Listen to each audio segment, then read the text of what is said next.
Garden of Thorns, House of Royals, Book 6. Written by Keary Taylor. Narrated by Stephanie Dillard. Chapter 1.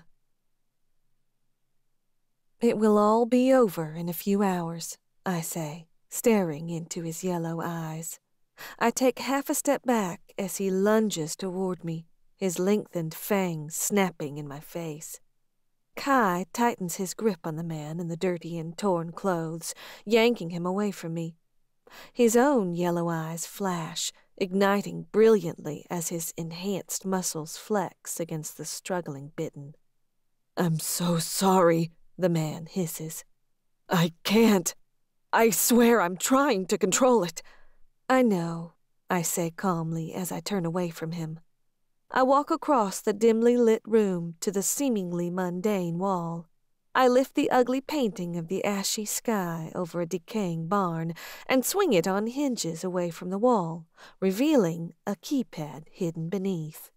I punch in the pin code and the wall unlocks.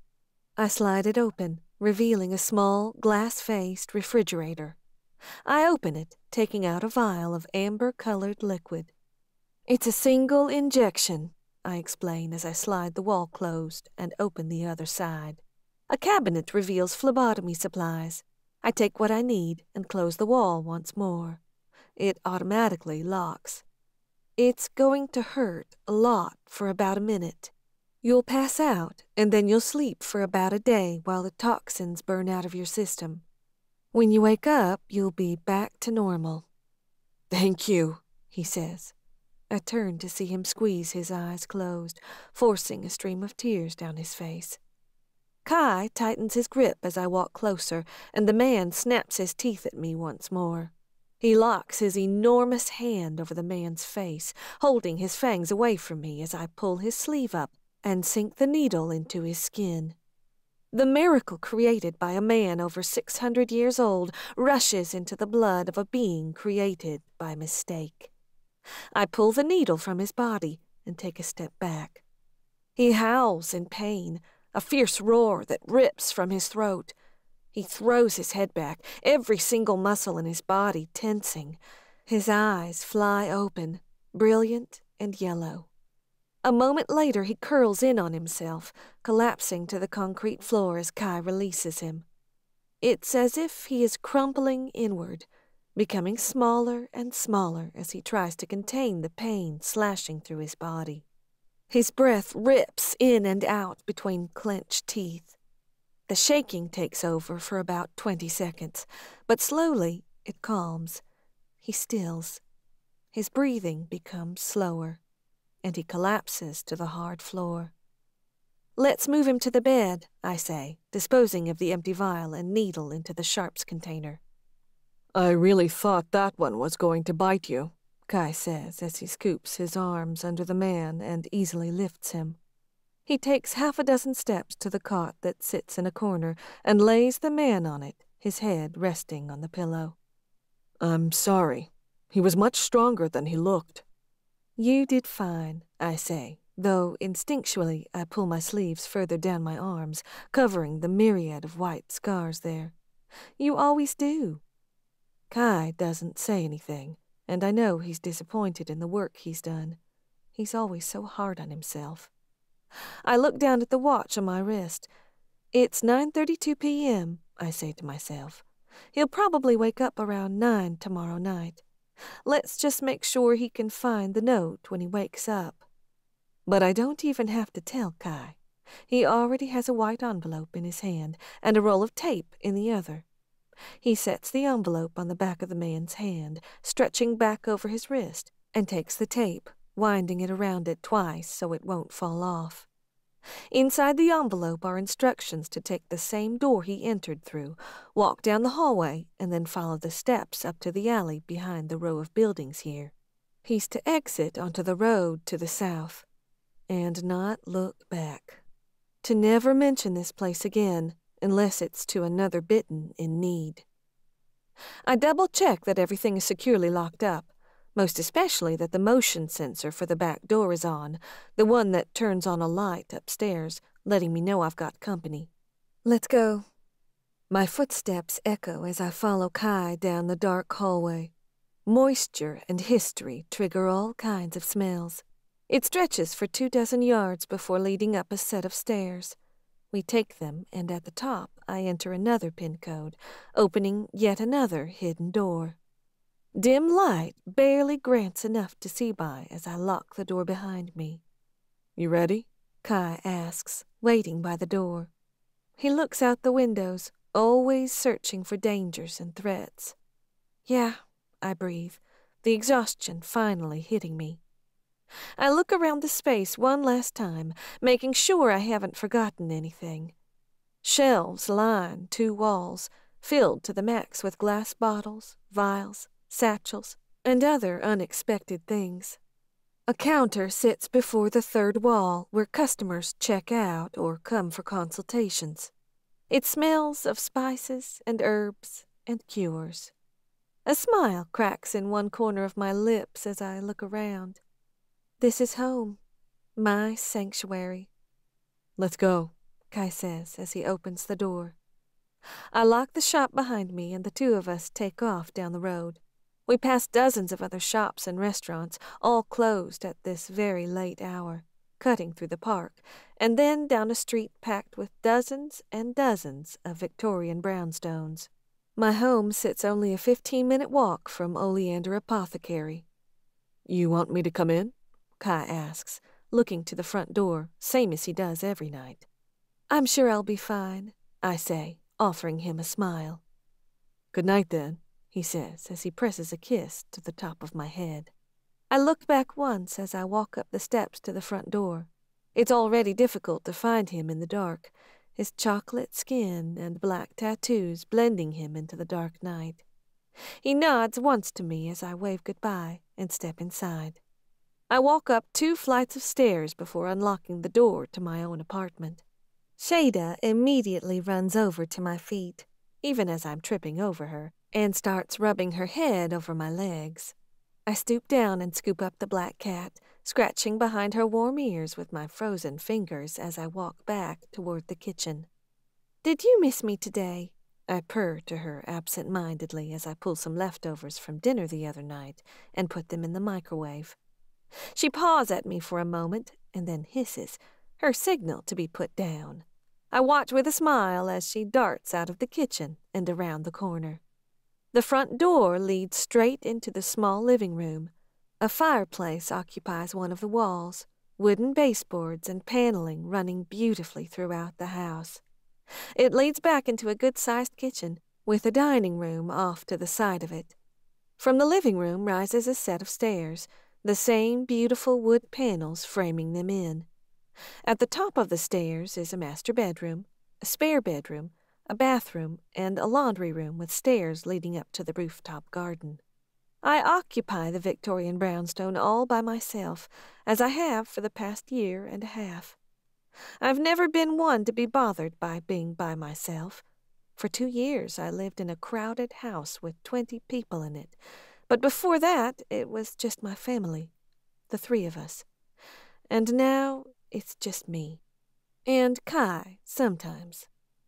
Exhausted from the long day, I take my food, and after locking the doors, I head up to my bedroom. The clock on the dresser reads 11:30. I've barely sat down on my bed when there's a loud knock on the front door. "Elle," I hear Kai yell from out on the landing. "You got a visitor." My pulse spikes, and I dart from my room, down the stairs to the door where Shada is hiding behind a chair, hissing. I yank it open. Kai has his huge hands fisted in the jacket of a man whose eyes glow brilliant red. "Ian?" Chapter 2. "What are you doing here?" I demand, folding my arms over my chest. "Kai, it's okay. Let him go. This is my brother, Ian." Kai looks from me to Ian, doubt in his protective eyes. Ian glares death at the much larger man, and I can tell my brother is using everything he has in him not to rip Kai apart. What are both of you doing here? I ask, turning my eyes on Kai. You were supposed to go home. There was a smell in the air, he says, eyeing my brother up and down. Did he just say I stink? Ian asks, cocking an eyebrow and stepping forward. I step aside, letting him in. All the Bournes stink, Kai says, following Ian inside even though he wasn't invited. Elle, who is this? Ian demands, his brows furrowed as he takes a step toward Kai, his eyes flashing. Just stop, I say, holding a hand up and pushing on his chest to make him back up. Ian, this is Kai Ioane, my friend. You frequently make friends with Bitten? Ian hisses. And I can't blame him, not after everything we've been through, especially him. You got a problem with us? Stop making us, Kai hisses, taking a step forward, the muscles in his huge arms flexing. Kai, I glower, turning serious eyes on him. Seriously, don't go pissing my brother off. I'm perfectly safe, and it won't end well for you if he thinks you're threatening me. Safe, Ian says. Kind of hard to be safe around them until they're cured. I'm the only one who keeps her safe, Kai yells, his Samoan temper flaring.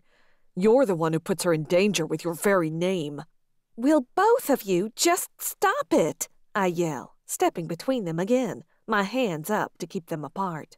As if I could begin to stop them if they decided to fight. Ian, sit down. I point to the chair next to the fireplace. You too. I direct Kai to take a seat on the stairs, as far apart as I can get them. Now, if both of you will stop acting like heathens, I'll introduce and explain. The heat in their eyes doesn't die right away, and the curl of their fingers doesn't relax. But finally, Kai sits on the steps. A moment later, Ian also sinks into the chair. I don't think my brother requires much introduction. You've already heard a lot about him, I say to Kai. This is Ian. He still lives in Mississippi with my sister-in-law, Olivia. They run the house that covers the whole southeast part of the States. Kai nods, having heard all of this information before. Ian, this is Kai Ioane, I say, turning to my hothead brother. He's my bodyguard. He fills in when I can't quite come up with an explanation for our relationship. Really? Ian cocks an eyebrow at me, his expression disbelieving. Really? I spit back, annoyed. What happened to Tara? Ian asks. That's the whole reason I sent her up, to help you and keep you safe. She drew too much attention, I say, shaking my head. She might not have had any house affiliations, but she could still be traced back to you. Plus, we didn't get along so well. Understatement. How long ago did you send her away? Ian asks, ever annoyed by everything. Sometimes I don't know how Liv can stand to be married to my brother. About 9 months ago, I answer quietly, because I know he won't be happy. What? He explodes exactly as I expected. Look, I ran into Kai just a week later, I rush on to explain. I actually killed the Bourne who turned him. Kai nods. It's true. She found us in an alley just a few blocks from here, my cousin and I. The Bourne had finished me off, or nearly did. She'd moved on to my cousin, Lekka. Elle shot her with that toxin and had to stake her. I brought Kai back to the shop, I explain. I've never seen control like his, Ian. He feeds, but he's never been out of control. When she explained what she does, I offered to help protect her, Kai says. It was clear pretty fast she was always putting herself in danger. Ian's keen eyes instantly jump to my right wrist where my sleeve has worked its way up a bit, exposing the white scars there. He's been helping me ever since, I say, looking back at my friend. Kai is my total opposite in every physical way. I'm only about 5'4". He's about 6'2". His dark Samoan skin is covered in all kinds of tribal tattoos, heavily banded in muscle. His dark, curly hair hangs down his back, tied at the back of his head. A wide nose, an upper lip that is slightly thicker than his lower, and deep, soulful eyes balance out a beautiful, handsome face. But it's not like that. Kai's my friend. You deal with his kind all the time, Ian says, his eyes never leaving Kai. You've been there for everything Cora put us through. And you trust him? I look away from my brother to my friend, who returns my gaze. I do. Ian makes a little sound and looks away with a shake of his head. I sigh. The last few years have brought about so much change, but so much anger and resentment and discrimination and death. Kai, you should go home, I say. I rub my eyes, probably messing up my makeup, but I'm too tired to care. He shakes his head. No. I'm not just making a suggestion, I say, trying to plead with him with my eyes. I'm fine. I will see you tomorrow. Please. I'm tired. Kai looks from me to my brother. I can see in his eyes that this is killing him, but he will do anything I ask. Finally, he rises and goes to the door. Call me if you need me. For anything. I nod. I will. He closes the door behind him, but I feel Ian bristle all the harder behind me. I don't want you to say a word, I assert. I turn to face Ian. Kai has never made me feel like I'm in danger. He's done nothing but protect and help me. I'm not going to send him away, and you're not going to kill him. The look in Ian's eyes tells me he'd thought about it. It may have been years since my brother was a vampire hunter, but those instincts surely haven't gone away. Now, I say, how about you come upstairs with me, where my dinner was interrupted, and we can talk? I study my brother. I've memorized his face my entire life, and even though it's been 1.5 years since I've seen him, nearly 5 years since I lived with him, not a line or detail to his face has changed. Not for the last 7 years. Okay, he finally agrees. Chapter 3. Everything's been okay here? Ian asks as he paces my bedroom. He twirls a steak between his fingers, a habit that I don't think is ever going to go away. Especially in the last few weeks. Things have been normal, I say with a nod, taking another bite of my leftovers. I chew it, watching my brother. I recognize all the signs, the lines that tighten around his eyes, the way his lips thin out, the fact that the steak is spinning so fast now that I can't see anything more than a blur. Something is wrong. What is it? He suddenly snaps the steak into his hand, stilling it instantly. He stands there with his hands on his hips for a second, breathing hard, angry. I think you should move back down south, he says. He doesn't look in my direction when he does, because he, too, knows me well. Not necessarily to Mississippi, just back into Conrath territory. You have to tell me why. I swallow past the rock that's forming in my throat and push the frustration and anxiety away. It's what I do. Ian finally looks over at me. His lips tighten all the further, and his eyes are narrowed. The knuckles of the hand that holds the steak have turned white. There are rumors going around that King Cyrus is sending spies and hunters to fully enact the Bitten eradication order. My brother shifts from one foot to the other, never able to hold still when he's agitated, and that's most of the time. I think there's going to be an investigation at each house, an inquiry of all the members, looking for leads on Bitten. So what does that have to do with me moving back into Conrath territory? I question, setting my plate aside, my dinner finished. If anything, that's worse. It brings my work closer to the danger area. Ian shakes his head. Because Charles Allaway has been making threats. He's been acting erratically, more so than normal. He hates the Bitten, 100 times more so after what happened to his sister. I'm worried he might know something about Henry's cure. He's been talking shit to the other royals about Liv, about the entire Conrath house. You're in danger because of this family, Elle. Charles Allaway, I say. the name sticking on my tongue. It's one I haven't thought about in years. Why is he suddenly popping up? Ian shakes his head. He's hated us ever since his sister was murdered 6 years ago, but he's been fairly docile until recently. There has to be a reason he's jumping to action now. 6 years ago, Charles and his twin sister Chelsea came to Silent Bend, invited by King Cyrus to Olivia's introduction party.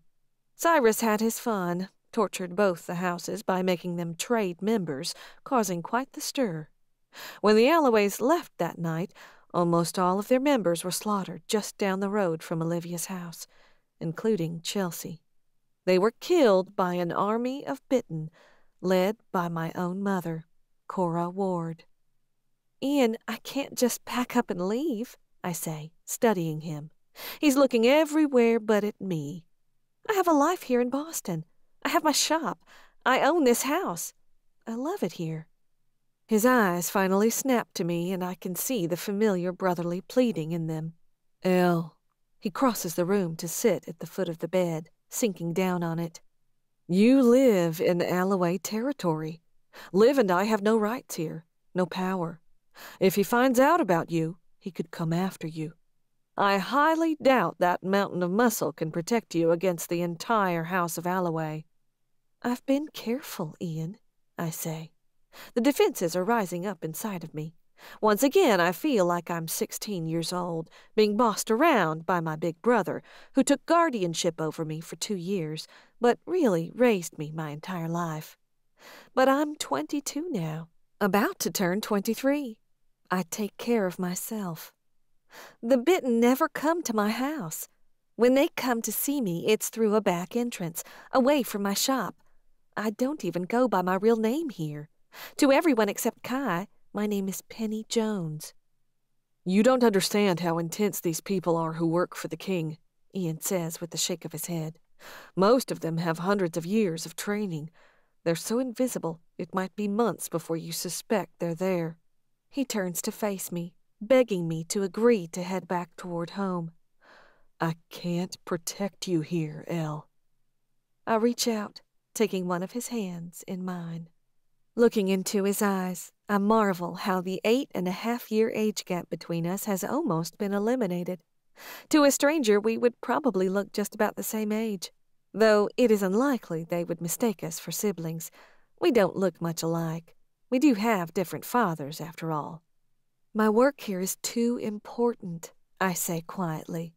I've begun to establish a presence here, a reputation. And that puts you at risk, he interrupts me. If any Bitten can find you now, so can Charles. So could Cyrus. And think how many innocent lives will be lost if I just pick up and leave, I reason, begging him to really hear what I'm saying. There are too many of them out there that need help, Ian. How long has it been since the last one came to you? He asks. About 2 hours ago. I hold back the tiny, satisfied smile that wants to break onto my lips. And I see the defeat fall in his eyes. He lets them slide closed and falls onto his back on my bed. I never should have let you and Henry talk me into letting you be the one to do this. You know there wasn't anyone else, I say, pushing his hair off of his forehead. He may be immortal now, resurrected, and hasn't aged in 6 years, but the worry lines there had been carving their way into his forehead since he was 10 years old. Ian only lets out a sigh and reaches over to take my hand in his. He holds it over his heart, grasping onto me tightly. After the insurgents my mother caused with her army of Bitten, after the battle that claimed the life of some of Olivia's closest friends, the king of the vampires issued a decree. The creation of any new Bitten was punishable by death, and he made it pretty clear that hunting them down and killing them would find anyone favor.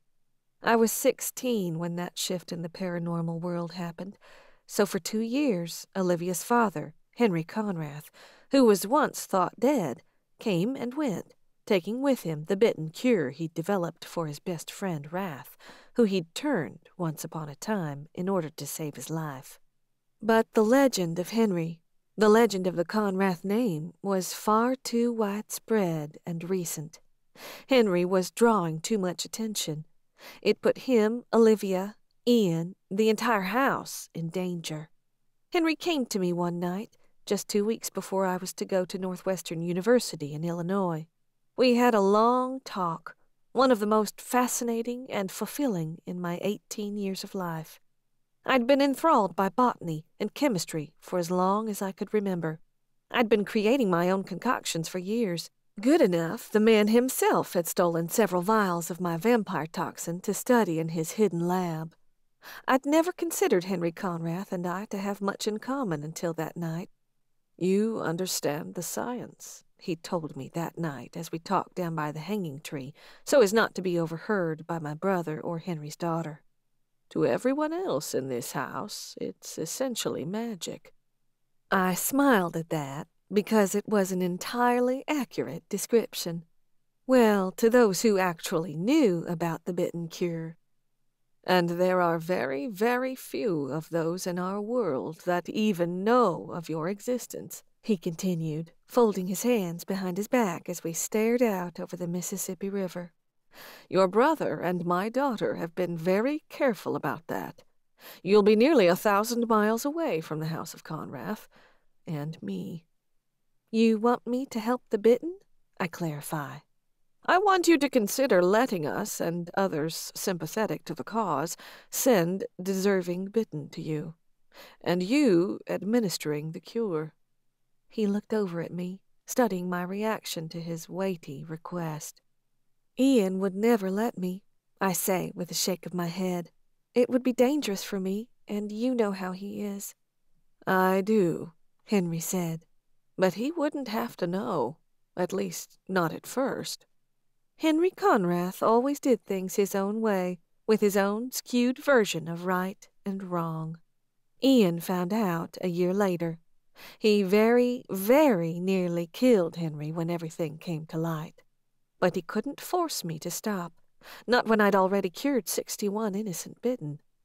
While other students at school were going to parties, getting drunk, and having sex, I was meeting vampires at seedy hotels, playing magician doctor, curing them of multi-millennia-old science and a curse.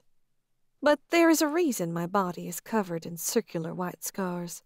A reason I always keep a second vial around my neck now, alongside my toxin, just in case one of them ever sinks its fangs into me and doesn't stop in time. I'm constantly in danger, but how am I supposed to be selfish and stop when to date I've saved over 500 Bitten, not to mention the lives of their future possible victims when they couldn't control their thirst? I never had a normal college experience, but I'm proud of how I still laid claim on my own life. I completed my degree in botany with a minor in chemistry from Northwestern in just over 2 years, thanks to 2 brutal summer semesters in the mix. A spur-of-the-moment graduation trip, the first travel I'd ever really done in my entire life, led me through Boston 2 years ago. I fell in love with the city and never left. "We could have found someone," Ian says, pulling me back to the present. "Trained someone else." I shake my head, searching his hazel eyes while he studies the ceiling. I like what I do, Ian. I love my life. He finally looks back at me, and I see it in his eyes. He knows I do. "We'll talk again after we see how things go tomorrow night," he says as he rolls forward.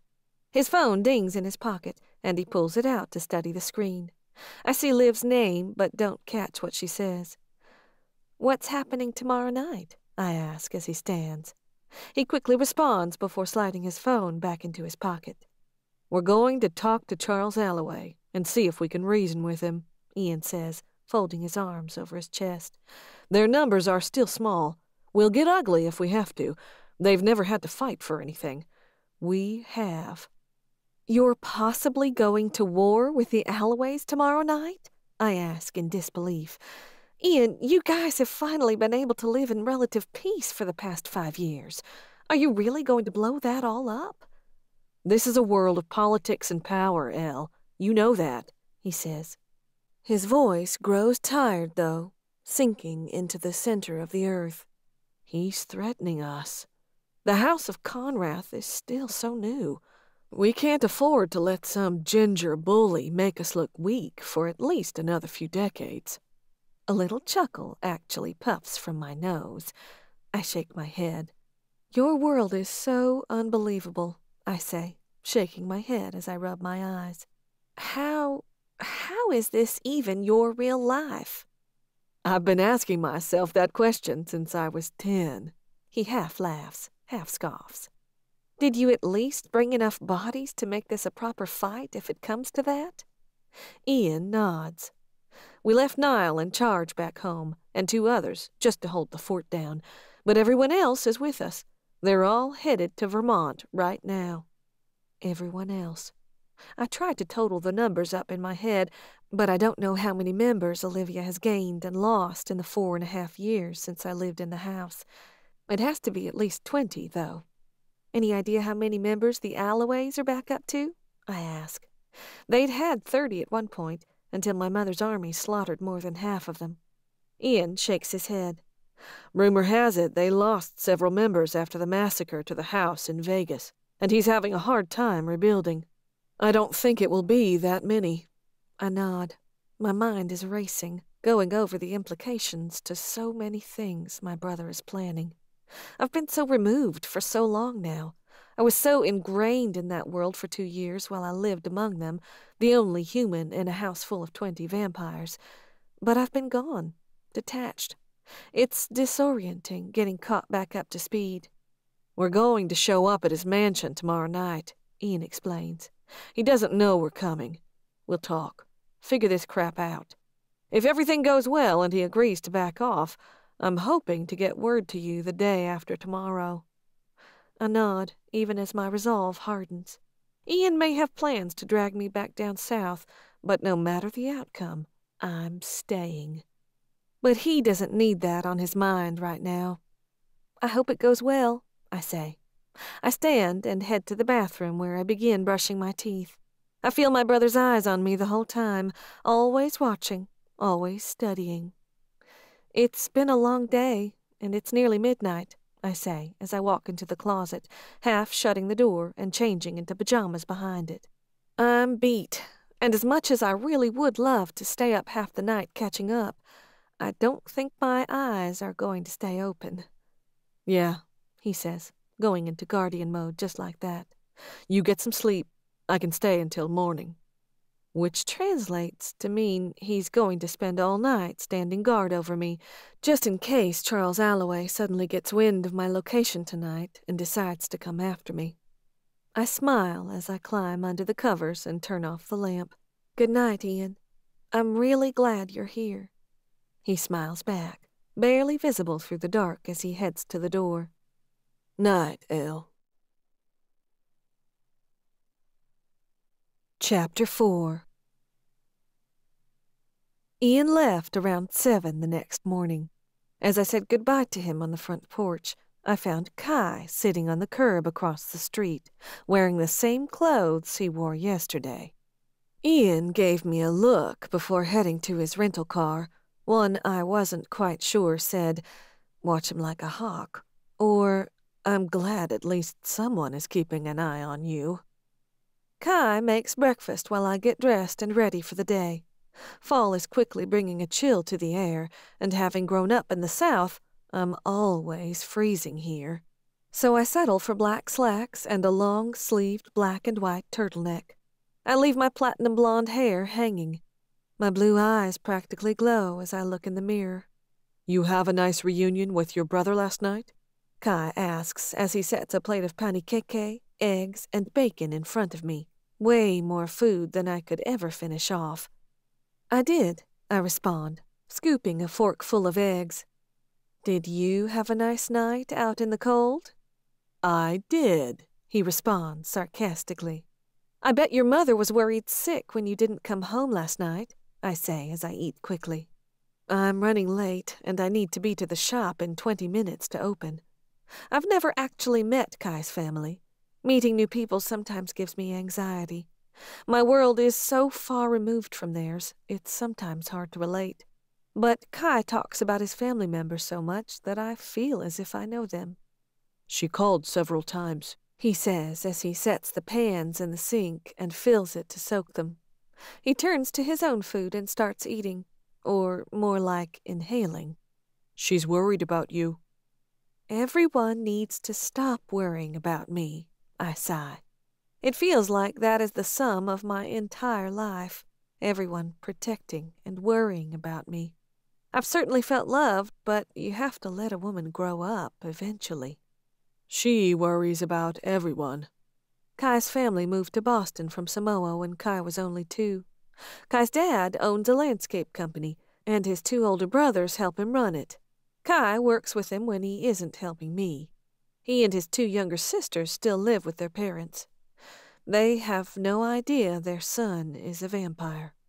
He keeps his cool and hunger under control, so his eyes never flash yellow, and he only feeds on donated blood.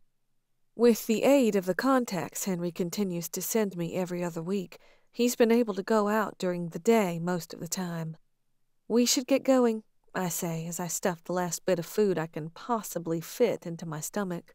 I scrape my plate clear and set it in the sink.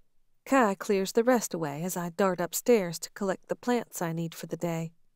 I bought this place not for the house, but for the rooftop. Real estate in Boston comes at a premium, and there's not a whole lot of extra space, so the second the little brownstone condo with the private rooftop came on the market, I made an offer the same day, full price. While in college, I'd invested the money I inherited from Lula, as well as the money Ian gave me from the sale of her house. Business had been good in the first 6 months I'd opened Oleander Apothecary, and I was fortunate to buy my own place in Boston's prestigious and pricey Back Bay neighborhood. I spent weeks constructing the garden boxes that sit stacked in neat rows, a dozen deep, a set on each side with an aisle running down the middle. They're generally classified into 2 sections, one on each side, medicinal and poisonous. I stoop at the gardening cart just to the side of the stairs and grab an oversized glass jar, gloves, and pruning shears, and lastly, a plastic baggie. The morning air is thick with fog, cold and sticky. I'm going to have to put up the greenhouse covers before too long. I cut through the aisle toward the back. Opening my bag, I snip some evening primrose, tuck them into my bag, and then move to the middle section of the other side of the yard. I carefully pull on the gloves, making sure my wrists are covered up. Even brushing up against stinging nettle will cause fiery pain to shoot through my limbs. I snip just one branch off of the bush and slip it into the glass jar, screwing the lid on tight. Ready to take off, I lock the apartment up behind me, and Kai and I head toward the shop. A narrow park cuts through the center of Back Bay, plaques and sculptures scattered throughout it here and there, commemorating Boston's deep history. Beautiful Victorian brownstones line the street, one of the parts about the city that I love the most. You don't get buildings like this in the South. We cut through the Boston Public Garden and turn up the street into Beacon Hill. The streets are busy and packed the closer I get to the shop. No one meets each other's eye with a smile. Not a word of hello or how you doing, like in Mississippi. People don't really talk to each other, and I wouldn't call New Englanders friendly. And I like it that way. I'm the kind of person who keeps to herself, and so is everyone else around me. This neighborhood is a historical one and attracts a lot of tourists. The business street runs right up the middle, and tightly packed Federal-style row houses are crammed in as tight as they can fit. I'm not sure which neighborhood, this one or mine, is more enchanting. Teresa Beck already stands anxiously outside the doors to Oleander Apothecary. She bounces on the balls of her feet, peering impatiently into the windows. "Miss Beck," I say as I walk up, causing her to jump. "I open at 8 a.m., Monday through Friday. I promise you that isn't going to change." "Hi, Penny. I was just hoping maybe you might be in a little early," she says, looking embarrassed, stepping aside so I can open the door. I barely get the lights on before she steps inside, hustling up to the counter. "I'm already out, and James was acting really annoyed with me, and I just started panicking, I guess." I hang my purse on its hook, not even noticing Kai as he takes a walk around the shop, stepping into the back room lab. I walk to the shelf that lines the very back wall, the one that holds the custom orders. I grab a glass perfume bottle from the middle row and set it on the counter. I hold a light up to it, observing the milky, pale pink contents. It should probably sit for one more day. I'm sure it will be just fine now, she says with a laugh, grabbing the lid and jamming it back on the bottle, pulling it protectively to her chest. That will be $150, right? I sigh but nod. She hands me the cash and hastily shuffles out of the shop. Does that stuff really work? Kai asks as he walks out of the lab. To some degree, I shrug. Everything in that mixture is geared toward relaxation, happiness. The familiar scents should induce feelings of comfort and euphoria. The pheromones certainly have some effect, but half of it's mental, truthfully. Out of everything in my shop, my Adore Me love perfume is the least scientifically based, the product I'm least confident in, but the one that sells the very best. I also make custom batches of it, based on an individual's specific scent and hormone levels. Teresa has been buying mass amounts of it from me for the past 6 months, while she tries to get this James character to marry her. I'm sure it has nothing to do with the large amounts of money he makes. Everything look good? I ask as I open the folder on the counter, which contains my schedule. Kai nods with a little grunt. I'll be back tonight to make sure the guy in the basement made his way out. You have your keys? He mumbles an affirmative. I look up as I hear him walking to the door. Hey, I call out. He looks back, his eyes hopeful and ready for whatever I ask. Thank you. I mean, it wasn't necessary, you staying around last night, but I appreciate it. It's nice to have someone who cares. There's something weighty in his eyes when he offers me a small smile and a nod. He turns and walks out, headed to work for the day. I sigh as the door swings closed and I watch him walk off. My relationship with Kai is very simple. He's always around to some degree. I see him nearly every single day. He's the first person on my speed dial in case I need someone, and I swear he's never more than a few minutes away. Over the past few months, I've come to suspect he has feelings for me that run deeper than friendship, though. He's never acted on them in any way outside the boundaries of our friendship, but it's just something I can feel. He would like what is between us to be more, but he's waiting for reciprocation from my end. The problem is that I just don't feel the same way. I love Kai because he's always there for me, but there's something missing. We don't talk, not like lovers should, not like two people in love would, not like I see Ian and Olivia do. And there's no electric spark that shoots through the air when we're together. Not that I really know what that is. Having grown up in a town that associated my name with hunting in the dark and the sad tale of a baby who lost her parents, everyone pretty much avoided me. The boys never looked my way. Not that I'd ever been interested in the same dozen boys from my class that I'd known since we were all in diapers. There were very few fish in the sea in Silent Bend. The bell above the door rings, and an elderly woman hobbles in. I sure hope you can help me, she says. Her Boston accent is thick. Sometimes it's fairly easy to tell the natives with deep roots. I've tried everything to get this rash to clear up, and nothing has helped. Why don't you give this a try? I say, stepping from behind the counter and walking over to one of the shelves. Chapter 5. Some of my products are boring and mundane, like stuff that clears up rashes, the tea that clears up any cold within 2 days, or the lavender oil that calms people down. But then I get to pull out the lab equipment and deal with the deadly plants. Nightshade is the basis for my vampire toxin. Along with a mix of other plants and chemistry, it's done the job of taking down any vampire, born or bitten, putting them through 12 hours of intense pain and inability to move.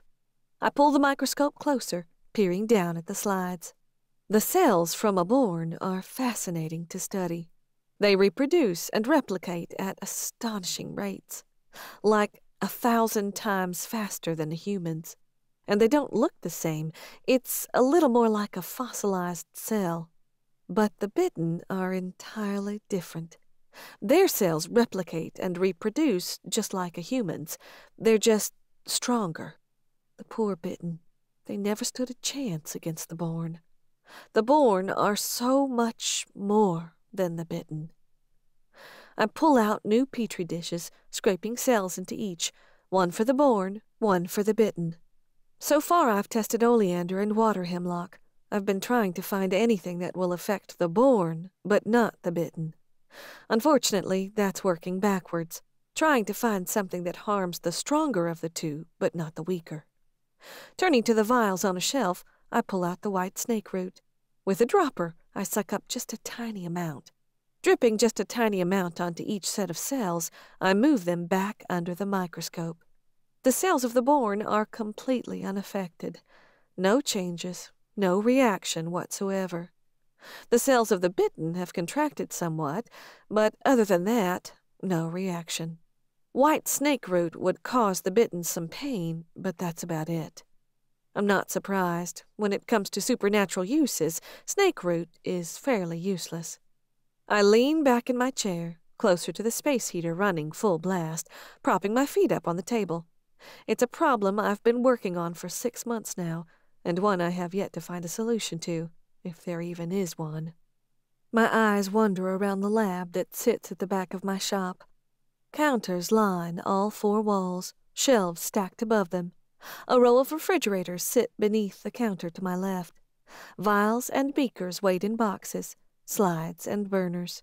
A huge table in the middle of the space for working. I've got a massive loan from the House of Conrath backing the cost of everything in this space. It's not quite as impressive as Henry's lab, but it's not too shabby. The computer that sits in one corner dings, and I walk over to open the new email that pops up.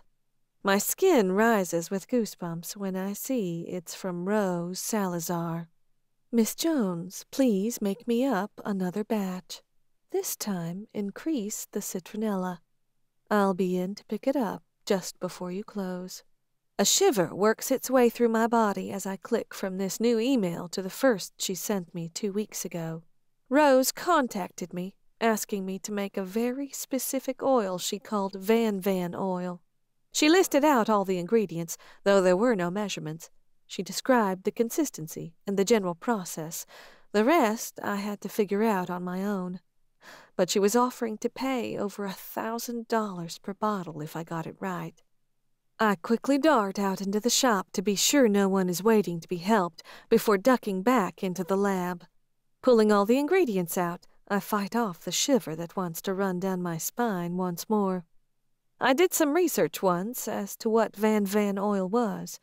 Words like hoodoo, voodoo, Wiccan, and pagan came popping up all over the place. The info wasn't necessarily clear-cut. As far as I could tell, there were many things the oil was used for. Sometimes it was the basis for other oils, but other sources claimed it was used for clearing evil spirits, purification, protection, good luck. It gave me the creeps making it. I had hoped it would be a one-and-done deal until just a few minutes ago. But the money is impossible to ignore. I scurry around the lab, gathering the ingredients I need. Lemongrass, citronella, vetiver, palmarosa, lemon verbena, and lastly, gingergrass. Half of them aren't plants I work with on a regular basis, and it took me a week last time to gather everything. But with enough leftovers from the first go-round, I'm ready to roll. Mixing all the ingredients together, I pour them into a beaker and set it over a burner. Slowly, I turn up the heat and wait for a minute until it all begins to simmer. Over the next hour, the concoction slowly begins turning black. Removing it from the heat, I drop in just one tiny drop of vetiver. The entire bottle instantly turns perfectly clear. I swirl it around, watching its oily consistency stick to the side of the beaker. Every now and then I get strange custom requests. and usually I can somewhat figure out the scientific basis for what they're going after, but Van oil escapes me.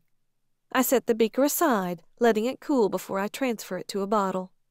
A customer comes in while I wait, and for the next 6 hours it's a steady flow of people coming in and out. I've been in business for almost 2 years. I've never been against modern medicine, far from it, but the chemistry behind it all fascinated me. I wanted to learn my own methods, and I knew the capabilities of the plants I grew and the ones I yearned to get my hands on and give a try. I loved the experimentation of it all. For me, opening the apothecary was a natural step and a dream come true. I loved experimenting and creating things that I knew worked, but seeing them work for others too? Incredibly satisfying. Most of my customers are regulars. They came to me when they either couldn't afford the things they were prescribed, or they couldn't find anything that quite fit the bill, or they were scared of doctors and pharmacies. I'm out of the ordinary, something from a different time. Tourists occasionally wander in, always smiling and ogling over the old wooden shelves filled with glass bottles and custom labels. They buy things as gag gifts for others, unaware that they are scientifically based and that I put my heart and soul into their development. The tourists aren't my favorites, but they do help pay the bills.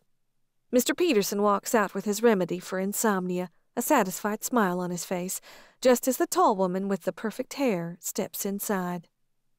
"Rose," I say, the name escaping my lips in a breath. "Hi."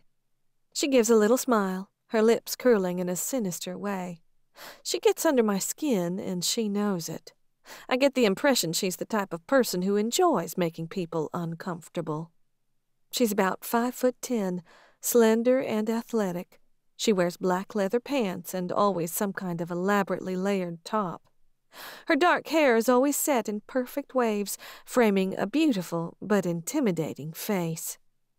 "Hello, Miss Jones," she says as she stops in front of the counter.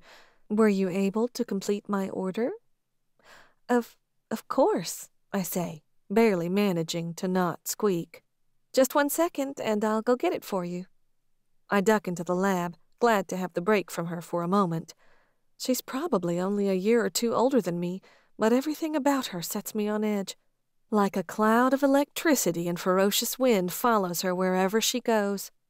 I handwrite Van oil on the label before rolling it onto the bottle. It's a big one, 16 entire ounces of it. I walk back out, setting the bottle on the counter. She grabs it, pulls the cork, and takes a deep inhale. The scent of lemongrass drifts through the air, clean and crisp smelling.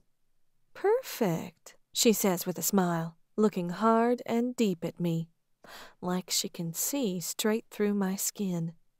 "Would you like to pay with cash or a card?" I ask as my hands fumble at the register. "I would have expected you to ask me what this stuff is for," Ruby says as she pulls a wallet from her purse and produces a card. "I get the impression this isn't the kind of custom order you get often." "It's not," I say as I ring her up, "and sometimes I've found it's better to just not know." I hand her card back to her, and she pulls that smile again. "Fair enough," she responds as she puts her card away and carefully slips the bottle into her bag. She starts walking back to the door. "You walk to and from work, right?" I swallow once. I don't know how she would know that. "Yes?" "Don't take too long," she says as she pulls the door open, looking back at me just once. "It's going to rain here in just a little bit." She walks out without another word. Slowly I cross the shop, just as the grandfather clock chimes 5 o'clock. I gaze out the window, watching as Rose walks down the road a little way to a black car that is parked on the side of the street. I can faintly make out the shape of 2 other women in it before they pull away and head down the road. A brilliantly sunny day shows traces of only a few white and fluffy clouds. I turn the sign on the door over to closed and walk back into the lab. Carefully I put all the vials and bottles back in their place, cleaning out the beakers and vials I used throughout the day. Not the most productive day in the lab, but a good day in sales. I grab my coat from the hook, pulling the strap of my bag over my shoulder. I pull out my phone to text Ian as I head for the door. When I look up to step outside and lock the doors, I freeze. The skies that were blue and sunny just a few minutes ago are now dark, heavy, and threatening clouds hanging over Boston. I hurry out, locking the door securely behind me. "Everything going okay so far?" I text my brother. Just as I hit send, a fat raindrop lands on my screen. I pick up my pace, looking up as the sky continues to darken. I've seen some weird stuff. Dead trees in the middle of Silent Bend where an innocent man was hung. A swamp that was once a producing cotton plantation. A storm that was centered directly over my hometown with swirling clouds and freezing temperatures that brought 6-foot-deep snow. So this sky kind of freaks me out a little bit. I'm just a block away from home when my phone dings and my heart jumps a little higher in my chest. But I find a text from Kai instead of Ian. "Getting stuff ready for what looks like a bad storm. Working late. You good?" I shake my head, even as a tiny smile comes to my lips. "I'm good. Stay dry. Let me know if there are any problems with the patient tonight. See you tomorrow." "Will do." I check my messages again, but no response from Ian. The rain starts pounding just as I run up the steps to my place. I'm half drenched by the time I dart through the front door. I pull open the drawer in the kitchen that contains the takeout menus. Lula taught me to cook everything under the sun, and I spent the last year of her life cooking her endless meals because she never ate anything that wasn't homemade. I have skills when it comes to the kitchen, but I can't say I like to cook. Certainly not for just one person. As I order some Chinese, I wonder for the 1,000th time if I should get a housemate. A little company might be nice now and then. But when I shower and climb out, checking my phone immediately out of habit, I remember the reality of what my world is really like. "Ran into an innocent on the way to VT today. Sent her your way. Will probably be there in the morning, early." Henry. It happens pretty frequently. I get heads-up texts letting me know he's met some Bitten who needs my help. I never ask them questions. I purposefully don't even try to get their names and don't tell them mine, because that creates connections that can be traced back to me, and I do have to be careful. But I always wonder how they're actually able to get to me. When a vampire turns someone into a Bitten, whether on accident or on purpose, a link is created called the debt. That Bitten will do anything the other vampire says and won't be able to fight the command. They'd murder their own sister if they were told to do so by their sire. They also generally have an insatiable pull to be close to their sire. Olivia accidentally created one when she was first resurrected, and the poor girl woke up alone, no idea what she was. But she had this irresistible urge to search for someone she didn't even know.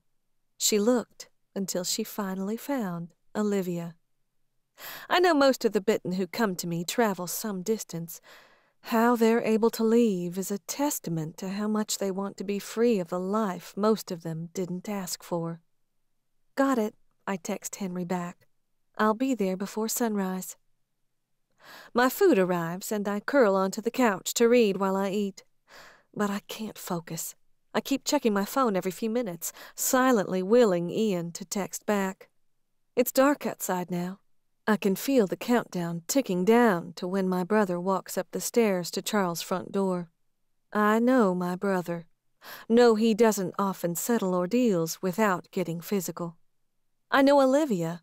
How, when push comes to shove, she doesn't back down, even if the enemy is bigger than she is. I know how loyal those house members are to her and how they'll do anything she asks. I jump hard when my phone vibrates from the coffee table. My hand whips out, snatching it to my chest. "Patient has left the building," Kai texts. Not the words I was hoping for. I look at my phone once more as I head up to bed that night. I set my alarm for 4:45 the next morning so I can meet the new Bitten Henry is sending to me, knowing full well the wake-up won't be needed. I won't be getting any sleep tonight. Chapter 6. It's the longest night and day ever. The only distraction comes from the woman who I meet down in the basement, Kai there to assist, but that only lasts a short amount of time. She didn't even try to bite me. The day felt exceptionally long as I sat in the shop, too distracted to work on anything in the lab. Not many customers came in. Kai stayed at the shop all day, watching me, keeping one eye on the door the entire time, his headphones in, and I just know he's blasting his island music. I just kept staring at my phone, waiting for anyone to respond. I texted Ian 3 more times, called him twice, called Olivia once. No answers. Finally, I dialed the landline at the House of Conrath. Niall picked up, but he had yet to hear anything either. At 5, Kai walks me home. He keeps trying to talk to me, to take my mind off of the possibility that my brother might be going to war against another house, but I just can't concentrate on anything else right now. I pull my coat tighter around my body as we walk across the street. The temperatures have dipped. If the air shifts over the water just right, I'd wager we might have a chance of snow tonight. Do you want me to stay tonight? Kai asks as my house comes into view. I don't think I'm going to be very good company tonight, I tell him as we cross the last street and start down my block. That's not the reason I'm asking, he says as he looks down at me. There's far too much weight in his eyes, and it kills me. I'm happy with the way our relationship is, but it's becoming more and more apparent every day that there's no going back for him. I can't lead him on. I'll be okay tonight, I say, stopping on the sidewalk right then and there.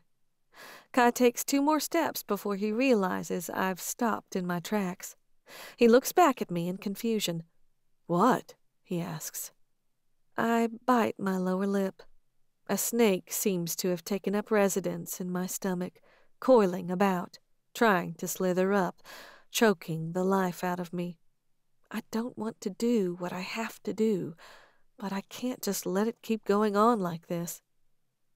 Kai, I breathe out, twisting the hem of my coat awkwardly. You can't keep letting helping me be the center of your life. You need to have your own life, too, outside of walking me to and from work every day. What are you talking about? He asks as his brows furrow. If I don't protect you, who is going to? I shake my head.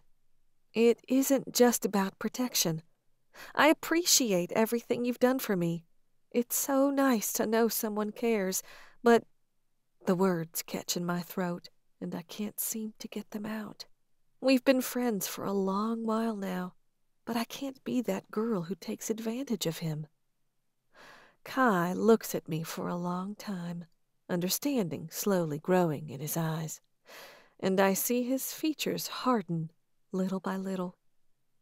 My blood turns cold, and I'm so sorry, but I can't keep giving him hope. But you don't feel about me the way I feel about you. He finally fills in the words. I'm not an emotional person. It takes life and death to drag it out of me, but there's a sting at the back of my eyes. I do love you, Kai, I say. My voice sounds funny, tight, restricted. You are my friend, my best friend, but I don't want to let you have hope that it's going to change into anything other than that for me. I'm not in any hurry, Elle, he says, his voice softening. That could change someday. I shake my head. But I can't keep taking advantage of you. You do everything I ask, whenever I ask it. Helping me, I've let it consume you and take over your life. I have to let you go be you again. You need to find your identity outside of me. I think it's time, Kai. I know he knows exactly what I mean, because his expression grows from hurt to disgusted. You think I should take the cure? What, does that mean you're just done with me for good?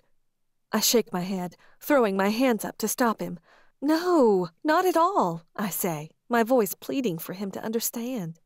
It just means that I think we need to reset our relationship to something normal. If you're no longer a Bitten, I'm not just relying on you to keep the Bitten under control while I work. You can just be my friend. It can just be simple. Kai shakes his head. Nothing about my life has been simple in the last 9 months, and he trails off. He shakes his head as his eyes drop from me to the sidewalk. I don't know that I can take that big of a step back like this, Elle.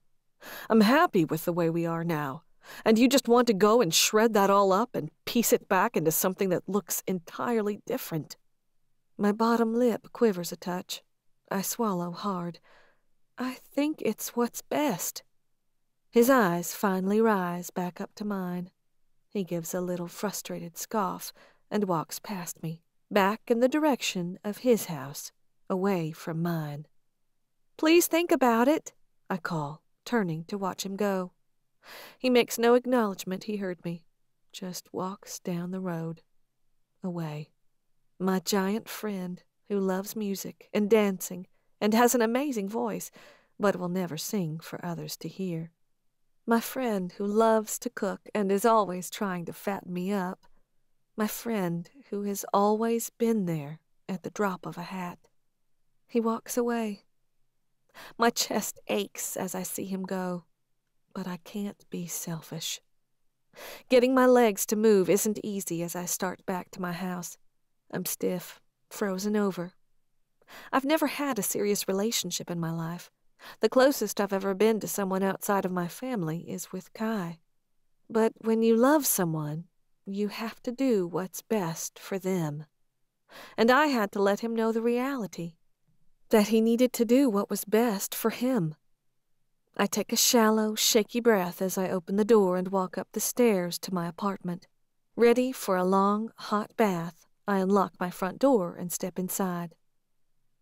You have no idea the amount of self-control that took to not step outside and intervene. I jump about 6 inches in the air, dropping my keys as I close the door behind me. A tiny yelp escapes my lips, followed by a curse. Ian, I pant as my heart pounds in my chest. I swear again, bending to pick up my keys, as well as Shada, who stands beside my feet, hissing at my brother. And the man who sits beside him on the couch. Lexington? What are you guys doing here? Lexington looks up at me, his vivid blue eyes nearly glowing in the dark room. I check to make sure the blinds are shut tightly and flip the light on. I've been trying to get a hold of you all day. Yeah, I saw that, Ian says as he stands and shifts from one foot to the other, his arms crossed over his chest. You really should try to keep contact to a minimum for the next little while, Lexington pipes up, shifting forward, resting his forearms on his knees. Charles' IT guy is kind of an idiot, but it wouldn't take too much skill to trace the calls to Ian's phone to your location. I look over at my brother, looking for signs of injury, but he seems to be all in one piece. So, does that mean this feud isn't over? I ask when he doesn't clarify. Do I have anything to be worried about? Ian bites the inside of his lip, and I can see the gears turning in his head. That means this is going to be complicated. It was a weird visit, we'll call it that, Lexington pipes up when my brother seems unable to form the words. What is that supposed to mean? I ask, turning to Ian once more. Spit it out. Ian lets out a puff of breath, weighed down and frustrated. Charles is down to only 5 house members, he finally says. He sinks onto the arm of the couch. When his house members were killed by Cora's army after Liv's coronation party, he escaped with only 3 other members. There were 10 of them who didn't go to the party, that stayed in Vermont. I never saw the aftermath of the slaughter, but the haunted look in Lexington's eyes right now tells me it must have been bad. After that day, the other house members got scared, Lexington fills in. That's half the reason you join a house when you're a non-royal, their strength in numbers. Half of their family had just been slaughtered. There's a weight in his voice. Had Cyrus not forced the Alloways to trade some house members, Lexington would have left with them that night and likely been killed too. My guess is they saw Charles as weak after that, Ian carries on. And, well, he's an idiot. And annoying as hell, Lexington interjects. Ian nods in agreement. I don't know how quick it all happened, but slowly, most of his house members left, either off on their own or joining other houses. I know at least 5 of them went to the house in Vegas, Lexington says. I still had a few friends there. They've been gone for a year. But 5 house members are all that stayed? I ask. The number is shocking. Liv has been working on hers for 7 years now, sitting at least at 20-something members, and from what I know, she's a smaller house. Ian nods. He's been recruiting heavily for the past 6 months, trying to bribe Bourne into swearing allegiance. Just last night he tried to buy off anyone from our house who wanted money more than a family. Did anyone bite? I ask as my brows furrow. Ian shakes his head. They all know Charles' reputation. Some of us were loyal to him once, Lexington says, a dark look in his eyes. Until we knew what better looked like. We told him to back off, Ian says. Told him the threats need to stop. He agreed, but when you're outnumbered 4 to 1, you'd better do what you're told. I nod. Shada hisses, and I set her down. She goes racing up the stairs. So we're good then. You don't need to worry anymore. Ian shakes his head. I don't think this is over, Elle. Just as we were about to leave, Charles pulled me aside. Something clouds in Ian's face. He's never been one that's very good at hiding his emotions. He wears everything on the surface. He told me he knows it was our mother who killed his sister. This isn't just an Allaway against Conrath feud anymore, Elle. This is Allaway getting revenge against the Ward family. A frozen stone drops in my stomach. The mother who walked away from us so many years ago was a bad woman, evil and twisted. And even from the grave, she's bringing pain to our family. The Alloways are vengeful people, Lexington says in a low voice. Charles and Chelsea were freaky close, even for being twins. He isn't just going to let this go. I look from Lexington to Ian. The look he's giving me is a more intense version of the one he held every night as he locked me up in Lula's house. You think he's going to try and come after me for revenge? I clarify. Yes, Ian says. A sister for a sister. That reality sinks over the room like a choking fog. It presses on my chest, sinks into my bones. Did you kill him? I ask. My brother's eyes say he would have. Killing a royal is a guaranteed ticket back to Rote Himmel, he says. And a painful execution. If I can't reason with him, I'll have to find another method of delivery. Of death. That part is clear. I can't move you back home, Ian continues. If he can come up with the bodies, he'll send spies. They'll expect me to hide you somewhere close to home where I can keep an eye on you. The Alloways are nuts, but they are a close family, other than murdering their mother when they came of age, Lexington says with a nod. That's what they would do in this kind of situation. They'd never expect you to be hiding in their own territory. You're going to let me stay? I say in awe as I look back at Ian. The pained look in his eyes says he doesn't want to. Lexington is right. The last place Charles is going to look is right under his own nose. A smile begins forming on my lips, but the tortured look in my brother's eyes stops it from fully growing. What? This means that until I get this score settled, we can't risk communication, he says. They might trace phone calls. They could try to plant a bug in the house. They could have spies follow our people. We can't risk any form of regular communication. Regular, I repeat. Lexington can hide traces through the computer, Ian says, glancing over his shoulder at his fellow house member. That will be the only way. It can't be often, We don't want to take any more risks than we have to, but he can facilitate." "But you said you couldn't risk your people getting followed," I say in confusion. "Him traveling back and forth once a week is going to be noticed." "He's staying," my brother says curtly. "And I mean in this house, in that bedroom across from yours." "Excuse me?" I raise an eyebrow, my mouth not fully closing. Ian stands, walking over to me, resting his hands on my shoulders. "I know you've got that Bitten," he says through the annoyance in his voice. Little does he understand the mess I've just made. "But even you know Born are stronger than Bitten. And Lexington knows how Charles thinks. He knows the Allaway habits and ways of ruling. You need someone like him here, Elle." I look away from my brother to the man sitting on the couch. The look in his eyes tells me he's a little conflicted about this situation, but he's proven his loyalty to the House of Conrath over the past 6 years. He's not going to fail Olivia now. "And Liv approved this plan?" I say quietly. Ian nods. "It was 100% her idea." I bite my lower lip. I don't have a choice in this matter, and I know it. And truthfully, I probably should have someone, because I'm pretty sure I screwed things up beyond repair with Kai. "Okay," I breathe. I give a little nod, feeling the fight seep out of my body. "We'll make this work." Something lightens in Ian's expression. He expected me to fight this more, expected the argument I usually give him over stuff like this. But he doesn't know the full story of the past hour. "Okay," he breathes, allowing a tiny smile. He pulls me into his arms, hugging me tight. "I promise I'll get this situation taken care of. I'll do whatever I have to." "I know you will." I squeeze him tight, grateful to have him here with me once more. And I don't know how long it will be until I will see him again. "I need to go," he says into my hair. "The longer I stay, the more at risk I'm putting you. We'll talk in a few days, okay?" I nod as he lets me go and takes a step away.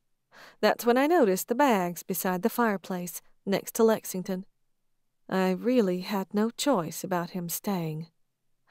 "You let anything happen to my sister and I'll be wearing your balls for a necklace. You know that, right?" Ian says as he takes a step for the door. The look in his eyes says he's dead serious. "I think everyone knows that when it comes to your family, you're always do or die," Lexington says, holding his hands up in surrender. "I'll keep her safe. Promise." My brother fixes him with a deathly gaze, no joking around. He turns back to me as he opens the door. I follow him, holding it open. "Don't take any unnecessary risks, please," he begs. "Not until we get this resolved." I smile at him, but don't say a word. He knows I can't really promise that, not in this world we were born into. "Travel safe," I offer instead. Ian presses a kiss to the top of my head, and with a pained smile, he takes off. Slowly, I close the door, locking it when it's shut, and turn to my new housemate. "So," Lexington says awkwardly as he stands. He claps his hands together, seemingly unsure of where to look. "It's been a while." "Yeah," I respond, just as awkward. "Like what? 3 years since we've seen each other?" he says, giving me this squinty-eyed look as he tries to figure it out. 4.5, I say with a little smile. Wow, I haven't been back to Silent Bend since I left for college. 4.5, he says with a nod. You've grown up a lot since then." I give a little chuckle and shake my head as I walk out of the living room and into the kitchen. Living in Liv's house for 2 years meant I got to know some of the occupant vampires pretty well. Cameron, Liv's best friend, was always friendly and down for inviting everyone to everything. Niall was like a loving uncle. Lee took it upon herself to make me her pedicure buddy. May tried looking after me like I was her own granddaughter. But some of the other house members I tried to avoid, or just had very little contact with. Markov, who once tried to drink from me, Danny, who was just plain terrifying looking, Trinity, who hated everyone. Lexington and I had always been hardly aware that the other existed, but I'm sure going to get to know him better now, whether I want to or not. Chapter 7. After you, Lexington says with a smile, stepping aside and letting me down the stairs first. I awkwardly give him a thin-lipped one as I step around him and walk down the stairs, immediately hooking into the kitchen to grab some breakfast quickly before heading to work. After Ian left last night, Lexington pretty much spent the night unpacking his things in the guest bedroom and wandering the house and the rooftop, looking for weak spots. We said maybe 10 words to each other for the rest of the night. I sort of awkwardly hid in my room with the door cracked in case he needed anything. I didn't know what to say, or how to suddenly occupy my own house with another person living in it. I quickly dart up to the garden, gathering a few plants before heading back inside. Lexington leans against the kitchen counter, biting into an apple, waiting for me. it seems like I remember hearing something about you having, like, a poison garden back in Silent Bend, he says as he follows me out front and waits while I lock the door. Was that true, or am I mixing things up? It was true, I say as I quickly set off down the sidewalk. I swear I remember you being a kid when you lived back in Silent Bend, he says with a chuckle. Like, weren't you this big? He holds his hand up to chest height. What's a kid doing with a dangerous garden like that? I fix him with a deadly stare as we walk swiftly side by side. I was almost 17 when you moved into the house. Lexington laughs, shrugging his shoulders. My bad. Guess I wasn't paying that close attention. I shake my head and continue walking as fast as I can. Lexington and I never talked, and all the memories I have of him are sarcastic and stirring the pot. Niall and Danny were constantly annoyed with him. He has a very loud mouth, but didn't have much of a filter. Apparently, that hasn't changed much in the past 4 years. But seriously, you still like working with plants, I guess? He says as we cross the street, darting through the busy Boston morning traffic to shortcut through the Boston Public Garden. I have a degree in botany, so yeah, I guess you could say I still like working with plants. I dart around a crowd of people standing in the middle of the sidewalk. Lexington drops behind me, weaving in and out of people. I'm guessing Ian already told you, but just to reiterate, don't ever call me by my real name when we're out in public, I say as we head to the shop. To everyone in Boston, I'm Penny Jones. Got it, he says simply. The morning dawns over the horizon, shooting between the buildings, making its way to the early risers on their way to work. I look to the side, marveling at how Lexington, a born vampire with permanently dilated eyes, is able to walk through the morning without being in agonizing pain. Henry's ingenuity is something I'm greatly jealous of. What? Lexington suddenly asks, catching me staring. I shake my head and look back in the direction I'm walking. Oleander Apothecary waits for me just down the road like a loving friend. Just the sight of my shop brings an intense amount of comfort to me. I unlock the door, inhaling deep as I step inside. Whoa, Lexington says, taking everything in with awe as he follows me inside. I kind of feel like I'm back in 1868. I once visited a shop that looked just like this for a bad case of what is now known as the chicken pox. When were you born? I ask, because suddenly that's the kind of thing I should know about my new housemate. 1851, he says, looking around while I hang my things up. He stares at a line of roll-ons for headaches. Just north of here, actually, in Maine, right on the border. And you resurrected at what, 23? I guess, as I look through my schedule.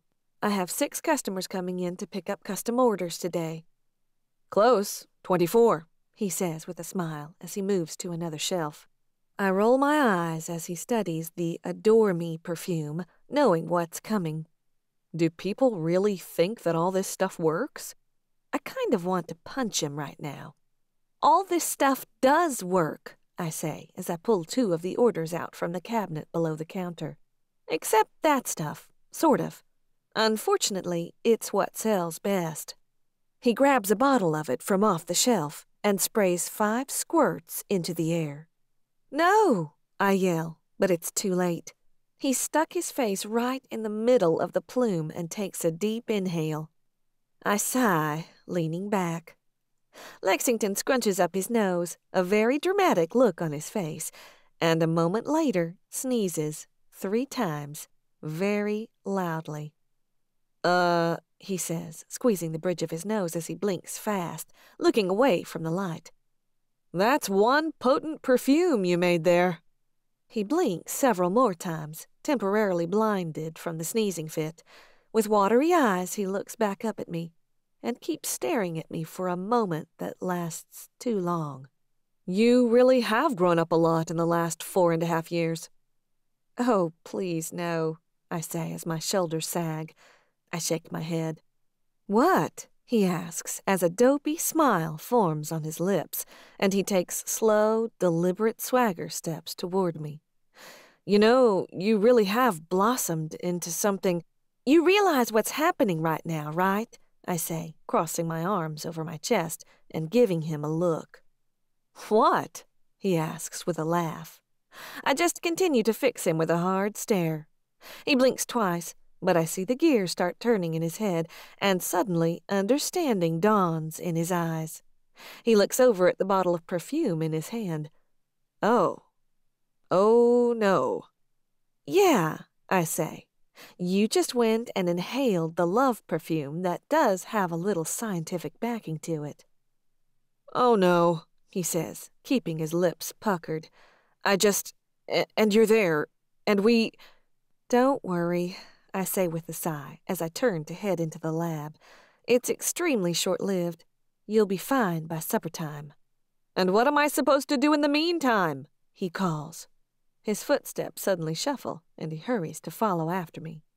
I bend over, grabbing the 3rd custom order from the fridge under the counter. I find it and straighten, setting it on the counter. I turn to see Lexington, staring exactly where he shouldn't be looking. Just try to keep your eyes off my ass until then, I say in annoyance. Right, he says, his eyes snapping up to mine. Don't forget, 1 dose after breakfast, another just before you go to bed.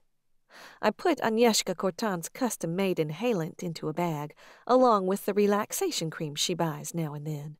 Thank you, Penny, she says, her Croatian accent thick. You get a replacement? I'll admit, the last one was nice to look at, but this one... She trails off suggestively as she eyes Lexington up and down. He gives a little laugh, clearly flattered at the woman's words. Well, thank you, I think. She winks at him, taking her bag and heading to the door. You do get some weirdos in here, Lexington says from his perch on my stool in the corner. But I think the clientele is growing on me. Don't flirt with my customers, I say, resisting an eye roll as I head back into the lab. Lexington, of course, follows me. Never, he says suggestively. I look over my shoulder to see his eyes rolling up and down me again. Stop it, I snap at him, even if a little smile pulls on my lips when I turn back to the work table. I don't often get to see my products work right in front of my eyes. The clients take them and go to use them at home. I've always been most self-conscious about my love perfume. It's nice to see it does kind of work in some form. I should have called it lust spray. I swear I'm trying, he says, but I can still feel his eyes on me. I sigh. Just a few more hours and it will wear off. I turn to the burner and light it. Setting a pot on top, I pour some water into it. A row of spices and ingredients line the shelf above me, and my eyes run down the line until I come to the chili peppers. I grab the jar, and next the pepper. What are you making? Lexington asks, coming up to stand beside me. Attacker spray, I say. I find my stone and pestle. Here, you might as well be useful. I set them in front of him and put 7 dried peppers into the well. Grind these up. Is this pepper spray? He asks as he awkwardly begins crushing the peppers. Pepper spray would be its more mild, timid cousin, I say, smiling as I set together the other ingredients. You thought there was a need for something more aggressive than pepper spray? He asks, and to my surprise, something softens in his voice. I swallow hard, recalling the night, my first year at Northwestern. My scream, his roar of anger, the gripping hands that left so many bruises.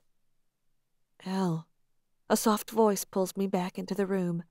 I feel Lexington walk up behind me, the heat of his body warming my own. What happened? Don't worry about it, I say, putting more effort into the task at hand. It was a long time ago. Elle, he says, his tone firm but caring. I'm not here to judge you. I'm here to listen, if you want. I look over my shoulder at him and am shocked at the sincerity in his voice. I study him for a moment, trying to decide if he's being serious. But the intensity in his eyes pulls open the tight lid I keep on my emotions. Something in my chest aches, wants to get out. I bite my lower lip, putting more force into the way I cut the barbed part off of the stinging nettle. I was a freshman, I say, even though I don't know why I'm letting the words fall from my lips. It was late. I was walking back to my dorm from the library. I'd heard there was a sicko out there doing things to girls he shouldn't be doing. So I bought some pepper spray. The scissors slip in my hand, and suddenly a flash of pain sears into my index finger. I hiss in pain. "Whoa," Lexington calls, pulling my hands away from the very painful plant I'm working with. The one that's now worked its way into a bleeding wound. Is this what I think it is? Yeah, I hiss through the pain as tears well into my eyes. Stinging nettle direct into an open wound blurs my vision with pain. Go grab one of the bottles labeled Soothe Me. He disappears for all of 2 seconds before he suddenly reappears in front of me, the container in hand. He sets to wiping the blood and applying the cream. This creep found you, didn't he? Lexington asks as he takes care of my injured finger. I nod as I watch him. I was prepared. I had the pepper spray in hand, so when he grabbed me from behind, all I had to do was turn, point, and spray. What happened? He asks, finished applying the ointment. I point for the first aid kit affixed to the wall. He grabs it and digs through for some gauze. It just pissed him off, I say, as my voice grows quieter. I've never heard a human make a sound like that, like an animal. He grabbed me around the throat and shoved me down on the ground. Lexington swears as he wraps my finger. His grip tightens marginally in anger. I fought back, so he hit me, I say. I sprayed him again. His face sure turned red. His eyes were watering like crazy, but it wasn't enough to disable him. Elle, Lexington breathes. He takes my hand into his, holding it gently. The look he gives me is one you'd use with a broken and wounded bird. He didn't rape me. I stop everything. I swallow past the hard rock in my throat. A group of guys came along just then and heard me scream. They pulled him off of me, beat the crap out of him, and called the cops. So he got put away? Lexington asks. My eyes finally meet his, and I see the anger and the pity and sadness in his. Yeah, I say, my voice coming out strained. He'll spend the next 40 years in prison. Elle, Lexington says in a whisper, that's awful. I was the lucky one, I say with a nod of my head. The other 6 girls weren't.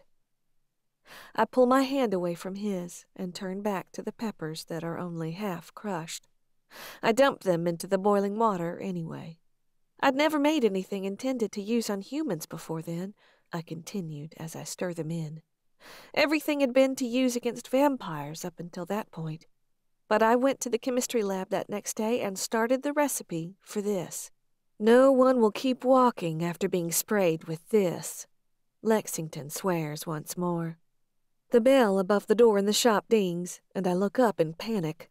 I'm not ready to just turn past trauma off like that and go help someone.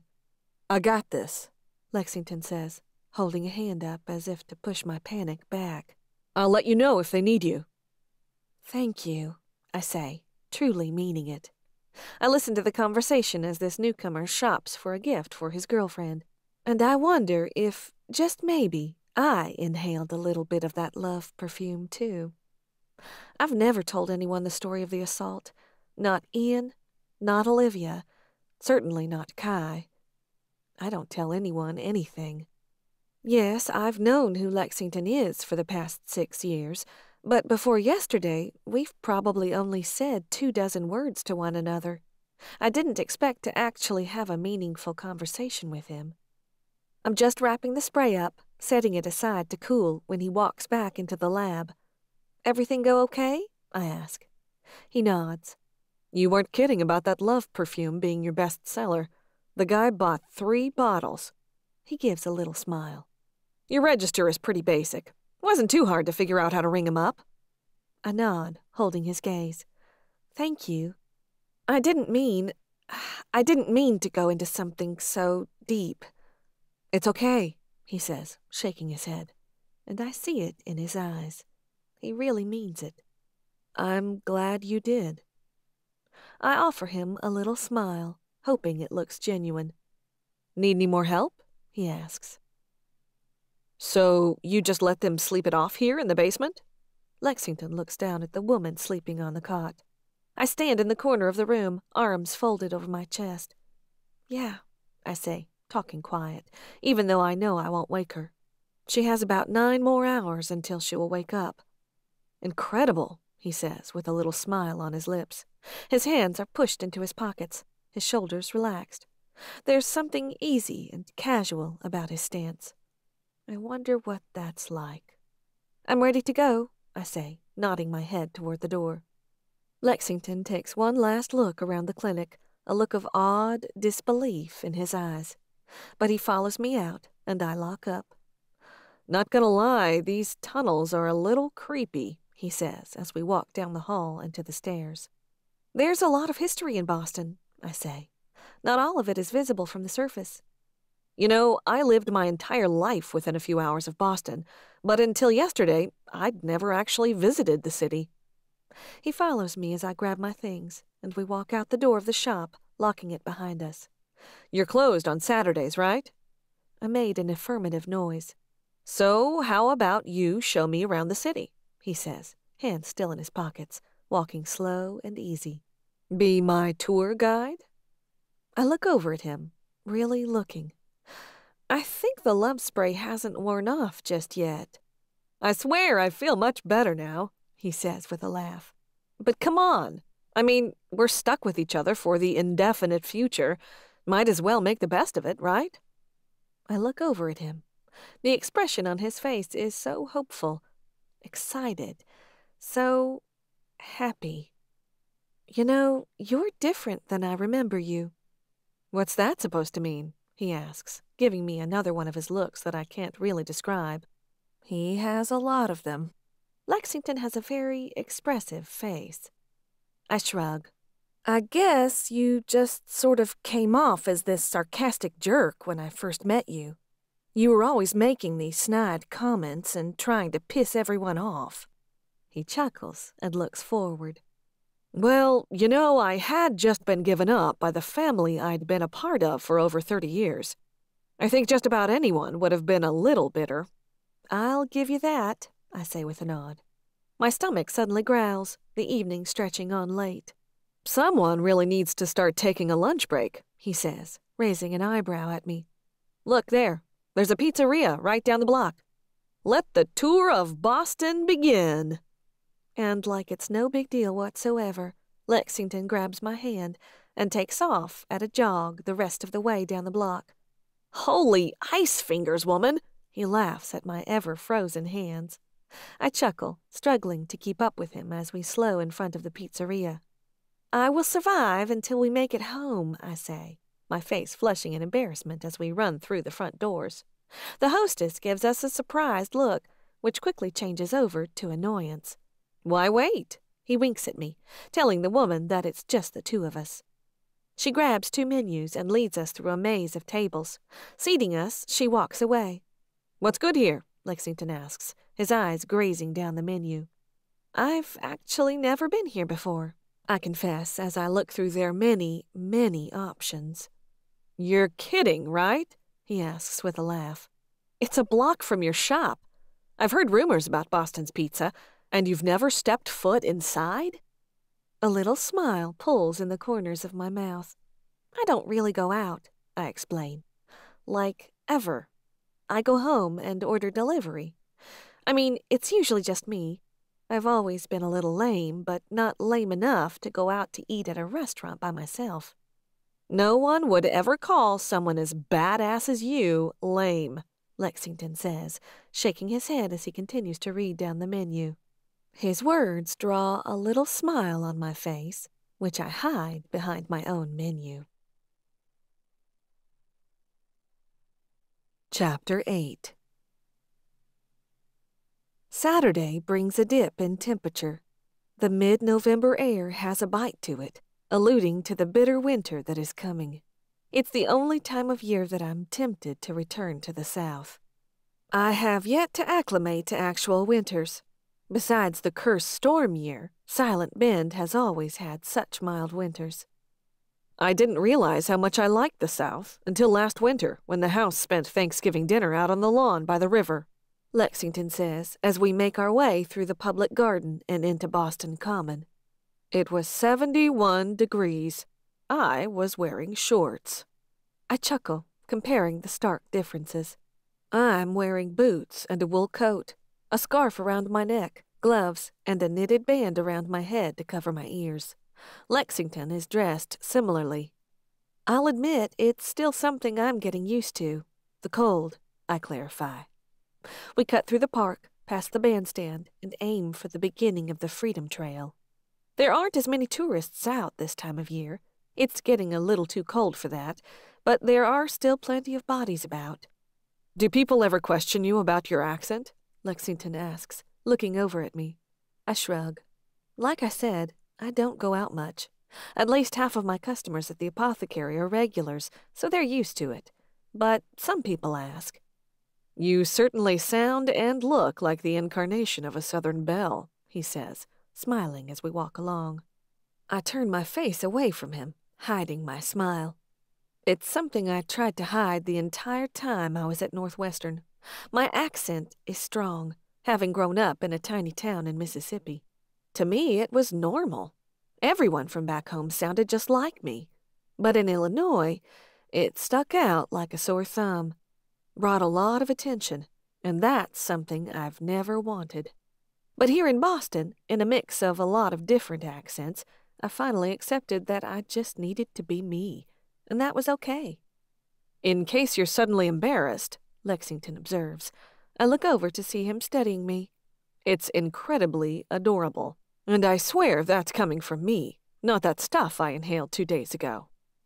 I know I'm blushing, but his expression is so genuine, I don't hide my face again. When he looks away, checking out the landmarks around us, I take the time to really study him. He's probably around 6 feet tall, just a little shorter than Ian. His shoulders are broad, and his body well-defined without being the gym rat type. Dirty blonde hair sits atop his head, always somewhere between messy styled and bedhead. It's hard to tell if he actually puts the effort into it, or if he just rolls out of bed that way. Somehow it really suits his personality. His eyes are bright blue. They're beautiful, really. And it's incredible that as a vampire, he's able to walk around during the day with no pain, thanks to implants in his eyes that Henry created, artificial pupils that dilate and filter out painful UV rays. His lips are thin, framed by a beard that I get the feeling is there more out of laziness than purposeful style. I know I've seen him clean-shaven before. Lexington's appearance could be described as semi-purposefully, permanently disheveled.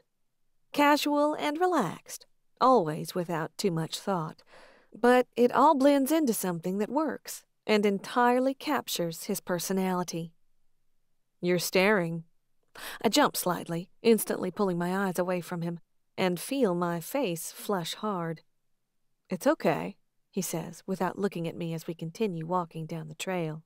It's not fair, really. I have an unfair advantage, being a vampire. I can just sense some things, you know? See, you're a human, and while you're certainly one of the more deadly, cool ones I know, you don't have all these extra senses, so you have no idea when I'm staring. I bite my lower lip, fighting the smile. I look away from him because I can't stand the idea of him seeing it. So, are you saying that's something you've been doing frequently? Maybe, he says so casually. It's really not fair how easily he keeps his cool. Hey, let's go check this place out, he says, tilting his head toward the Park Street Church. His eyes meet mine, and I see it all there.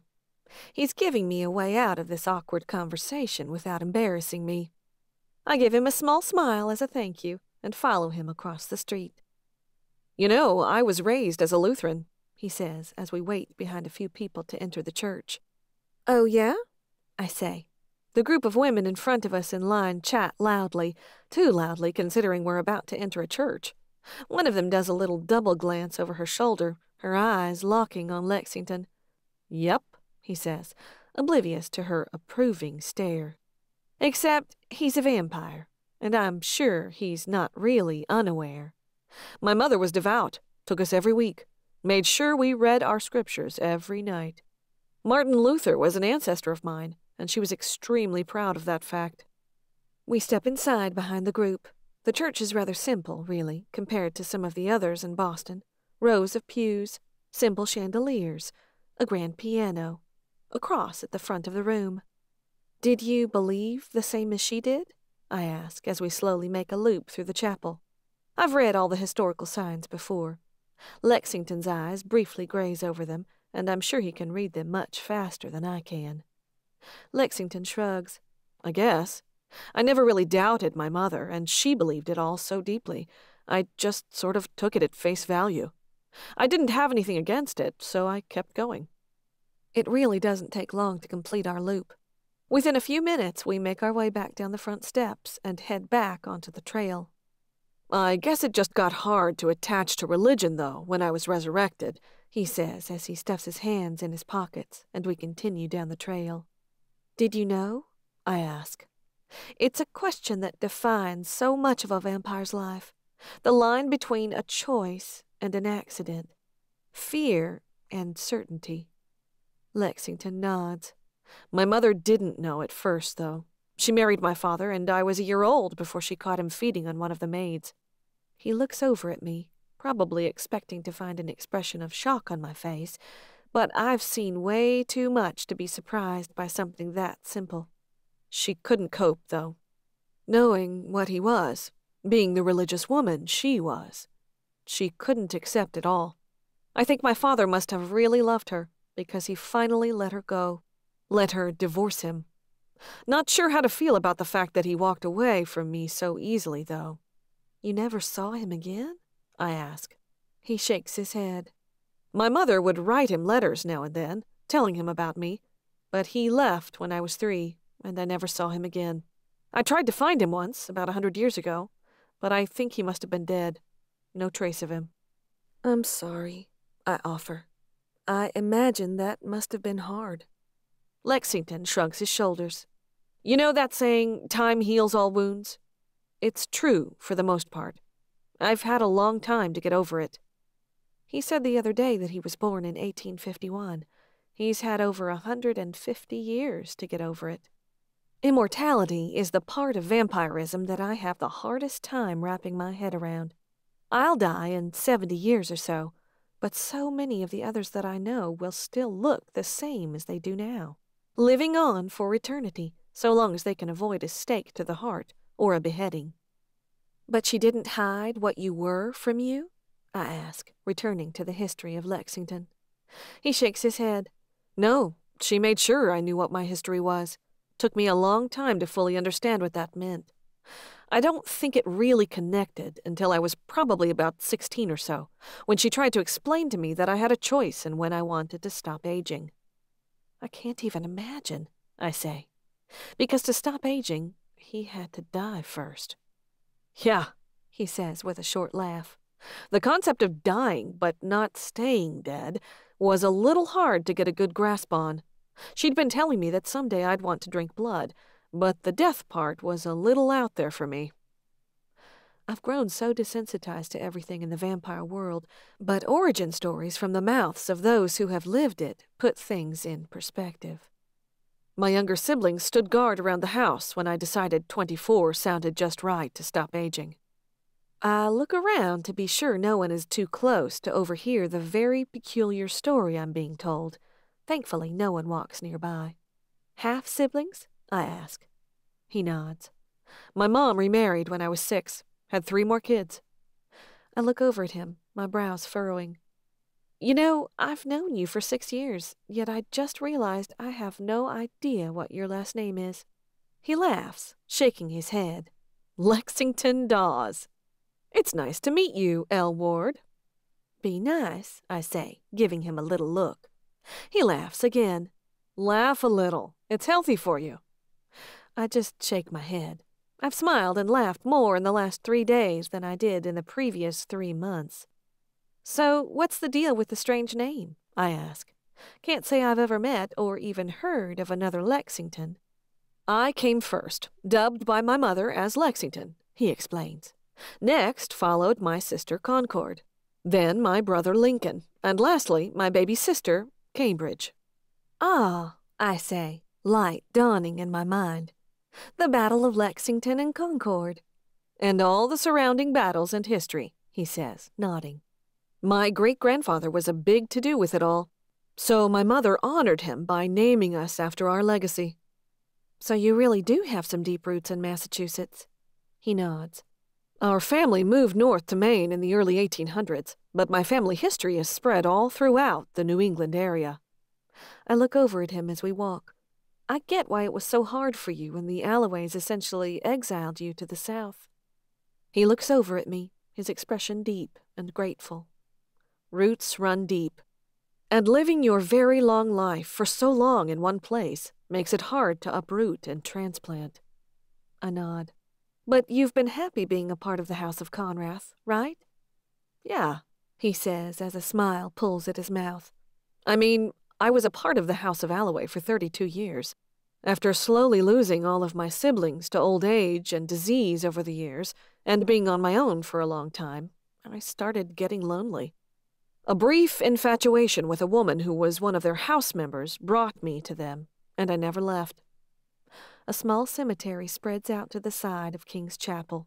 Old and ancient, the headstones are well worn, some of them difficult to read after hundreds of years of weathering. We slowly wander through, taking in the names of the dead. I had some friendships in the House of Allaway, Lexington says quietly. But it wasn't family. I can't say there was any real love in that house. After the trade, once I finally got over myself, I started seeing that Olivia actually cared about all of us. It had been a long time since I'd been a part of a family, but I still remembered what that felt like. She might have had a rocky start, but Olivia is a good person. A nod. My sister-in-law had a long road in figuring out her place as a royal and a house leader, but once she got there, she shined, and continues to do so. I'm sorry you're out of place once more, I say, looking over at him. I'm sure it isn't easy being sent away from your home again. He reaches out and takes my hand, giving it a little squeeze. I can't say I mind. As much as I do enjoy being part of the House of Conrath, it's kind of nice being back close to home. I give him a little smile, tucking a loose hair behind my ear.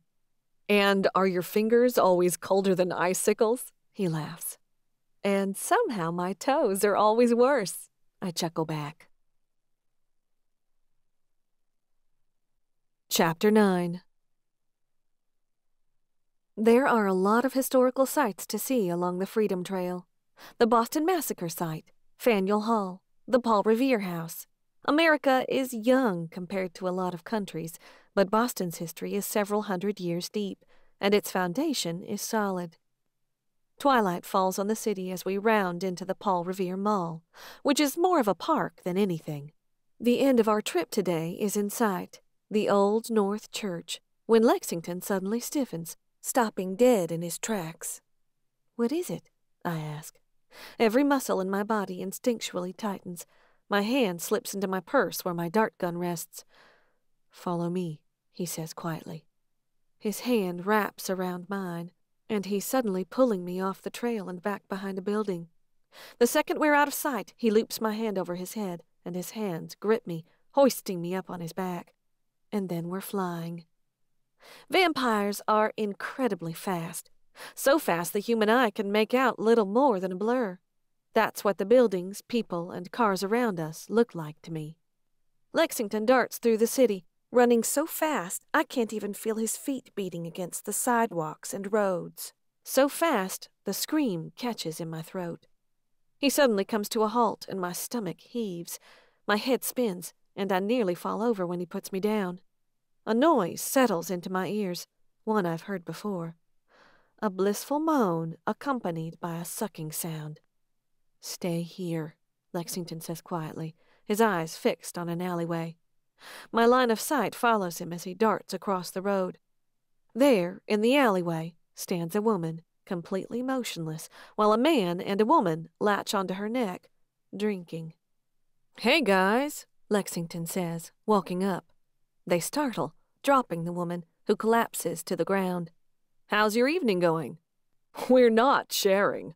The man laughs, his eyes glowing brilliant red in the darkening night. "So if a threesome is what you're looking for, you might want to check elsewhere." "Not tonight," Lexington says, trying very hard to keep his tone casual. "But you know, both of you drinking from the same person is a pretty quick way to kill someone or turn them." The woman laughs. "So? We've been drinking as much as we like, and there's been no repercussions for having fun. Not in years. There's no one left to say no." She drops to the ground and her fangs extend. Lexington darts forward, dragging the unconscious woman away from the vampire. "Maybe not," he says, backing away another 2 steps when she hisses at him. "But see, there's this new thing from King Cyrus, that if you turn anyone, it's punishable by death." "Not if no one is around to narc," the man snarls, taking a step toward Lexington. "Really, guys?" he says, his tone tired and impatient. "You really want to make this get ugly?" "You're the one who came at us," the woman says. "We were minding our own business." Suddenly, she lunges forward, her hands outstretched. With one hand, Lexington wraps his fingers around her throat, spinning and flinging her against the side of the building. I jump forward a step, pulling my dart gun from my bag. My heart pounds in my chest. The man jumps, sailing through the air.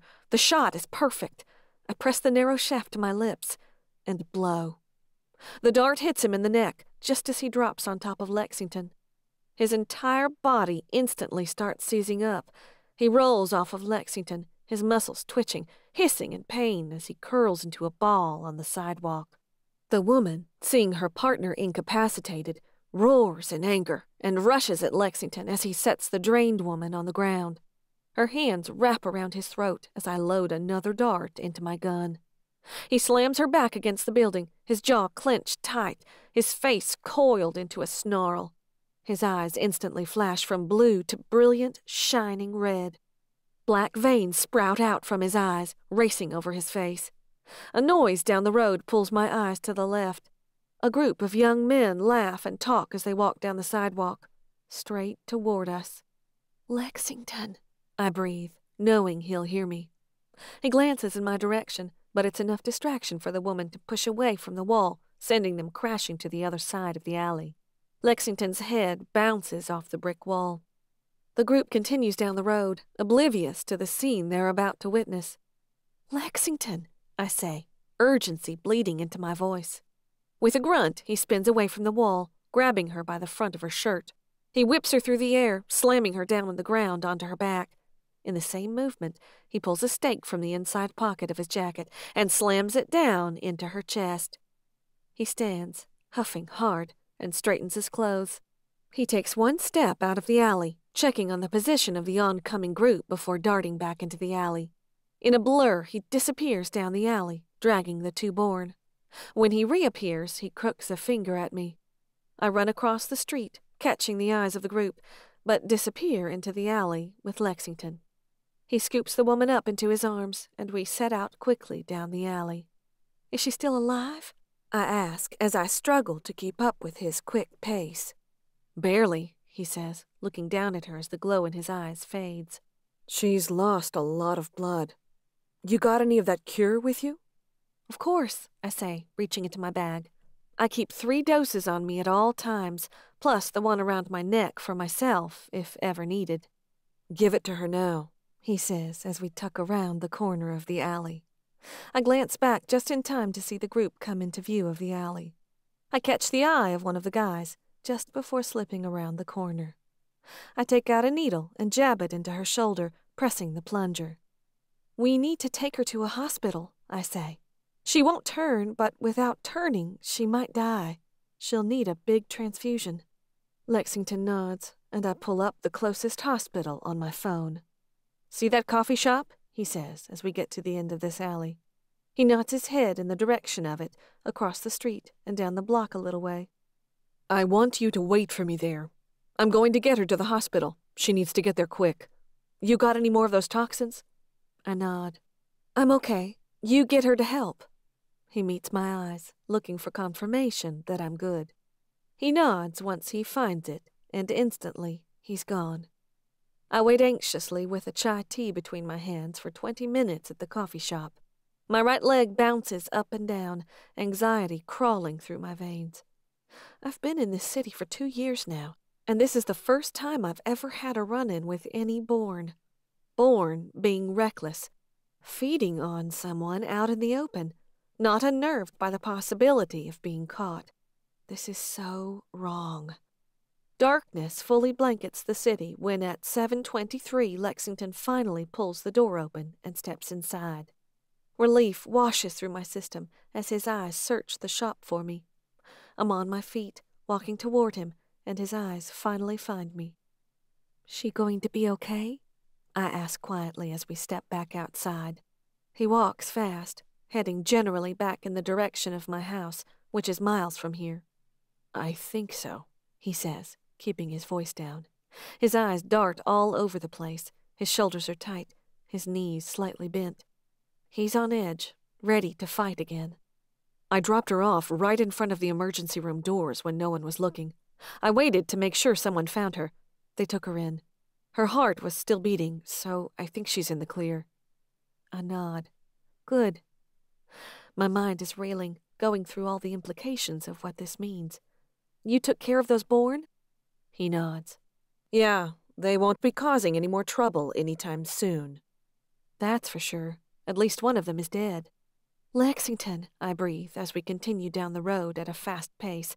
"I've never heard of a born attacking at random in the city. They weren't even hiding." "Word must be spreading that the House of Allaway has shrunk," he says. A homeless man steps forward, rambling and reaching a hand out toward us. Lexington takes my hand in his and pulls us to the other side of the road, picking up his pace. I can barely keep up, and he doesn't let go of my hand. "The vampires in this region must be realizing they can get away with this kind of shit, and that no one is going to come after them." "This is bad," I breathe. "The houses are the only things that keep this secret in check. If there's no governing, no fear of reprimand from the local regents or word getting to the king, this could get out of hand real fast," Lexington finishes for me. Chapter 10. The screen's glow illuminates Lexington's face as he taps away at his laptop. I arrange the pages we've printed on my dining table, taping the last few together. In all, the 14 pages create one giant map of the New England area, the general area of the Allaway rule. "Got another one in Michigan," Lexington says as he shakes his head. He tells me the town, and I mark it with a red pin on the map. That puts us up to 17 blatant attacks in the last 6 months, I breathe. My eyes dart all over the map. The attacks are concentrated most central to Vermont, the heart of the Allaway rule, thinning out toward their borders. 10 attacks in New York alone, 3 in Pennsylvania, and 1 each in Maine, Massachusetts, Ohio, and Virginia. That's all I'm seeing in the past 6 months that are obvious, Lexington says as he tips back in his chair on 2 legs. He laces his fingers behind his head, still staring at the screen. Comparing it to the other 3/4 of the states and their house rule, this is getting to be a problem. There's been 1 attack under Conrath rule, and that was pretty nuts. He shakes his head knowingly. And there's been 3 out west, compared to 17 in this area. It kind of sounds like Charles has just given up, I say as I affix tape to the back of our makeshift map. I hang it on the wall directly across from the table. 2 many red marks, each of them representing a report of a death where the victim had fang marks in their neck. We haven't even touched missing persons reports. It would be impossible to tell which of those were due to a vampire turning them or dying and their bodies just never being found. This is going to be noticed by Cyrus, Lexington says, sliding the laptop aside. He leans forward, his elbows on the table, cupping his chin in his hands as his eyes study the map. People die when the king comes around, I observe. The fear that preceded his arrival in Silent Bend was a tangible, choking thing. Lexington nods. Someone's here. A knock sounds on the door, and a second later it swings open. Instantly Lexington disappears, and there's a yell from the door, and a thud as something hard hits the wall. I turn to see Kai pressed up against the wall beside the door, his eyes glowing brilliant yellow. Lexington has his hand around Kai's throat, his fingers digging deep into his skin, a stake pressed sharply into the base of his rib cage. "Stop!" I yell, clambering from my chair, darting to their side. I claw at Lexington's hands. "Kai is a friend!" Lexington's eyes dart to mine, searching for confirmation. They glow brilliant red. A friend who just walks in the middle of the night? The clock above the couch reads 1:28. I hadn't realized how much time had passed as we researched what was going on. Yes, he's a friend. I know this prick isn't your brother, Kai growls once Lexington loosens his grip slightly. What the hell is he doing here? But the insult instantly tightens Lexington's fingers once more. Let him go, I say as the adrenaline subsides in my veins. I turn away from them, folding my arms over my chest and shaking my head. I'm instantly reminded why I needed a break from Kai. This is Lexington Dawes. He's one of Olivia's house members. If I let you go, are you going to keep your mouth shut? Lexington asks snappily behind me. About anything you might hear tonight. About our location. About me being here. And generally being an annoying yapper. I look over my shoulder, amazed at how even in this tense situation, Lexington still sounds so casual and sarcastic. The look Kai gives him could kill. His eyes brighten, his big, strong hands tightening on Lexington's. But as strong as Kai is, he's still no match against a Born. Kai, I say, Lexington is here to help. Calm down. It takes too long, but finally he nods. Lexington releases his death grip on Kai's neck, but keeps the stake pressed to his chest. Elle seems to think you're good, which is good enough for me, for the most part, Lexington says. But I need to hear it from your lips. We good? Kai's nostrils flare, breathing in and out hard.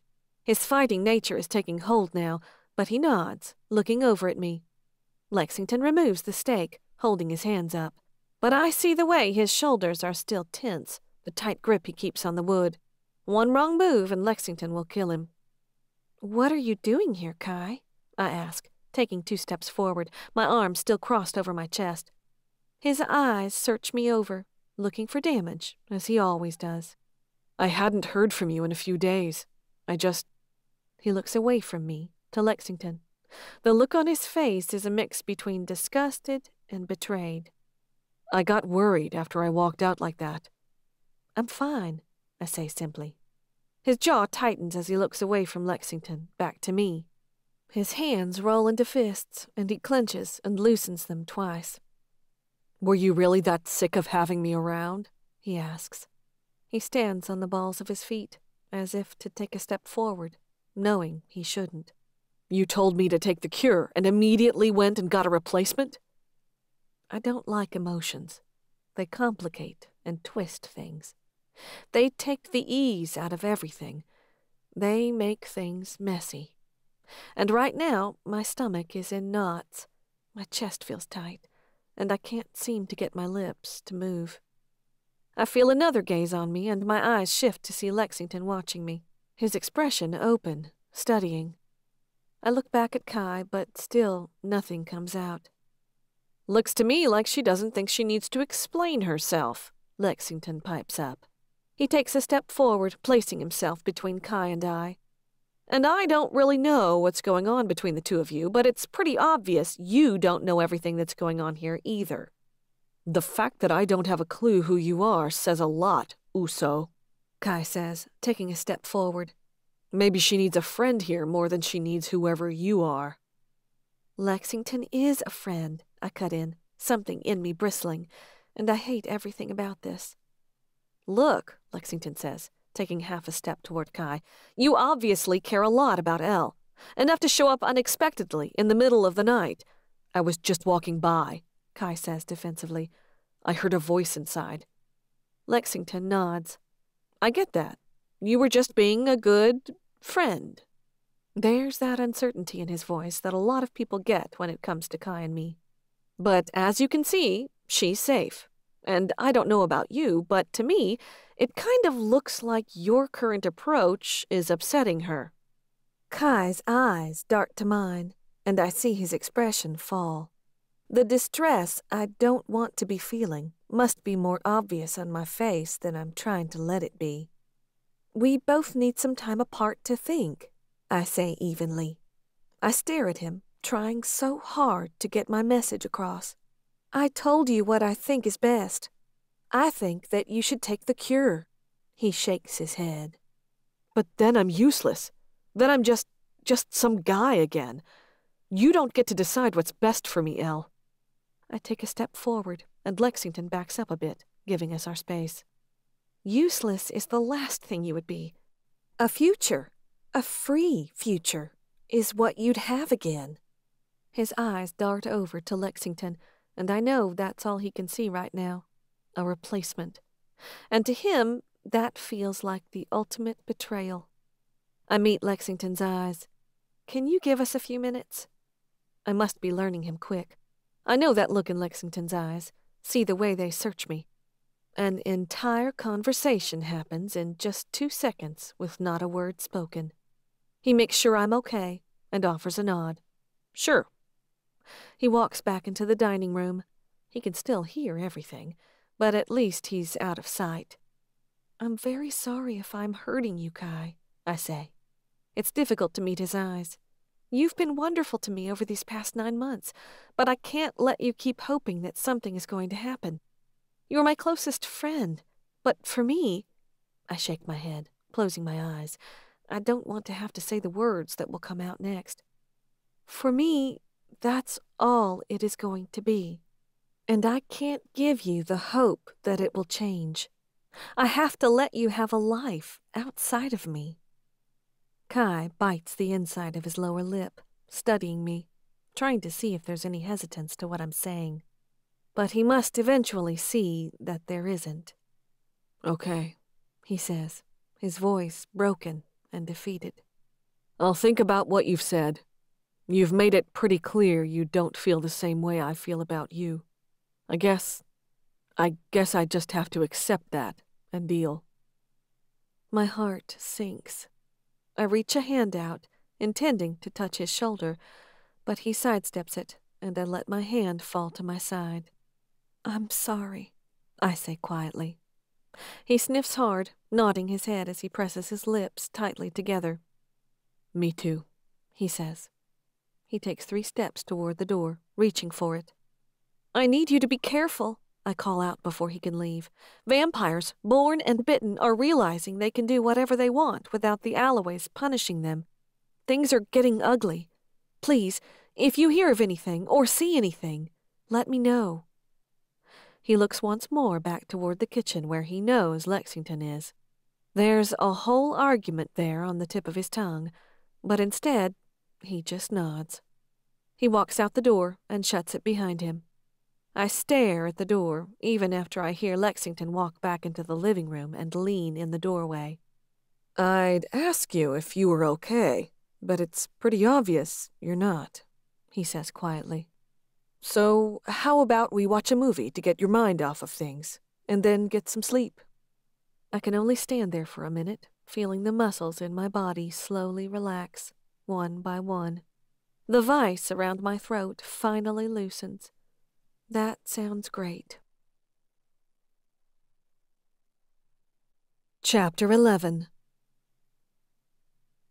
I slip through the automatic doors, just behind the doctor who has his nose in a chart.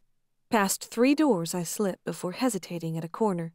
Peering around, I find the nurse's station just around it. I look back, meeting Lexington's eyes as he looks through the window in the door I just came through. I tilt my head just a little, pointing to the location of the nurse's station. At the same time, the only body at it walks in the opposite direction of me. I only make out a tiny blur and feel the wind rustle my hair as he speeds past me. The faint sound of rustling paper draws my eyes to the station. In motions I can barely make out, he whips from one chart to the next, searching through records at an insane speed. Finally, a whole 7 seconds later, he taps one particular chart. He darts to my side, grabbing my hand and tugging me further down the hall. On silent feet, we make our way down and stop outside of room 216. A machine beeps inside. Bags of blood drip into a tube before slipping into the man's arm. Lexington closes the door behind us, and I step up to the man's side. His skin is ashy, pale, his lips nearly white. 2 puncture wounds on his neck are slowly beginning to heal closed. His chest rises and falls, gaining speed as I observe him. "He's turning," I say. I bend over him, pulling one of his eyelids open. A brightening yellow surrounds his pupil. "Elle, don't!" But the warning comes a second too late. The newly awoken Bitten snaps a vice-grip hand around my wrist, yanking my arm to his mouth. Newly formed fangs sink into my flesh, and I instantly go numb and still, the blood getting sucked from my arm in deep pools. I blink, trying to clear the fog from my brain. I attempt to fight the vampire's toxins, but not before the fangs are yanked away from my arm. I stumble back, half falling on the floor, half on the bed, as the Bitten goes instantly still.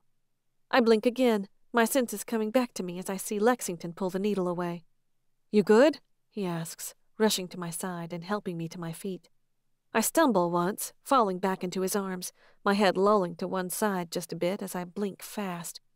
"Yeah," I mumble, still recovering. I rest there against his chest for a few moments, finding myself again. I didn't realize how far along he was. "I should have reacted faster," Lexington says, supporting me as I climb to my feet. "Sometimes I forget how fearless you are when it comes to us." I look back at him and see how genuinely he means it when he makes the statement. Fearless. I'd never considered the word applicable to myself, but he's right. When it comes to vampires, born or bitten, it takes a lot to make me afraid of them. I brace my hands on the bed, looking down at the man who now lies there so still. It all happened so quick. He immediately dropped into unconsciousness. He didn't even have to go through the pain. "Can you imagine if we'd gotten here even 2 minutes later?" I say quietly, watching as the man's features relax slowly. He would have woken up, grabbed the first person he could have found, and drained them. He would have exposed himself to the whole hospital. "The Allaway's hands-off approach is going to get all of us exposed real quick here," Lexington says as he rubs his hand over my back, not quite ready to let me stand on my own 2 feet. I nod. In the past 4 weeks that we've been tracking the news and listening to police scanners, there's been another 12 attacks. Over half a dozen online magazines have started talking about the mysterious animal attacks that are happening all over the Northeast. This is getting out of hand. "I'm tired," I say, standing straight, feeling my shoulders sag. Lexington immediately steps up, his hands on my shoulders. "You need me to carry you back home?" he asks quietly, his lips near my ear. I shake my head. "I mean, I'm exhausted holding all this, knowing what's happening here, what might come, and feeling like I can't do near enough about it. These are real people, Lexington. They're all innocent, and Charles is doing nothing to protect them." He turns me in his arms, pulling me into his chest, and it's the most comforting gesture I think I've felt in a very long time.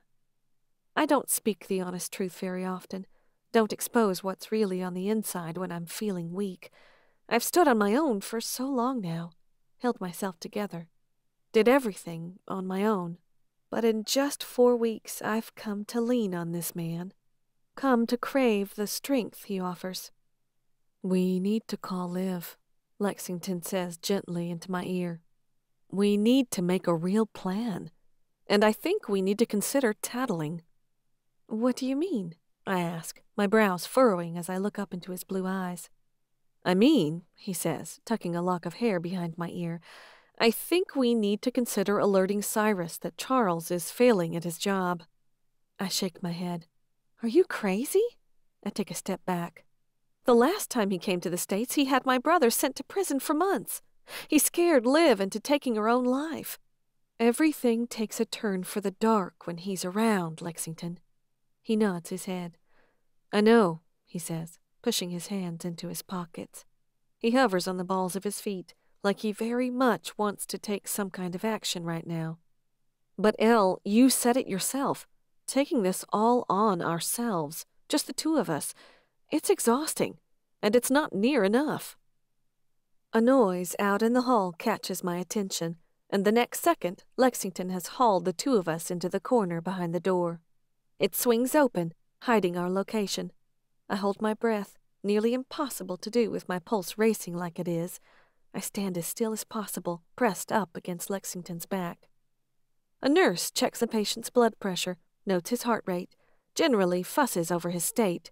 It feels like it takes forever before she finally leaves, closing the door behind her. I let out a big breath, stepping out from the corner. "I just think," I say, my mind reeling as I go over every implication of this situation. "I just think we should talk to Liv and Ian first. We've got to come up with some kind of solution first before we have to resort to involving Cyrus." "Yeah," he says, offering me a little smile. "I don't want to bring him over either. Let's head home and give them a call." It can't really be that easy to convince him to try my way. If this were Ian, it would be a huge fight that would dramatically last over several days, with him being angry and annoyed the entire time. But as the two of us sneak out of the hospital room, I kind of think it really is this easy. We walk toward the subway, out in front of the hospital, and just before we walk down into the tunnel, I look up at the gray skies above us that threaten snow. Stormy skies freak me out. Curses, people dying, threats to my family. I can't even imagine what a normal life would be like.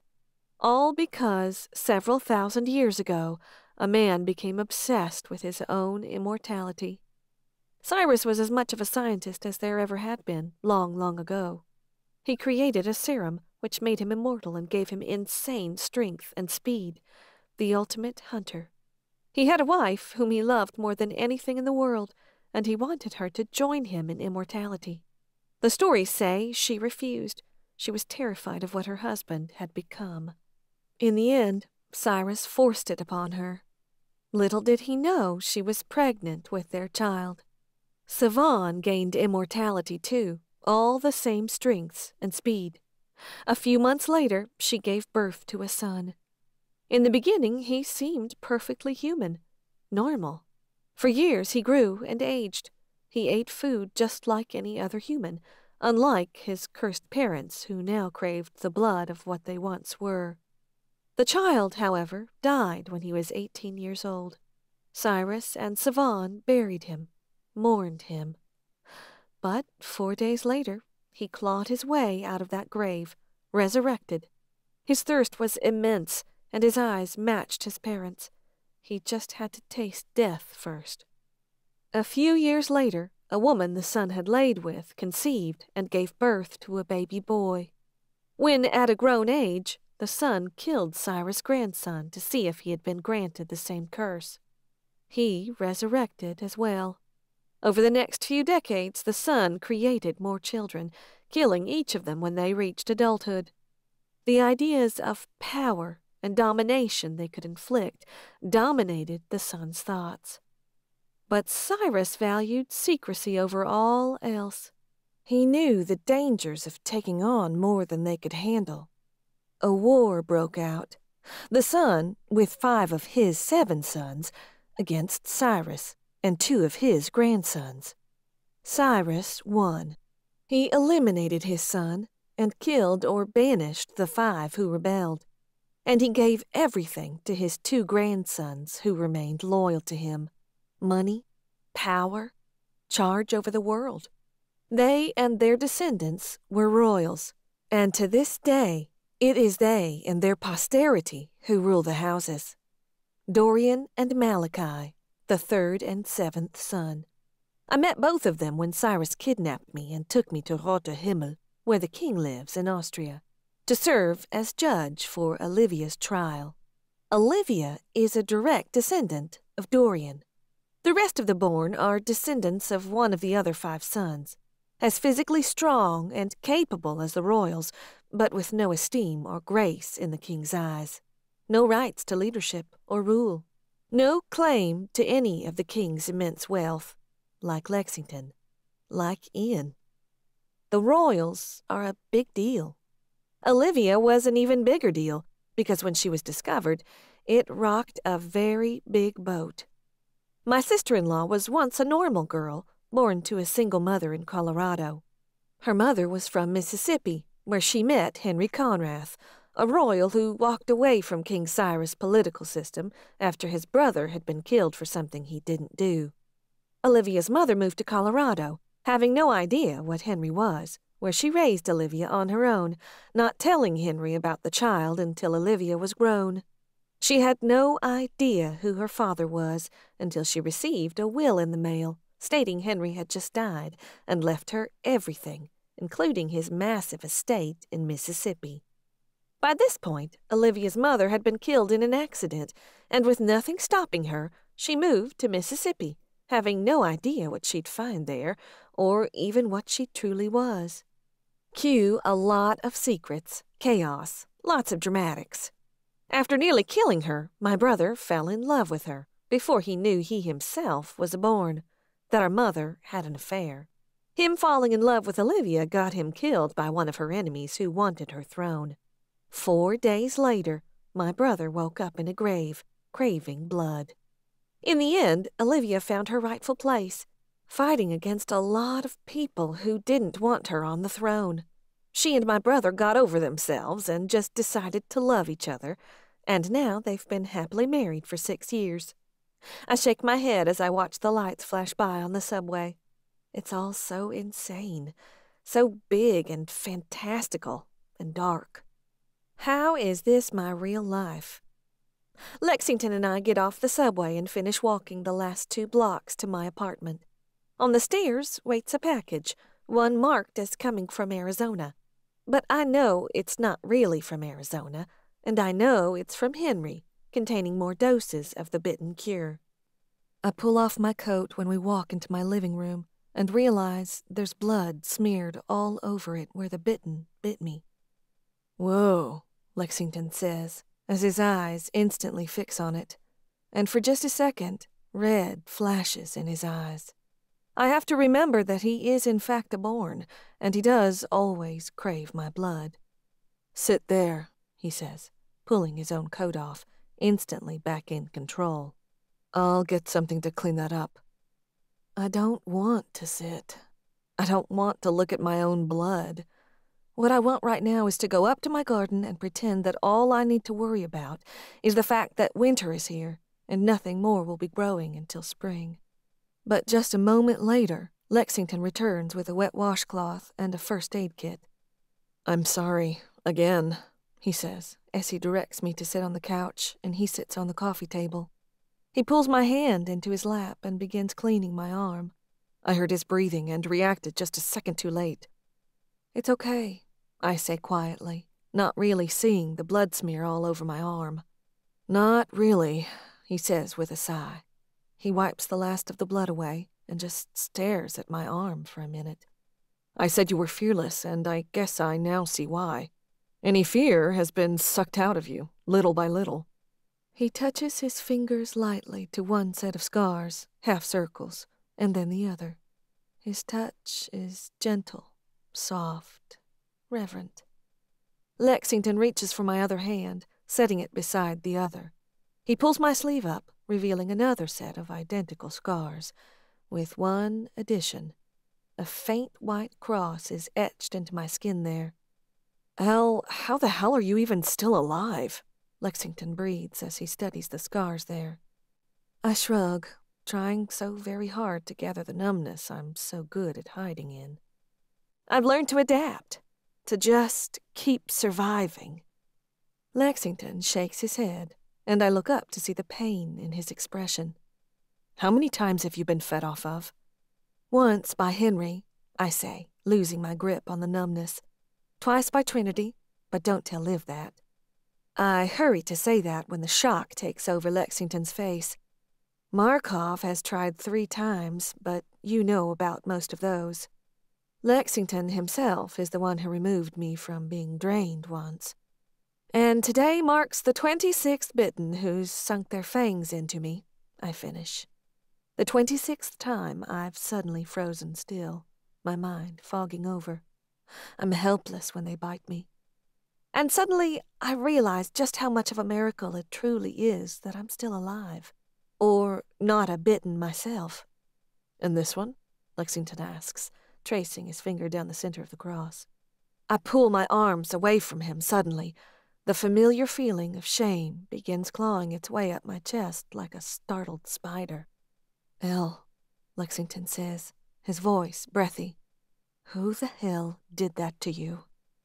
I can't seem to meet his eyes. They fix on a framed picture of Ian, Lula, and I that hangs on the wall. There's a reason why I haven't gone back to Silent Bend. Why, once Lula was dead, I finally felt free of that place and the people there.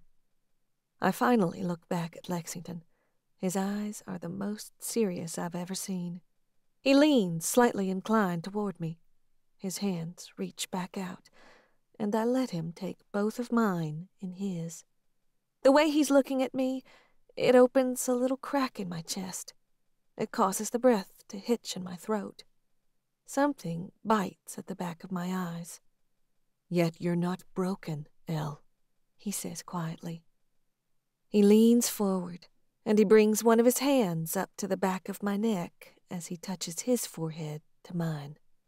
You're a fighter, one of the strongest, bravest people I've seen. People might look at you and assume otherwise, but I know what you are, Elle. Fearless. I sniff, holding in the tears that threaten to break free. I don't cry. I don't need to. But Lexington brings out emotion in me, and I think I need to allow that to happen every now and then. Thank you, I breathe. He nods, and I take in his scent, fully enveloped in the moment. Until the laptop in the dining room sounds off with an incoming call. I got this, he says. He backs away. Instantly, I can breathe again, but instantly, I feel cold. Were your ears ringing? I hear Lexington joke from the dining room. Faintly, I hear Ian and Liv's voices. My limbs are somewhat numb as I stand. I pull my sleeves down over my arms and head into the dining room. Are you two on one of those freaky sibling wavelengths? Lexington jokes as I sit in a chair beside him. But it's forced. I see the look in his eyes, and he's trying too hard to help me not let them see how affected I am right now. What's wrong? Ian instantly asks, though, his face going serious and stern on the screen. Even Olivia's brows furrow. I'm fine, I say, instantly feeling like the little girl again under the protection of her big brother. No, you're not, he says, calling me out. My brother has never been one to beat around the bush. And why the hell are you looking at her like that? Lexington leans back away from the computer. Like what? He scoffs. You keep your damn hands off of my sister, Lex, or I swear— Knock it off, Ian, I cut him off. Seriously, you have to stop doing that. You know that's never going to happen, he says, still glaring. Lexington looks over at me, his expression just slightly sheepish. But seriously, what's wrong? Instead of answering him, I slide the laptop back on the table, widening its view, and tilt it upwards. The camera gives them a clear view of the map that hangs on the wall. Things aren't going so well up here. Each of those dots represents a blatantly obvious vampire attack, Lexington jumps in to explain. This is just in the last 7 months. They're all centered around Charles' house, Olivia observes, staring closely at the screen. What about the last year? The last 2 years? There haven't been as many attacks, I say, looking over at Lexington for confirmation. They've definitely been picking up speed in the recent months.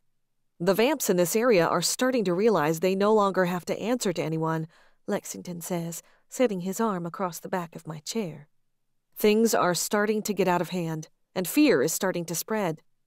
The fact that some of us have fangs isn't going to stay hidden for long, Ian concludes.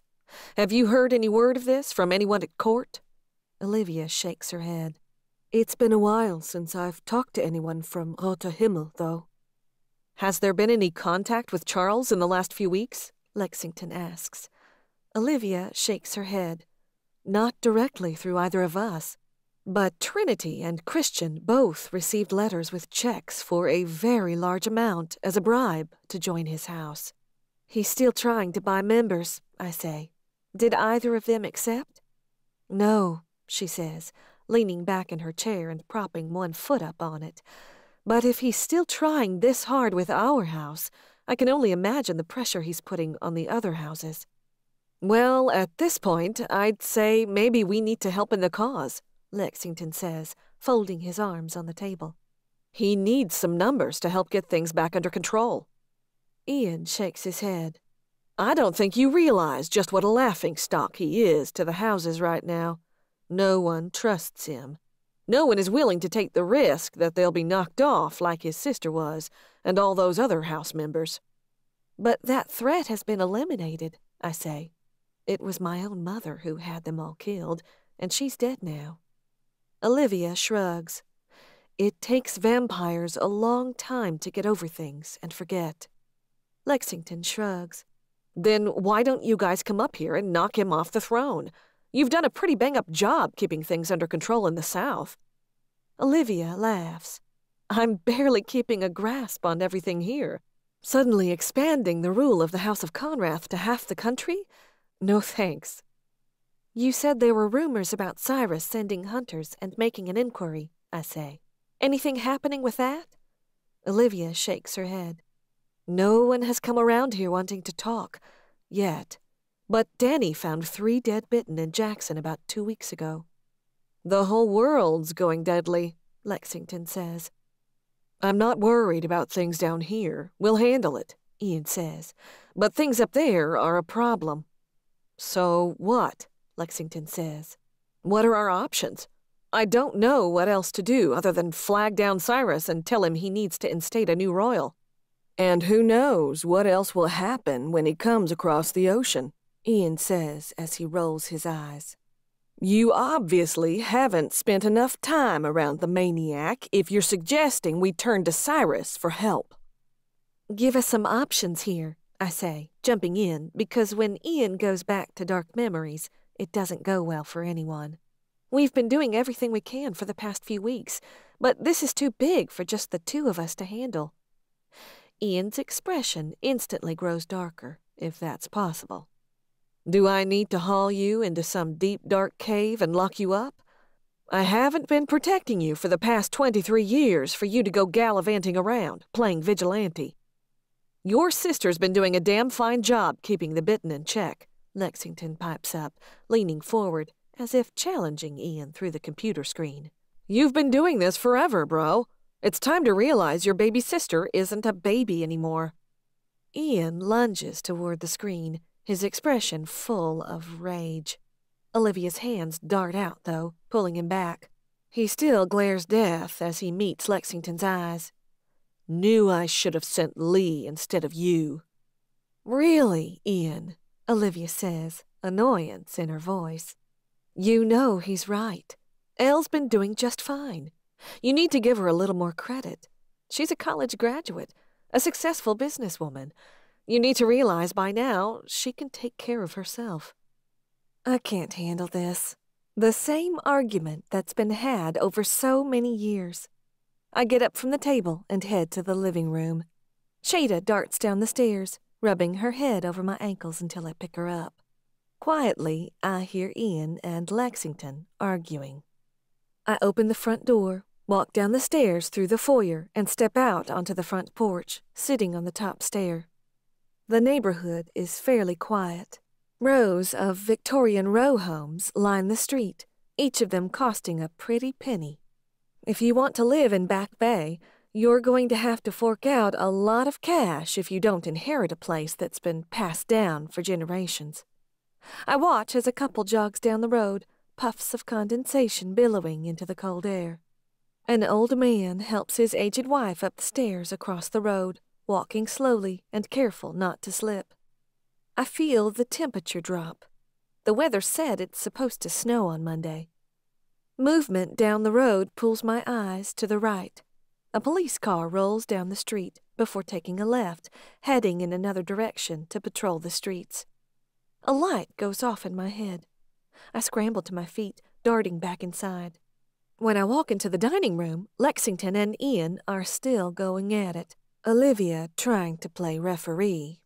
We need a sheriff of sorts, I blurt out, interrupting their annoying quarrel. What? Ian asks, struggling to catch up to the change of direction. Or rather, we need a stand-in. You two can't come up here to get everything under control, not without the threat of starting a war with Charles, I say as I place my hands on my hips, my mind racing. And yes, you could beat him if it came to that, but that's just going to draw more attention, which no one wants.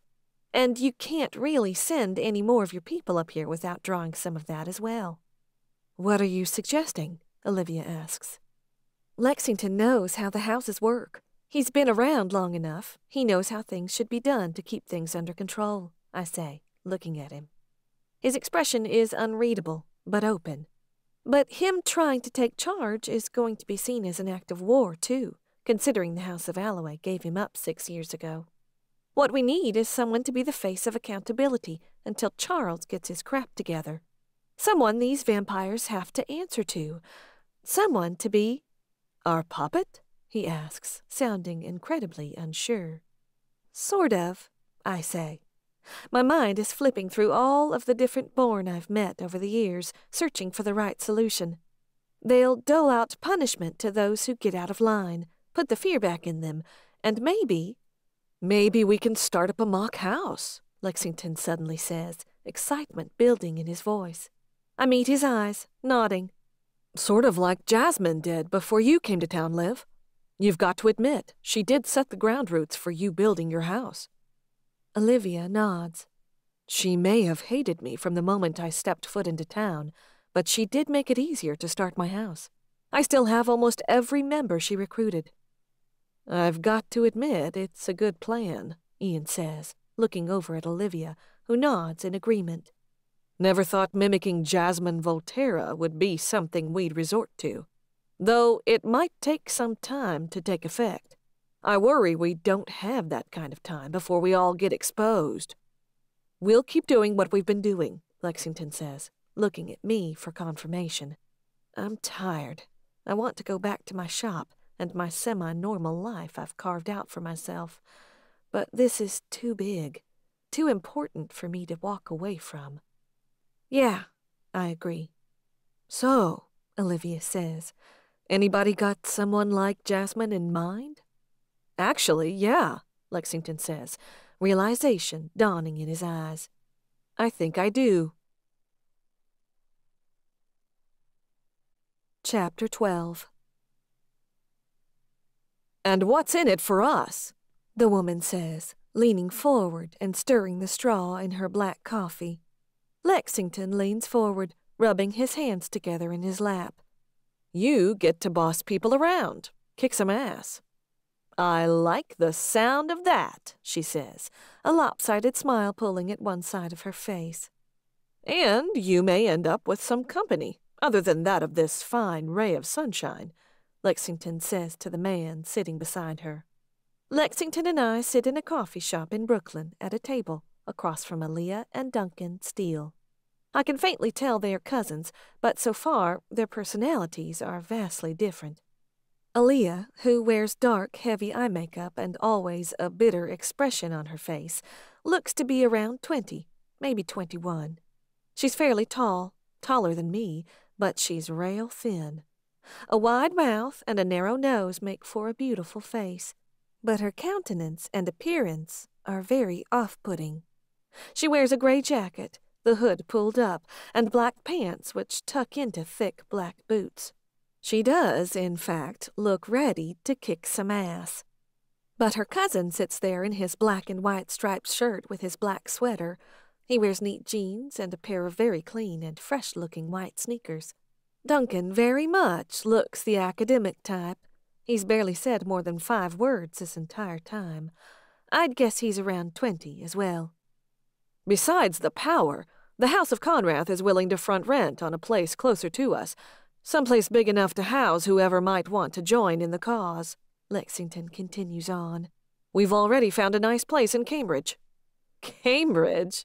Aaliyah chuckles with a sneer. It's a far cry from Brooklyn. Well, you might miss the nightly shootings, the drug deals, and the smell, Lexington says, giving her a look. But hey, Harvard isn't too shabby. You really mean it that you have something that will let us walk around during the day again? Duncan asks, leaning forward, brushing away the banter. We'll see how things go first, Lexington says. Everything about his body language says he doesn't trust these two yet, and I'm still trying to figure out why he reached out to them. Help us out. If things go as hoped, we'll make an upgrade to your status. That includes more than just the ability to walk out in the day. He means money. Financial support from the House of Conrath. Duncan's eyes widen slightly, and he looks over to Aaliyah. It's pretty clear. She's the one in charge. It seems too good to be true, she says. Why aren't you the one doing this? You're the one with all the experience with the houses. You know I don't play well with others.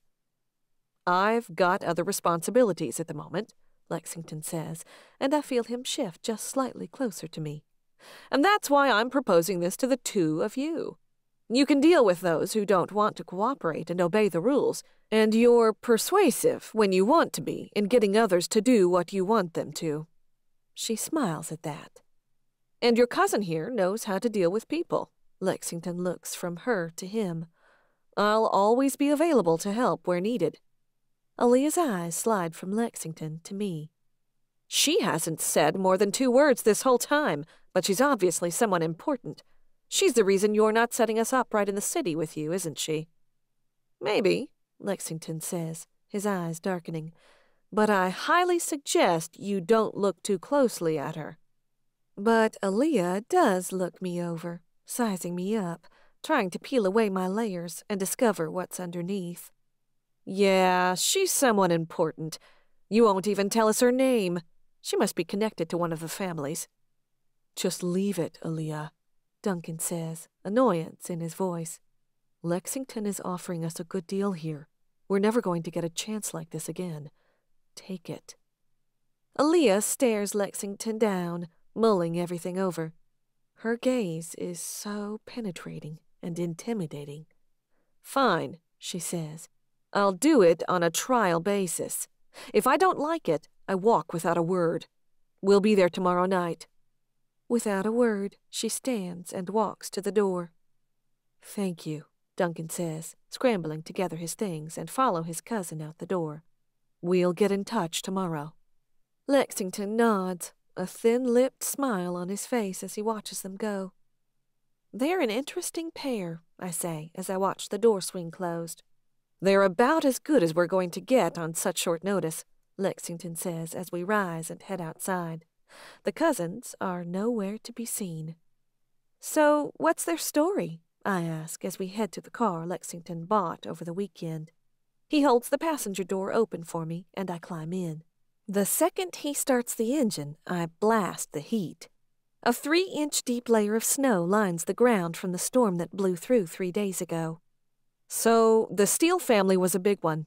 From New York for forever and ever, Lexington says as he pulls out onto the road and with the guidance of the GPS on his phone, points us in the direction of home. Not sure which of the 5 exiled brothers their family stemmed from, but a long time ago they ended up here in the States. I look outside at the huge city that surrounds us. I took a train through New York on my trip back east, but was too intimidated to get off and explore. I think there were something like 4 original Steele brothers, and they each had a bunch of kids, he continues. I think there were something like 35 cousins as of 20 years ago. That's basically a house, I say in shock. Do they all live in Brooklyn? Lexington shakes his head. Aaliyah and Duncan are the only ones left. One night, one of the 4 brothers went crazy. He went all around the city and killed every one of them, except Aaliyah. She realized what was going on, and she put a stop to it. She killed her uncle. I fill in the blanks. Lexington nods. She has no idea why he murdered the entire family, put a stake through every one of their hearts. The only reason Duncan is still alive is because he was actually going to Knight University. He was away at school. But as soon as he found out what had happened to his family, he came back to be with the last family member he had left, his cousin. That's awful, I say, shaking my head. I can only imagine what they went through. Lexington nods once more. There's a reason Aaliyah is so unpleasant. She was never the nicest before the massacre, but after... It's understandable. Anyone would be angry, and she may never get any answers as to why he killed them all. So the Steele family has no ties to Charles? I ask. No need, really, Lexington says. They had such a large family they didn't need to join a house. Like I said, you join a house for companionship or protection, or both. They didn't need either with a family that big. It's perfect. They have nothing against Charles, and Aaliyah's not going to be afraid of someone coming after her if she ever decides to join his house. She's already survived a horrific attack and was the one to put an end to it. How did you meet them? I ask. Duncan is a pretty smart guy, Lexington says as he rubs 2 fingers over his lips. He'd been trying to do some research on his family roots about 9 years ago. He reached out to the Alloways to see if they knew anything, and they sent him to me. I helped him do some research, and wherever one cousin goes, the other does too now. Were you able to help him find what he was looking for? Lexington shakes his head. We got back as far as 1581, but the trail went cold there. I nod. There are so many deep roots in this world, so many hidden paths and family ties.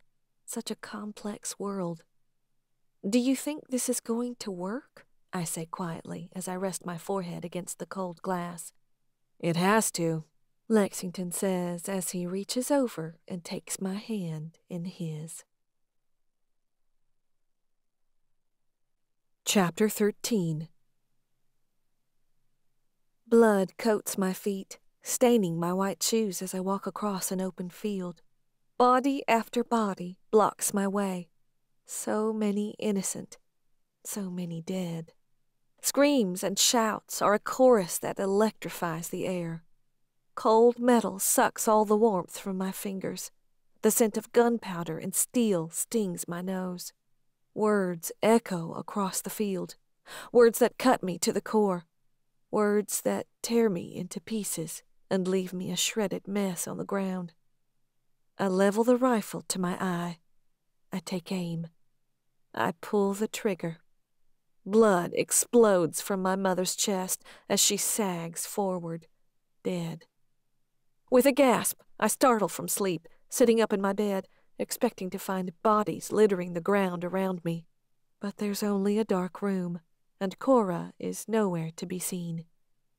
I lay back in my bed, staring at the ceiling as my heart rate settles back down, ever so slowly. It's a nightmare that visits me frequently, replaying the one and only memory I have of the woman who gave birth to me, over and over. Without giving it permission, my mind immediately goes back to that day, to the bodies and the deaths and all the blood. So many innocent, so many that I had known, losing their lives. My mind races through every detail, recalling every horrifying minute. I swing my legs off the side of the bed and climb out. Once my brain goes to that night, it's hard to escape, and there's already enough darkness in my heart. I can't have more tonight. I quietly pad down the stairs, hoping to not wake Lexington if he's sleeping. I round into the kitchen, opening the fridge to get some milk. "You okay?" I startle slightly, turning to faintly make out Lexington's face at the dining table, illuminated by the glow of his computer screen. "Yeah," I say, pulling out the carton and filling a glass. "Just a nightmare." For some reason, I always confess the truth to him when I've hardly ever done that with anyone else. "Thankfully, we usually wake up from those," he says quietly as he watches me cross the kitchen and sit in the chair beside him. "Usually," I say as I tuck my knees up to my chest and hold the glass between my hands on the table. "What are you working on?" Lexington shrugs, looking back to his screen. "Just the usual maintenance stuff." "What's that supposed to mean?" I study his face in the dim light, noticing the stubble that's growing back from when he shaved yesterday. He chuckles, rubbing a hand over the back of his neck. "I wouldn't say I have a job, but I do have investments I've made over the years that I still have to keep an eye on." I nod. I guess I should have thought Lexington would have a way to provide for himself financially, but I didn't. "You really enjoy doing stuff on the computer, don't you?" He looks over at me and smiles. "I guess they seemed like magic back when I first started hearing about them. The possibilities just seemed so endless. I bought stock in this one company early on. Let's just say it was a wise move, but looked real risky at the time." "Are you trying to tell me you're rich or something?" I say with a little smile. Lexington shrugs. "I wouldn't call it rich, but I promise I'm not just mooching a free place to live off of you." I chuckle, shaking my head. "So is this what you do every night when I'm sleeping?" Lexington leans back, his eyes going back to his computer screen. "Pretty much. I mean, I've been digging around Charles, but there's not much to find. He's been real quiet these days. But yeah, the computer keeps me occupied while you're snoozing away." He smiles. "Though I will say that I think I sleep more than your average vampire." Of course he does. It's so fitting that the relaxed, casual vampire is the one who can take it easy enough to sleep. "You should tell me about your time living with Charles," I say, taking a sip from my cup. "Did you like living with the Alloways?" Lexington shrugs. "At the time, I thought I did. I mean, I'd been alone for a long time before that, so mostly it was nice to have company all the time. And the parties." "Charles liked parties?" Lexington smiles and shakes his head. "It was mostly Chelsea. Anything that brought her attention, put her in the spotlight. She and Charles would always come up with the most ridiculous outfits, and they always matched. I don't think they realized how weird that was." I smile, watching Lexington light up as he recounts his past. I realize now how little I know about his very long history. "It was easy to kind of forget who you were as a person in that house," he continues, looking off into nothing. "I mean, it was a party every other weekend, but during the week it was all about acting the part of a royal, too. See, everyone is still productive at Liv's house, but in the Alloways, we sat around and let others do the dirty work for us." "So Charles has never really had to work for anything," I say. Lexington nods. "He cared about his friends, his dog, and his sister. Not much else ever bothered him." "Sounds like you were a different person back then," I say quietly, looking at him. His eyes slide over to me, and there's a little bit of shame in them, maybe. "I was. I guess I just got caught up in their way of thinking. I got kind of entitled and lazy." "I wasn't like that before I joined their house, and I haven't been like that since they gave me away." "People can always change," I say, holding his gaze, "if they want to." "Yeah," he says quietly. I just hope it continues to be for the better. Chapter 14. I pace in the front room of the house Olivia rented for our plan. The clock ticks toward 1 o'clock. It's been dark for 5 hours, I say. It only takes 4.5 to drive here. They're from Brooklyn, Lexington says. Trust me, they don't have their own car. They're taking the bus. I nod. Having to make use of public transportation is something I'm still getting used to, even though I haven't had my own car in 2 years now.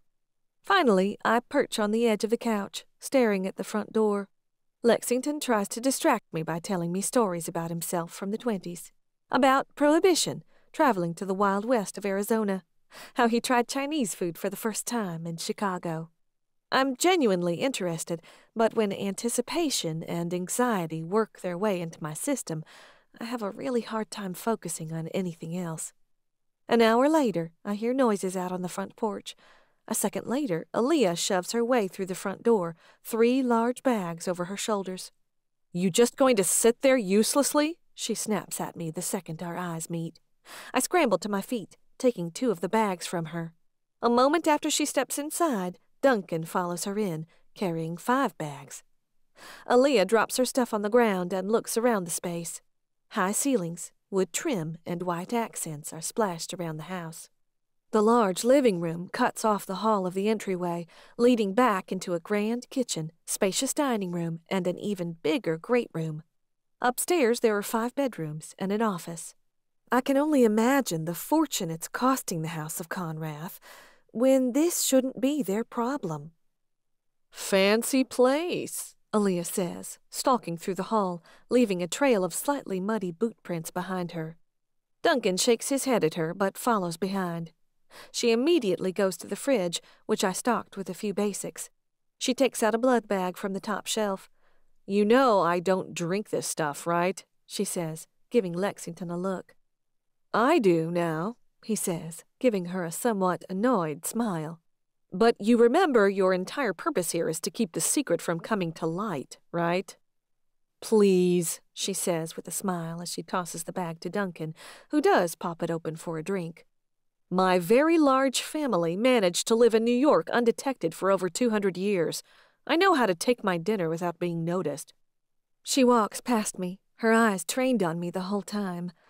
Though I don't know how you managed to spend 24/7 with this one and not take a little sample.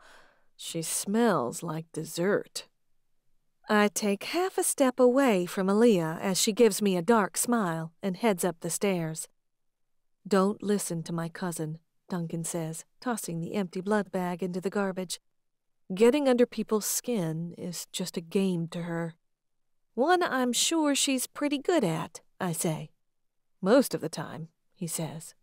He crosses back into the living room and opens his backpack. He pulls out a laptop and goes back to the dining table.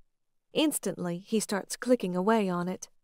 This place will work, Aaliyah says, suddenly jumping over the railing and landing on the wood floors loudly, I'm sure just to make me jump. The rules are that if I catch anyone being reckless, you don't get to dictate what the punishment is. She holds the edges of her leather jacket, looking very deadly and dangerous in such a beautiful and historical setting. So long as you're discreet, Lexington says. The look in his eyes says he knows he's involved a weapon he can't really control. We're going to have to start this out with a bang. You know that, right? She says as a smile starts forming on her face.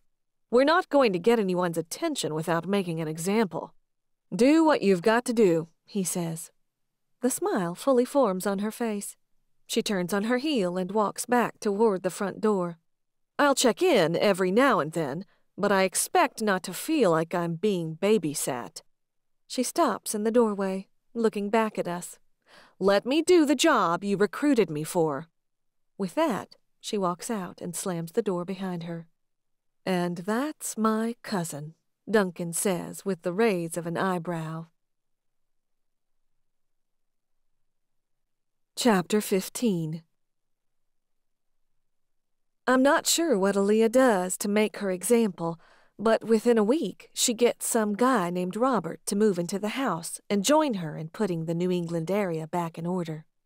I try to avoid her as much as possible, and thankfully I only have to see her once in that first week.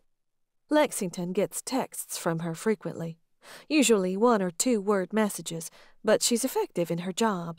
She takes out 3 attackers in the first 7 days. She's effective considering she's limited to the night dark hours of the day. A week before Christmas, I stand in my lab, maybe sort of feeling like I've kind of gotten back to my normal life. Snow softly falls outside.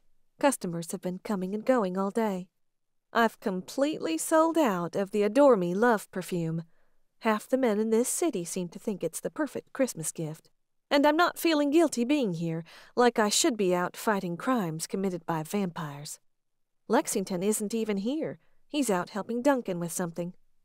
All that's missing is Kai, waiting to step in and ask if he can walk me home. But that doesn't happen anymore.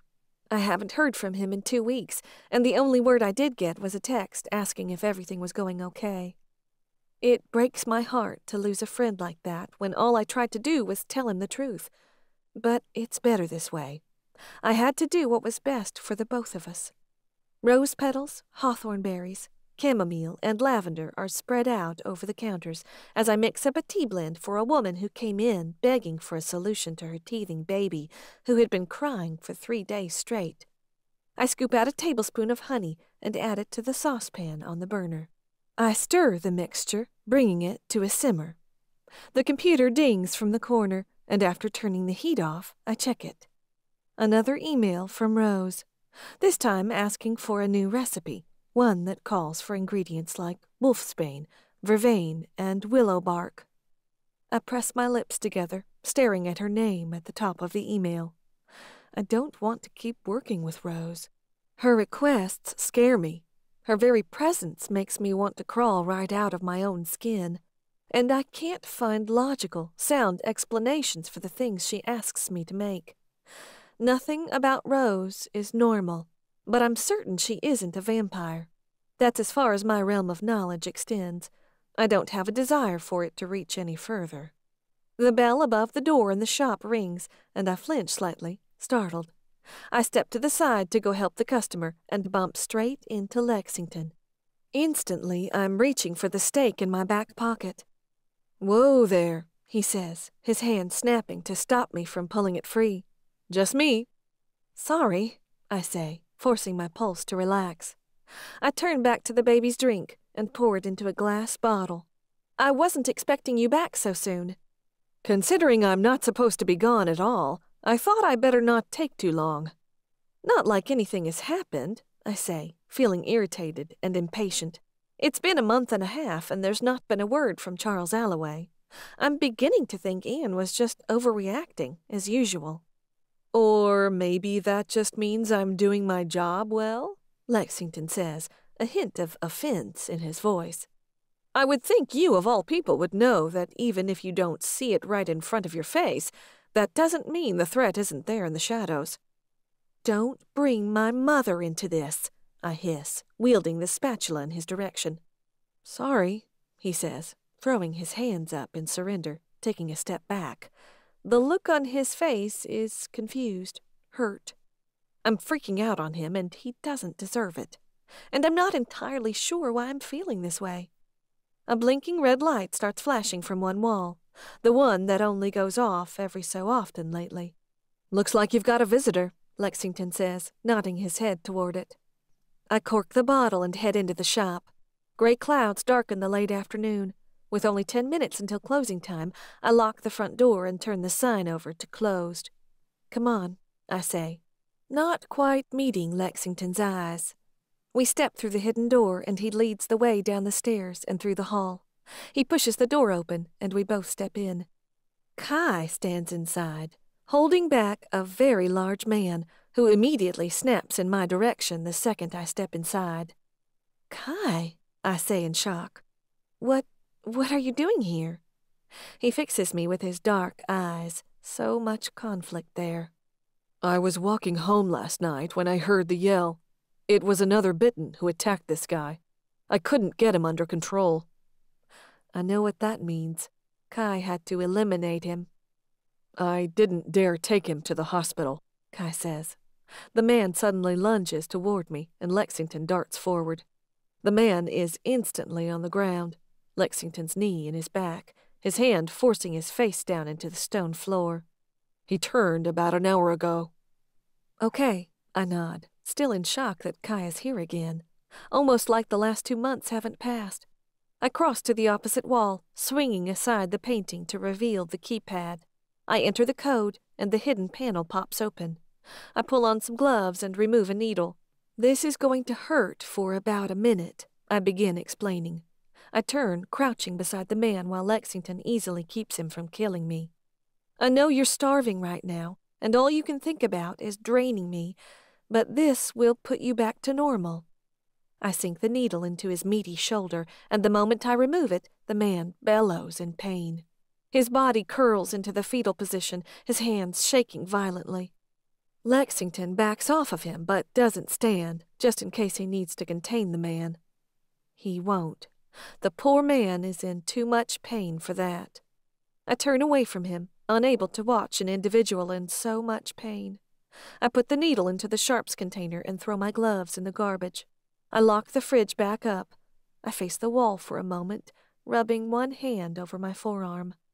He's good, Lexington says. I look over my shoulder to see the man finally fall still. Kai grabs his wrists and hauls him over to the cot. How have you been? I ask, even though I can't fully meet Kai's eyes. I've had a lot of thinking to do, he says, but it's been good. Really?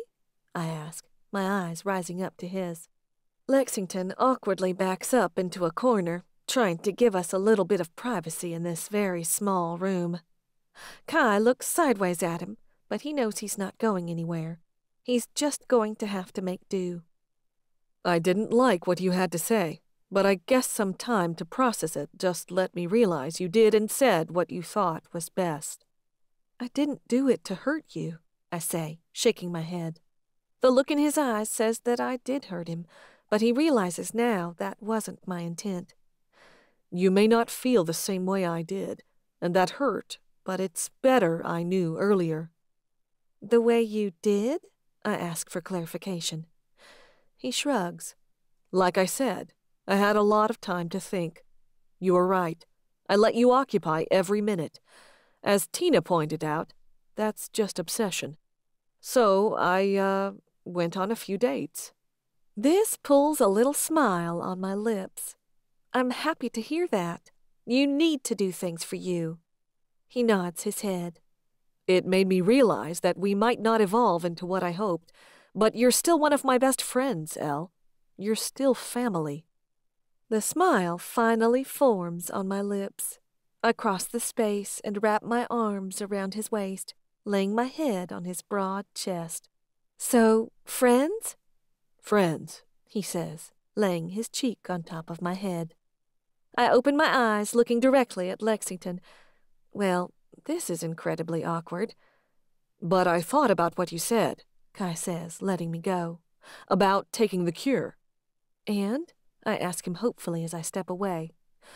I will take it someday. Hopefully soon. Kai looks over at Lexington, and slowly I see something changing in his expression. The melting away of the view of an enemy. But I know something has been going on. The city, it's not as safe as it used to be. I want to help. I feel my entire body light up. Kai, that sounds amazing. Aaliyah might take a bit to warm up to the idea of a Bitten helping her, Lexington says, but we need all the help we can get. She'll have to accept it, I say, nodding my head. The confusion on Kai's face leads me to realize he has no idea what we're talking about. A quick explanation of our plan, that we're essentially starting a new house to get everything back under control, and that Aaliyah and Duncan are in charge, brings him back up to speed. The ultimate plan is to turn whoever is willing over to Charles, I say. They need to rebuild their house. Obviously, you won't be joining the house when that time comes, Lexington says. I nod. Kai is a Bitten, and unless the Bitten have a debt to one of the born, they have no connections to the houses, and that's illegal now. But as you said, the plan is to eventually take the cure. Kai nods his head, and I can see the wheels spinning in his head. This could work, he says, a small smile on his lips. I'll do it. I'll help this woman keep things under control. I look over at Lexington, a full-on smile spreading on my face. He returns it and steps forward, his hand extended to Kai. Then welcome to the House of Marshals. Chapter 16. House of Marshals, huh?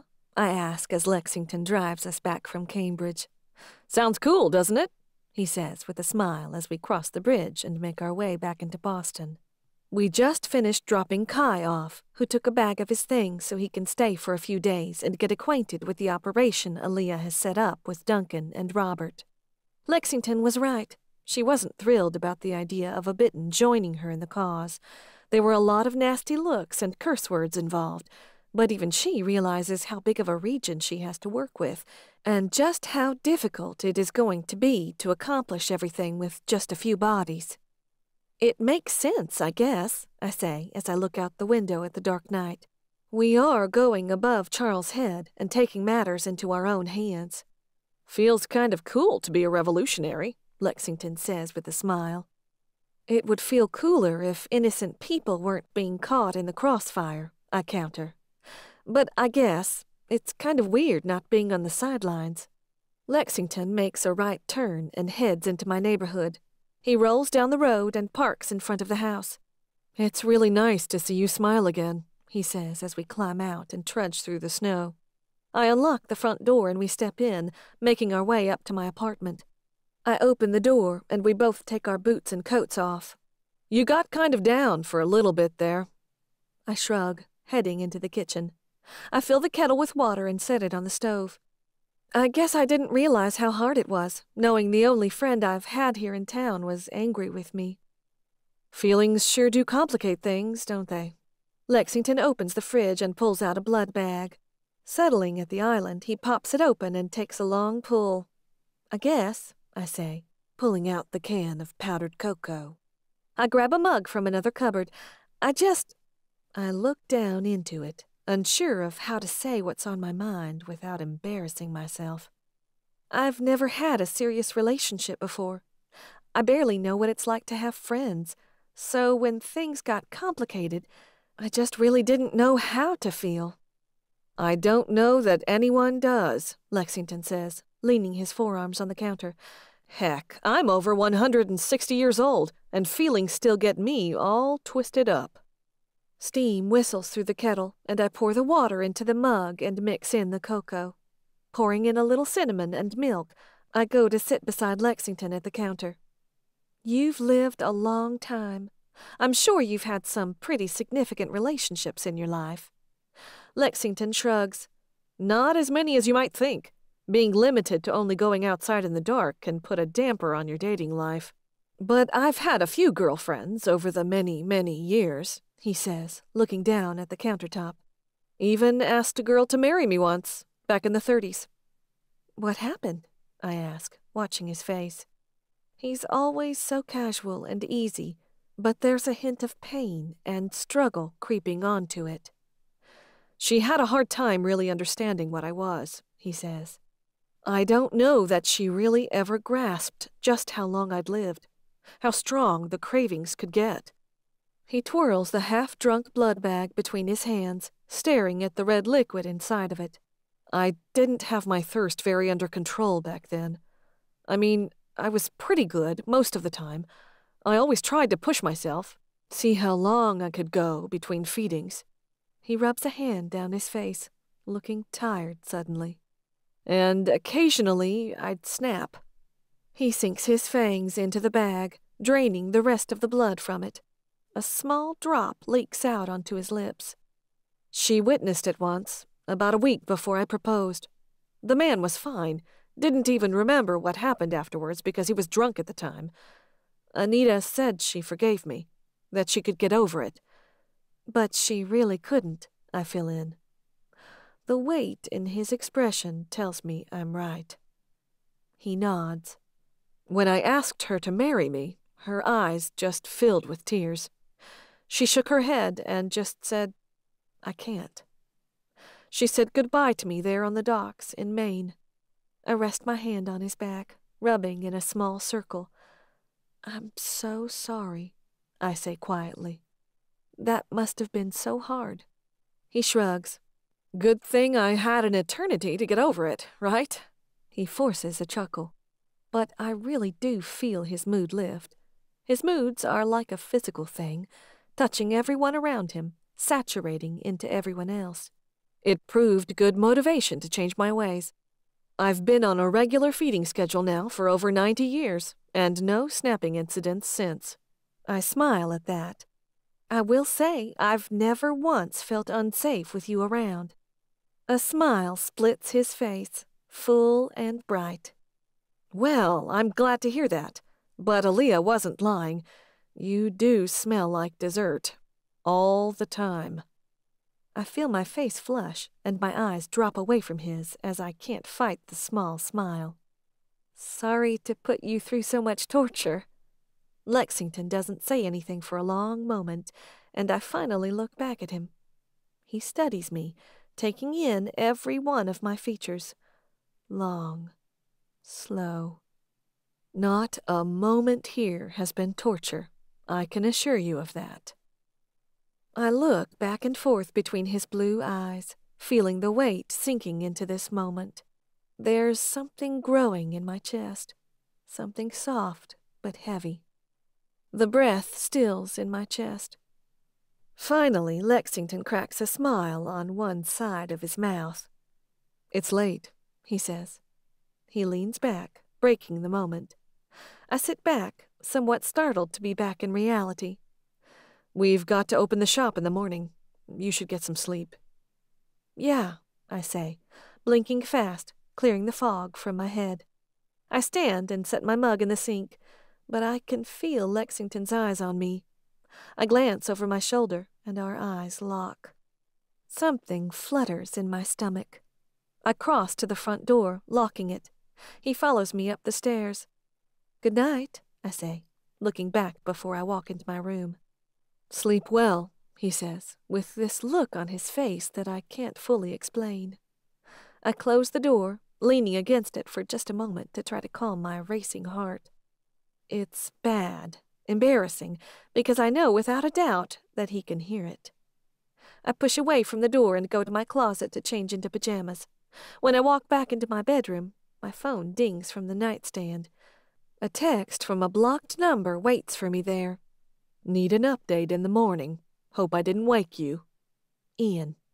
He texts every so often, always from a different number, each a new burner phone so it can't be traced.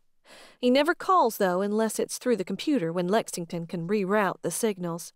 I look to the door, debating for a moment. I jump to my feet and pull the door open to go tell Lexington. Light glows through the hallway, the sound of the shower coming from the second bathroom. I hesitate just outside my door, trying to listen for Lexington's location. Movement through the crack in the door draws my attention to the bathroom. Lexington shifts into view. He sets something down on the counter, looking down for a few moments. He then lifts his shirt, pulling it up and over his head, dropping it into the laundry basket in the corner. A big scar lances from his right hip, zigzagging across his back, cutting over his spine before ending under his left shoulder blade. On his right shoulder blade is a tattoo, a list of 3 Roman numerals. The muscles of his back are defined and toned. With an immortal body, he doesn't have to do much to maintain such a chiseled physique. Being the ultimate predator is in his resurrected blood. I feel my face flush, knowing I'm being creepy, standing here staring when he doesn't know I'm here. With one last glance, I step back into my bedroom and close the door. The ceiling stares back at me as I listen for the faint sound of the shower. I pull the covers up, crossing my hands over my chest. I don't know if I trust myself in these things I'm starting to feel. I've never been in any kind of relationship, I've only been on about a dozen dates in college, one since I moved to Boston. Do I really have any idea of what a relationship looks like? Of the things I'm supposed to be feeling for another person? Lying to myself seems impossible, though. There's something building in my chest, growing in my stomach, setting into my heart. There's chemistry between Lexington and me, the comfortable ease I feel with him that I've never had with anyone else. The way we always seem to finish each other's sentences. The way he sticks up for me when I clam up and can't find the words. The fact that no one else has ever been able to get me to smile like he does. I let out a slow breath between my lips, trying to push back these thoughts. I need sleep. But as I roll over onto my side, all I can focus on is the sound of the water shutting off, the footsteps as they walk down the hall to the door across from mine, the sound of that door shutting, and the wish I have in my chest that there were no doors at all. Chapter 17. The next day is one of the most agonizing and long of my life.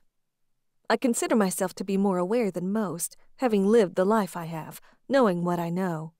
But the way I am hyper-aware of everything Lexington does the next day is over the top.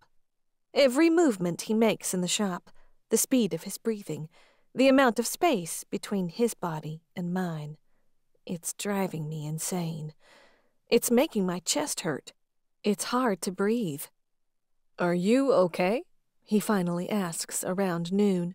He looks over at me with those blue eyes of his eyebrows slightly raised, a look of curiosity and concern on his face.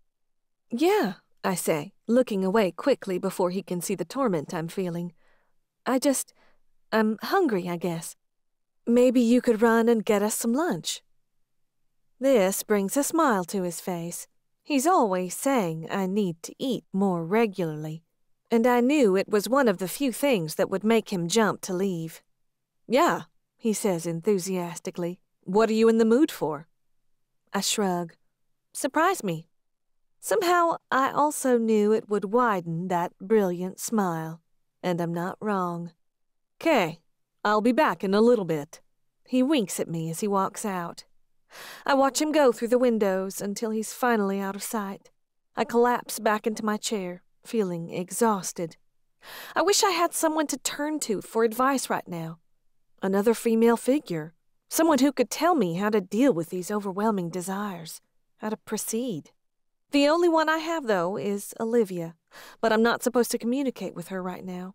And honestly, I don't know that I want advice from her. She and my brother may be happy now, but they went through a million ugly words and months of fighting and turning to other people for comfort to get there. I can't say that what's going on between Lexington and I looks anything like what Ian and Liv went through. I think I'm grateful for that. The bell above the door rings and an older woman steps inside. "Welcome to Oleander Apothecary," I say, flashing her what I hope is a warm smile. "What can I help you with today?" She looks around the shop nervously, her eyes studying the different labels, the old shelves. She fidgets with the purse she carries. "I hope I'm in the right place," she says. She turns in a little circle before continuing her walk to the counter. When she finally reaches it, she looks at me straight for the first time. "I'm a little unsure. You look far too young to be the one I heard about."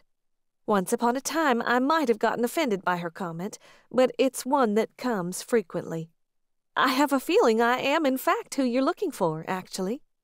She looks me up and down, studying me hard. I look her over similarly. Her straight gray hair is cropped short, her skin wrinkled but tanned. She's thin but not frail.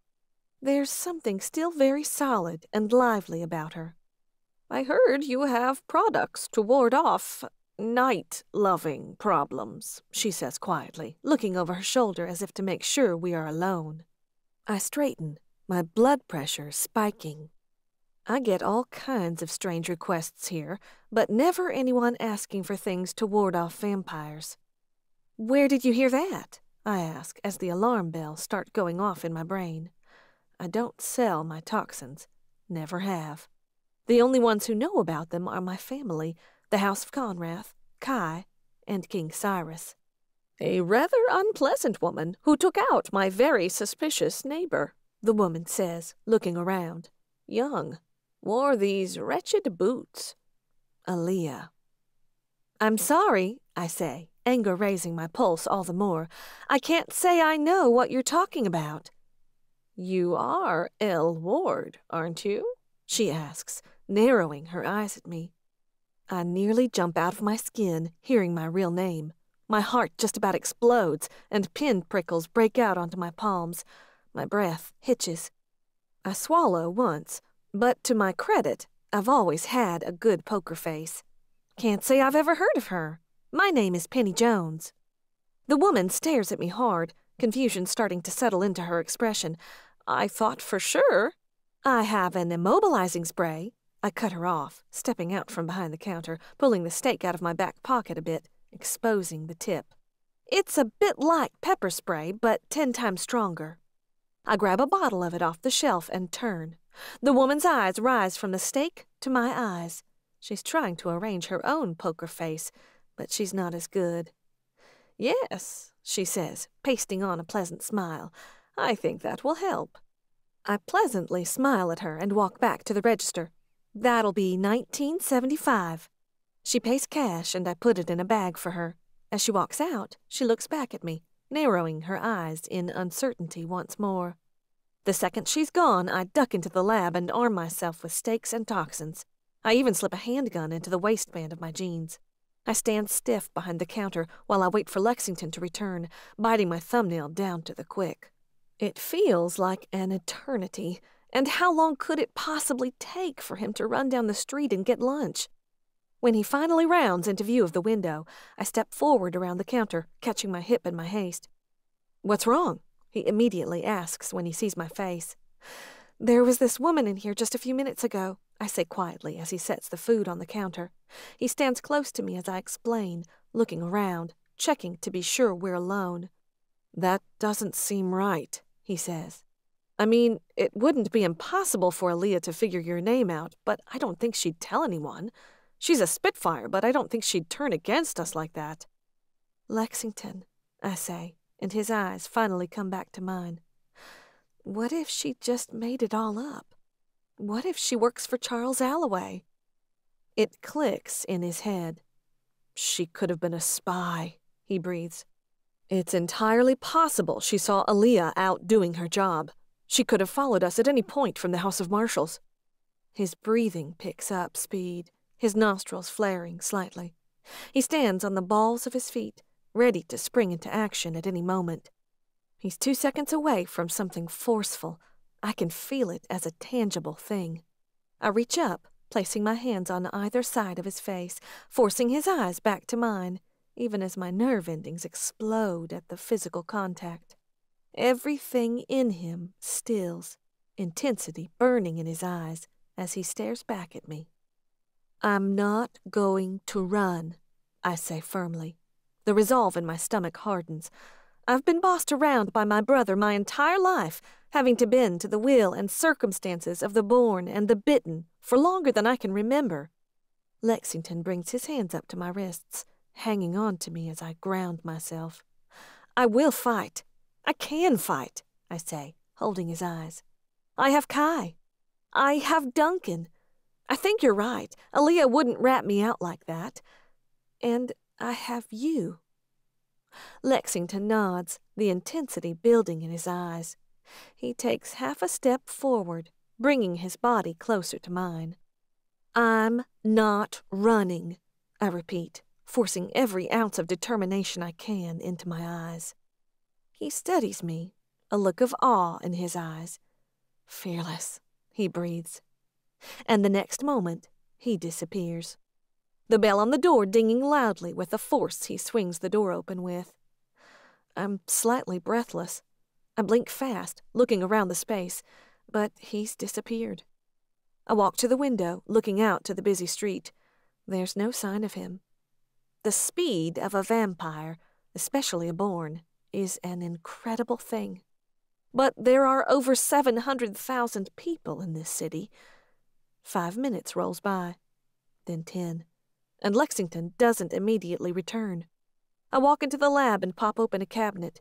Inside is a shelf of stakes. Another with vials and needles. Another holds 3 dart guns. Another holds a portable solar light. And the last holds incredibly thin glass orbs. A red liquid fills them. Acid. Something I designed 6 years ago, just before I moved into the Conrath estate, created specifically to burn the skin of a vampire. I pull my jacket on, stocking up on even more weapons. I may not be a hunter like Ian was before he resurrected. I might not have training in martial arts, and I may not spend hours at the gym building physical muscle, but I am not helpless. A sister for a sister. But Charles isn't one to do his own dirty work. If he's really going to come after me, he'll send one of his few remaining followers. The woman who came into the shop walked in during the brightness of day without any trouble. She's not a vampire, born or bitten. If she was sent here on his behalf, he's using human spies. It makes sense. In the past, the born often used the bitten to do their dirty work, but Charles hates the bitten because of what they did to his sister, and he well knows it's illegal to create them now. He's limited on house members to do his bidding, but the one thing he does still have is money. And humans, if they need it badly enough, will do anything for money. It's an hour before Lexington returns. His hair is wild, wind-blown. He's been running at vampire speed the entire time. He shakes his head, anger rising in his eyes. I didn't find her, he says. The scent died off just down the road. Too many bodies to keep the trail. I nod, going back to the window, crossing my arms over my chest. We're going to have to be more careful from now on. Lexington walks up to stand beside me. He places a hand on my shoulder, his arm wrapping around me. Get ready to have me glued to your side from now on. I bite my lower lip, nodding. This is about to get very interesting. Chapter 18. And what about this one?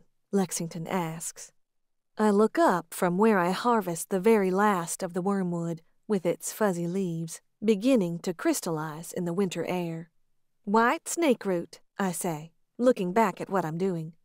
I clip the plant at the ground, clearing it to grow back next spring. It normally has these tiny white flowers. And just how toxic is it? Lexington asks, backing away from it half a step. Toxic enough you can be killed by drinking the milk from a cow who grazed on the plant. It's actually called milk poisoning. For real? He asks, his eyebrows raising. A little chuckle comes from my lips. For real.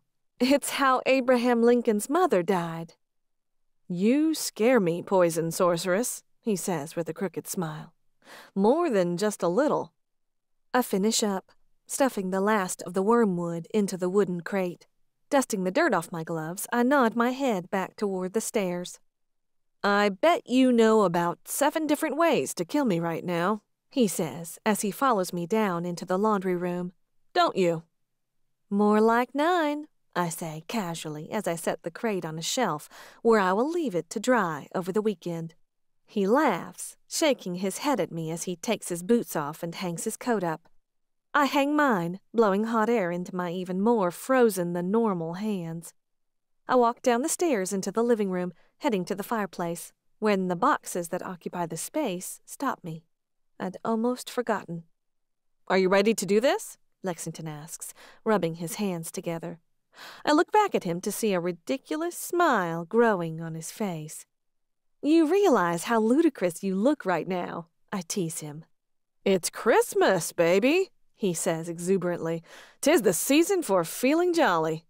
I laugh, shaking my head and turn back to the boxes. You're a vampire, I say, as he cuts open the first box. Doesn't celebrating Christmas feel a little sacrilegious?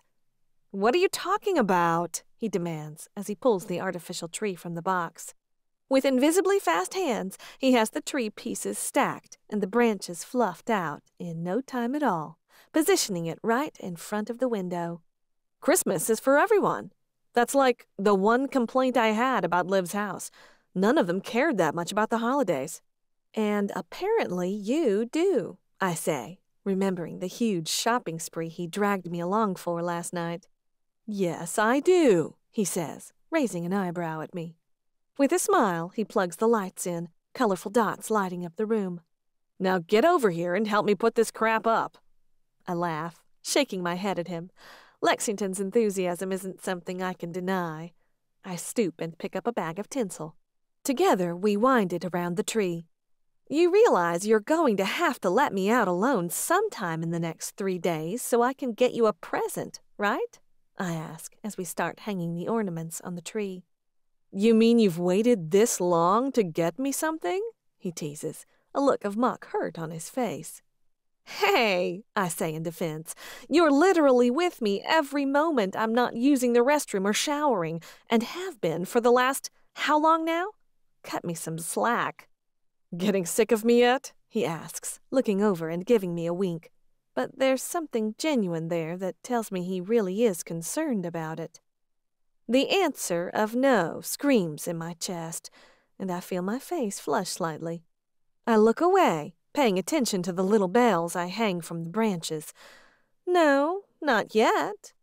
I can feel his eyes on me, watching far too closely. I know there is something here, something building and growing, and it's becoming quite apparent that it isn't one-sided. But I've never done this before.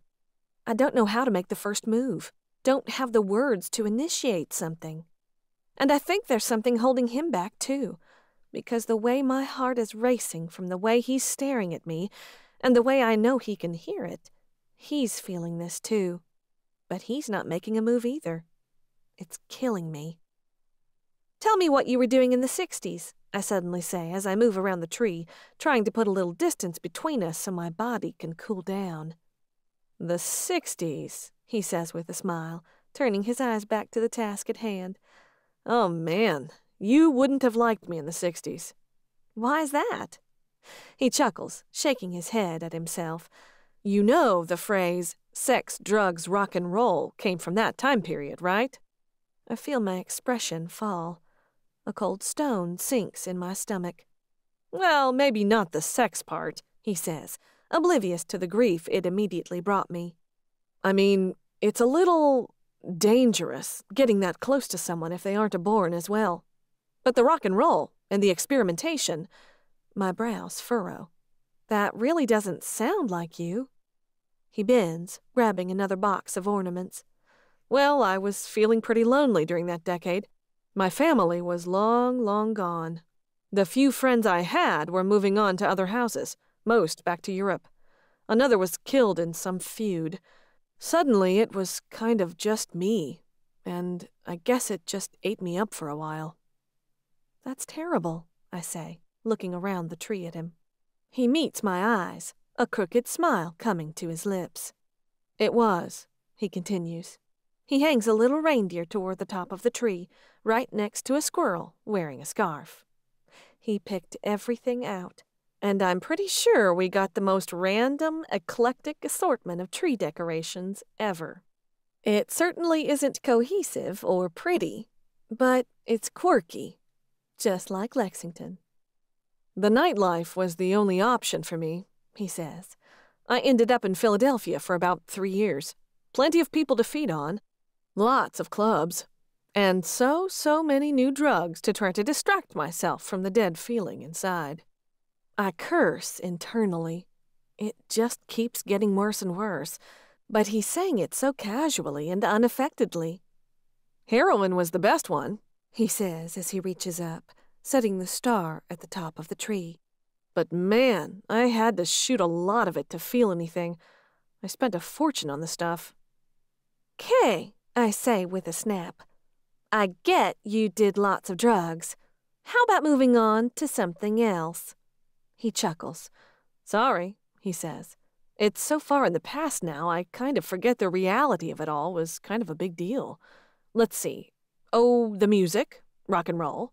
A smile pulls back on his lips. How do you like Jimi Hendrix?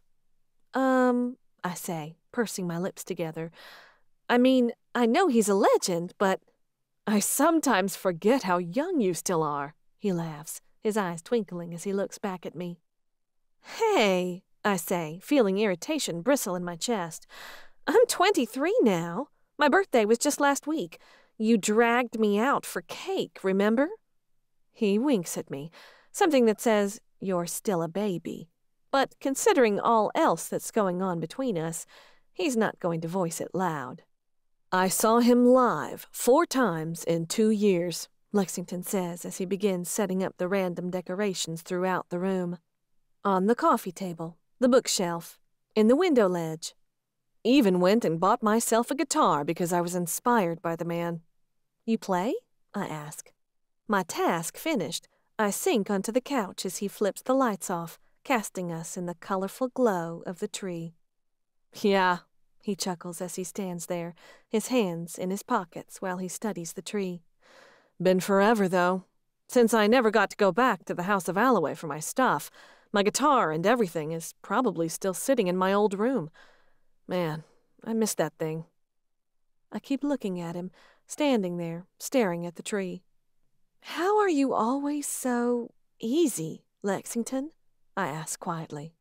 You've lived through so much, seen some terrible things, been betrayed, lost your family. How do you do it? He lets out a big breath, his shoulders sagging down. But he doesn't look away from the tree. You can let your past define your life. Let it constantly remind you every day of your failures and losses. But that's not how I want to be. I want a fresh start every day. A new beginning, over and over. He looks over at me, the lights dancing in his eyes. But I'm not always like this, he says. I think you remember that. I do. The Lexington I remember from 5 years ago was sarcastic and bitter and snarky. I'm not always like this, he says quietly, staring at me with intensity. I sit there in the twinkle of the tree, the night quiet, the air warm from the fireplace. There are so many things I want to do in this moment, but they're all abstract concepts floating just out of my reach. But here, in the quiet night, this is enough. Right now, it's just perfect. Chapter 19. You know that I know your name isn't Penny Jones, right? Aaliyah says with annoyance as we head further downtown on the subway. I figured you did, I say, watching the lights flash by outside the windows. I know you're a smart girl. She doesn't say anything for a long moment. I've just complimented her, and she didn't expect that. Just saying. Kai sits next to me, earbuds in, ignoring the rest of us. He's trying really hard to make this just friends thing work, but it's going to take some time. I look up to where Duncan sits across from me.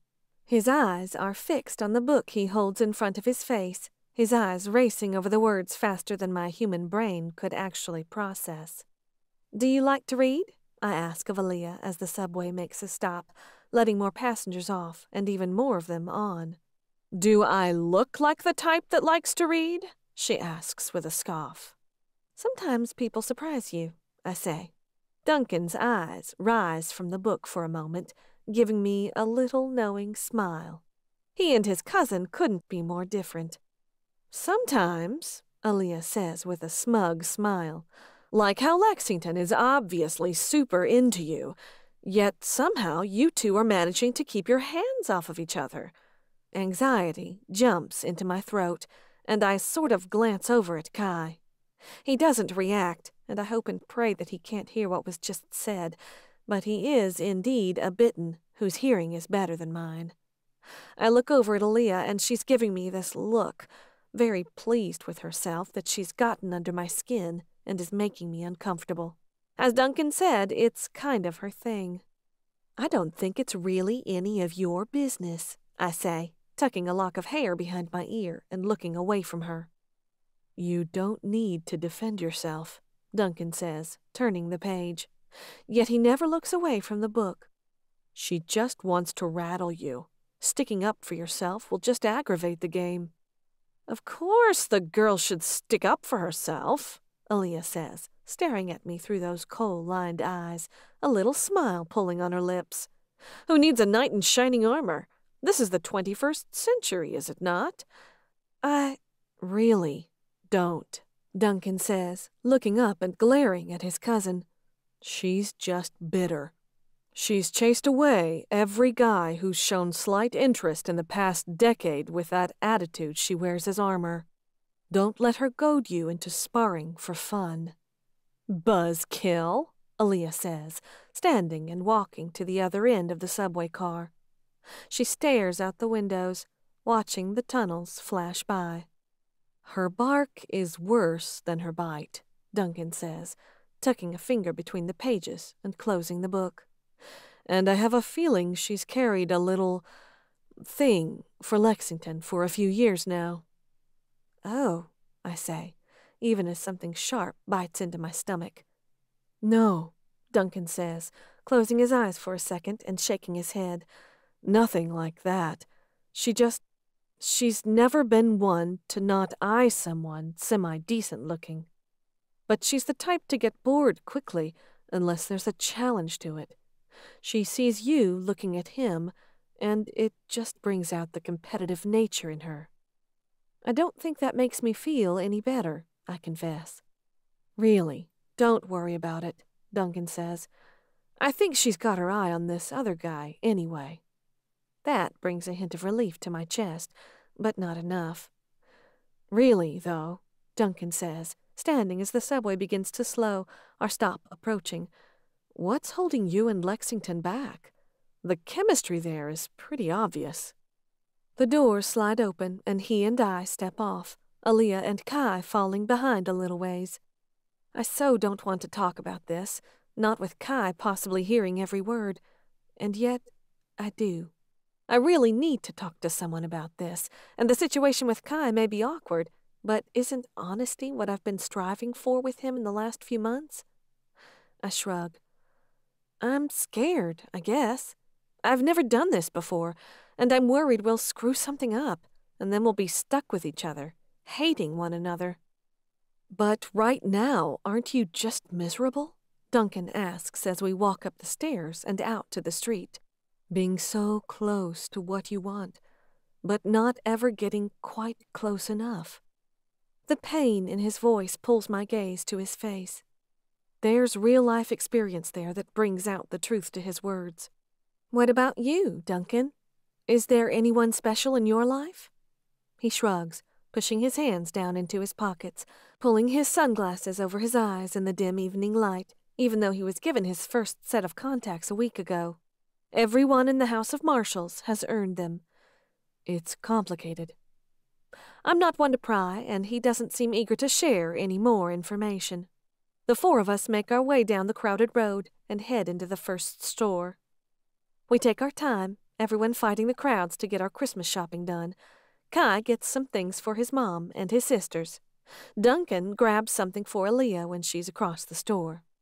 I get both of them small gifts and agonize over what to get Kai. Something that can strike the balance of our new relationship. Finally, after we've gotten dinner and the hour rolls towards 7, I pull out my phone, double-checking the address of our last stop on the store's website. I nod my chin toward the shop on the corner. We step in, the smell of wood and steel and paper thick in the air. I instantly feel out of place, not knowing a thing about guitars other than the research I did on the computer last night.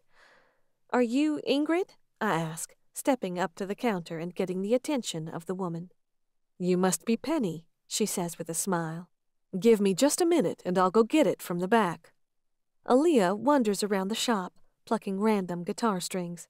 Duncan stands beside me, his nose still glued in the book. A couple talks to another salesman on the other side of the store.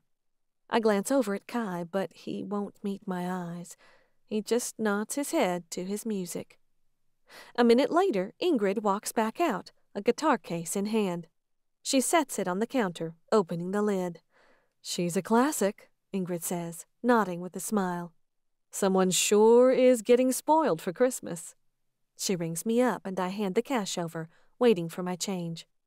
"See, you don't fork out that kind of money and put that kind of thought into a present for someone you don't really, really want to be with," Duncan says without looking up.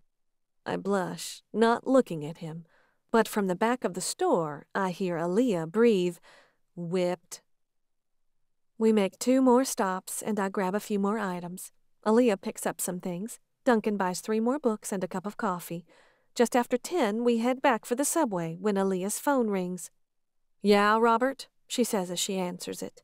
The 4 of us stop, turning to watch her expression as she listens. "What?" Aaliyah snaps into her phone.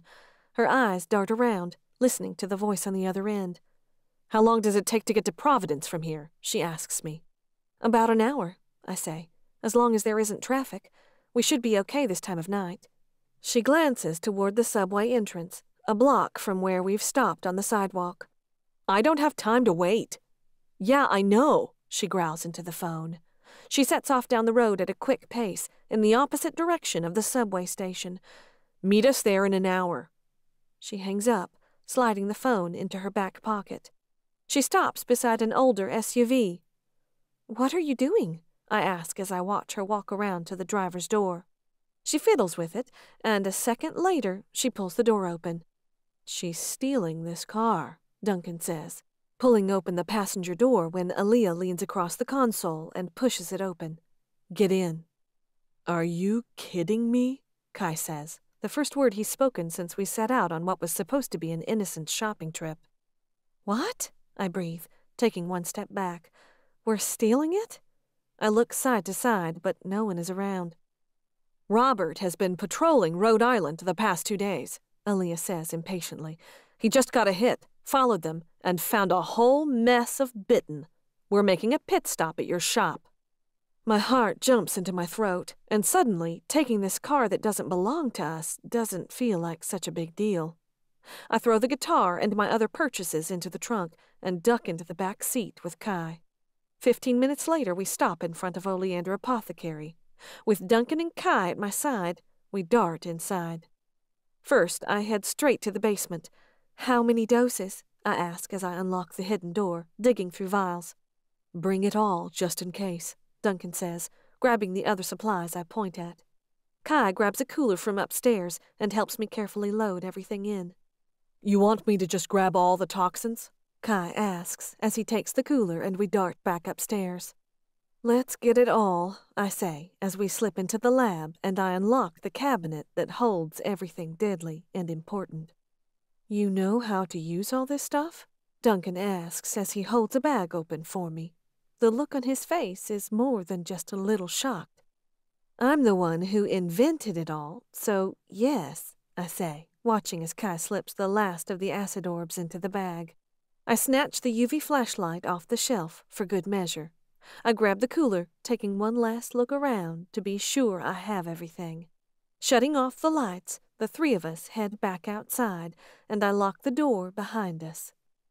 "Supplies like that," Aaliyah says, shaking her head as we pull away from the curb back onto the road. "You come from Hunter blood. I'm going to have to start watching my back."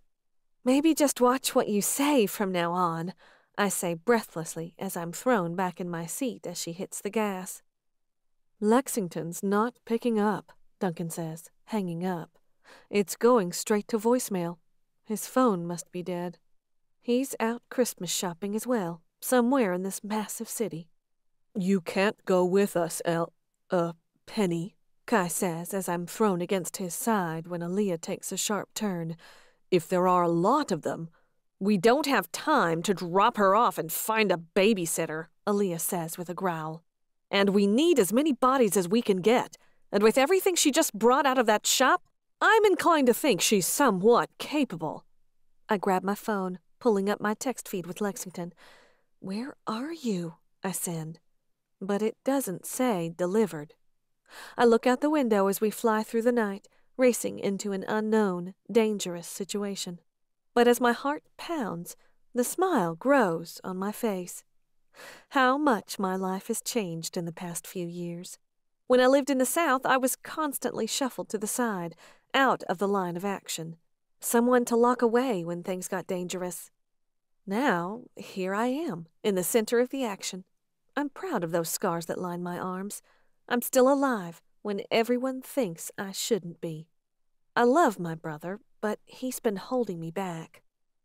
Darkness blankets the world as we race from Boston to Providence, out to the outskirts where Robert directs us, out through fields, and finally into a tiny town with only a few dozen houses.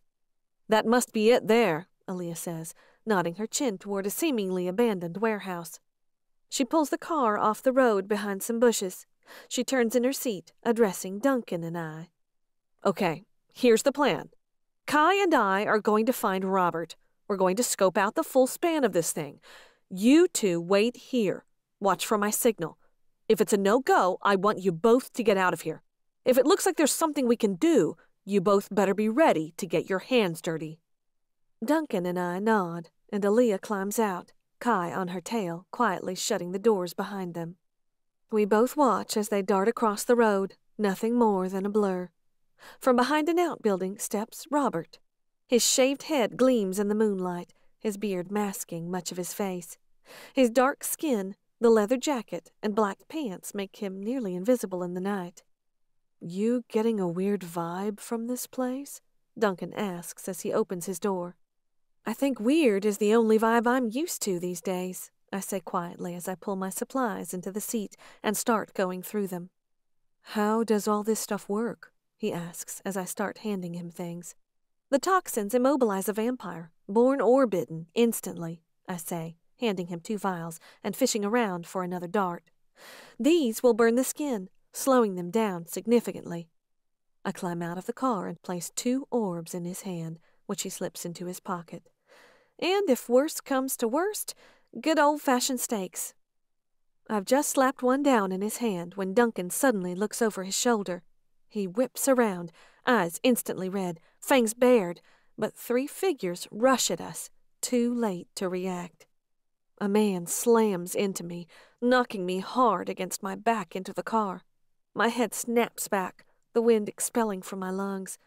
Yellow eyes burn into mine as he howls in my face, yanking the stakes in my hand out of my grasp, launching them into the night. He whips me around, throwing me to the ground, shoving my cheek into the dirt. Duncan roars in fury as he fights off 2 others, and suddenly 2 more run out from the trees surrounding us. "Behind you!" I scream. Duncan grabs the woman by the throat, his fingers disappearing into her flesh, and a trail of blood leaking down her neck. He spins, launching her toward the other 2, pieces of her esophagus still in his hand. He whips around, stake in hand, to put down the other, but the man kicks his foot out, knocking Duncan flat to his back. "Go find the other 2, the man on top of me yells, distracted for just a moment long enough. I twist beneath him, bringing my necklace up to my lips, and puff. A needle launches up into his throat. Instantly, he drops to the ground with a hiss, his body convulsing. "Duncan!" I yell, just as the 2 he'd previously knocked to the ground launch through the air at him. Bringing my dart gun to my lips, I fire off a shot, narrowly missing the man. They both drop straight onto Duncan's chest, fangs bared, yellow eyes brilliant in the dark night. I pull one of my orbs from my jacket pocket and launch it at the woman on top of him. It shatters against her cheek, and she scrambles away, screaming in pain, holding her burning face. The wind instantly knocks from my chest as someone plows into me from behind, sending the both of us to the ground. They yank my arms behind my back, quickly tying them tightly together. "Got 'em!" someone yells across the road. I'm yanked up to my feet, a strong hand holding me by the ropes around my wrists, and a hand fisted in my hair. Duncan is jerked to his feet as well, chains looped around his wrists, a stake held firmly to his back. "Aaliyah!" he yells, his eyes fixed on the form of the warehouse across the road. My human eyes strain to see through the dark, the only light coming from the half-moon and the stars. But I see the form of Aaliyah being shoved in front of the doors, stumbling as someone yanks on her chains. A second later, Robert drops to his knees, not looking very conscious. And lastly, Kai is pushed over, falling on his side in the dirt. "Well, well," a voice calls, located up too high. As I'm marched forward, I search around for its source, and I see a figure walking along the roof of the warehouse. At the same time, a huge door rolls back on the warehouse, and a dozen yellow eyes glow from within its depths. "I see some Born got a little jealous of our party." The voice cuts through the night again. As we get closer, I make out the figure of a man, his features slowly coming into view, but his yellow eyes are unmistakable. "Just couldn't stand to be left out of all the fun." The man looks to be in his mid-40s. Well-kept hair is offset by a scruffy-looking beard, peppered with silver. Crow's feet spread out from his eyes, his entertained smile almost too wide for his face. He wears jeans and heavy-looking boots. A denim jacket is buttoned up to his neck. From one hand he swings a stick. The end of it has a chain hanging from it, and attached to that is some kind of orb, with stakes sticking out of it in every direction. High school history lessons tickle the back of my brain to find the name of such a medieval weapon. A flail. "If you needed some company, you should have found one of your prestigious houses," he says, sounding very dangerous and angry. "You won't find much love here." I look around, and slowly, the yellow eyes surround us. There has to be nearly 20 of them. "I don't know what you think you're doing here," Aaliyah says, glaring up at the man on the roof, "but it's going to get you killed pretty quick these days." The man laughs, a quick one-huff thing. "And who's around to stop me?" He throws his hands out wide, as if displaying all the free run he's gained. "Haven't you heard about the king's decree?" Duncan says, looking up, more bravery in his eyes than I expect to see. "King?" the man says. "See, I've heard legend about some king, but it's a little hard to believe he's real when he's not around to slap me on the hand." Heavy nostril breathing draws my attention to my left. 2 Bitten slowly walk toward me, their eyes brilliant. Their nostrils flare, and their fangs lengthen. "Leave her alone," Kai suddenly bellows, lunging toward me. 2 other Bitten throw themselves on top of him, taking him back to the ground. "So nice of you to bring a snack," the man on the roof says. "But let's save her for a little later, shall we, boys?" The 2 eyeing me instantly stop, though they continue to stare at me with hunger in their eyes. "He's their sire," I say, staring back at them. "Their debt is to him." Aaliyah looks from the ones who stopped to the man up on the roof. "What's your name?" "Michael," he says loudly, as if he's very proud of the fact. "Michael Savage, and this is my band of brothers." "Are they really brothers if they're just slaves?" Duncan pipes up. A heavy fist meets him in his middle, and he doubles over, nearly dropping to the ground, but held up by the meaty man behind him. The Born are better and stronger than the Bitten, but right now Aaliyah, Robert, Kai, and Duncan are outnumbered 6-1. "You tell your men to keep their damn hands off my cousin!" Aaliyah screams into the night. "Let me guess. Show some respect for the Born, right?" Michael says as he squats down on the edge of the roof, a look of entertainment in his eyes. "Oh," Aaliyah says with a chuckle, "it wasn't like that before, but you're about to make it." He hops down from the roof, landing on his feet with ease. He saunters over to her, his gait casual and easy. "It's been that way from the dawn of time, darling," he says as he crouches down, taking her chin in his hand, forcing her face up at him. "Though I am surprised to see you've got one of us running around with your kind."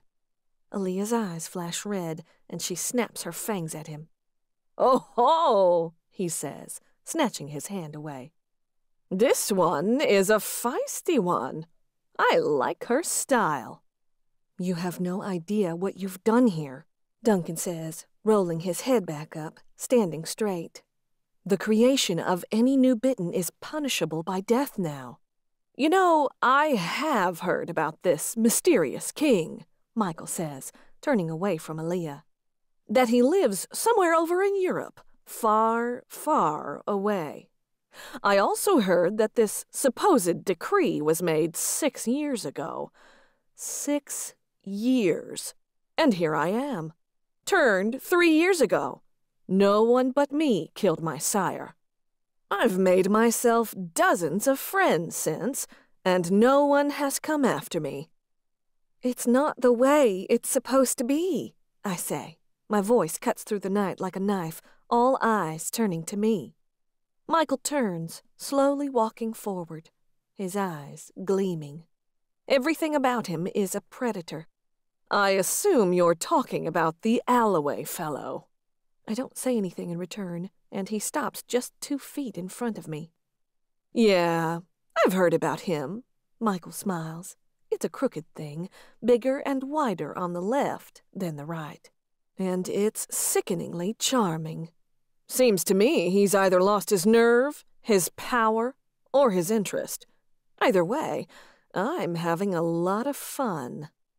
"And what do you think is going to happen when you expose your kind?" I ask, holding his gaze without faltering.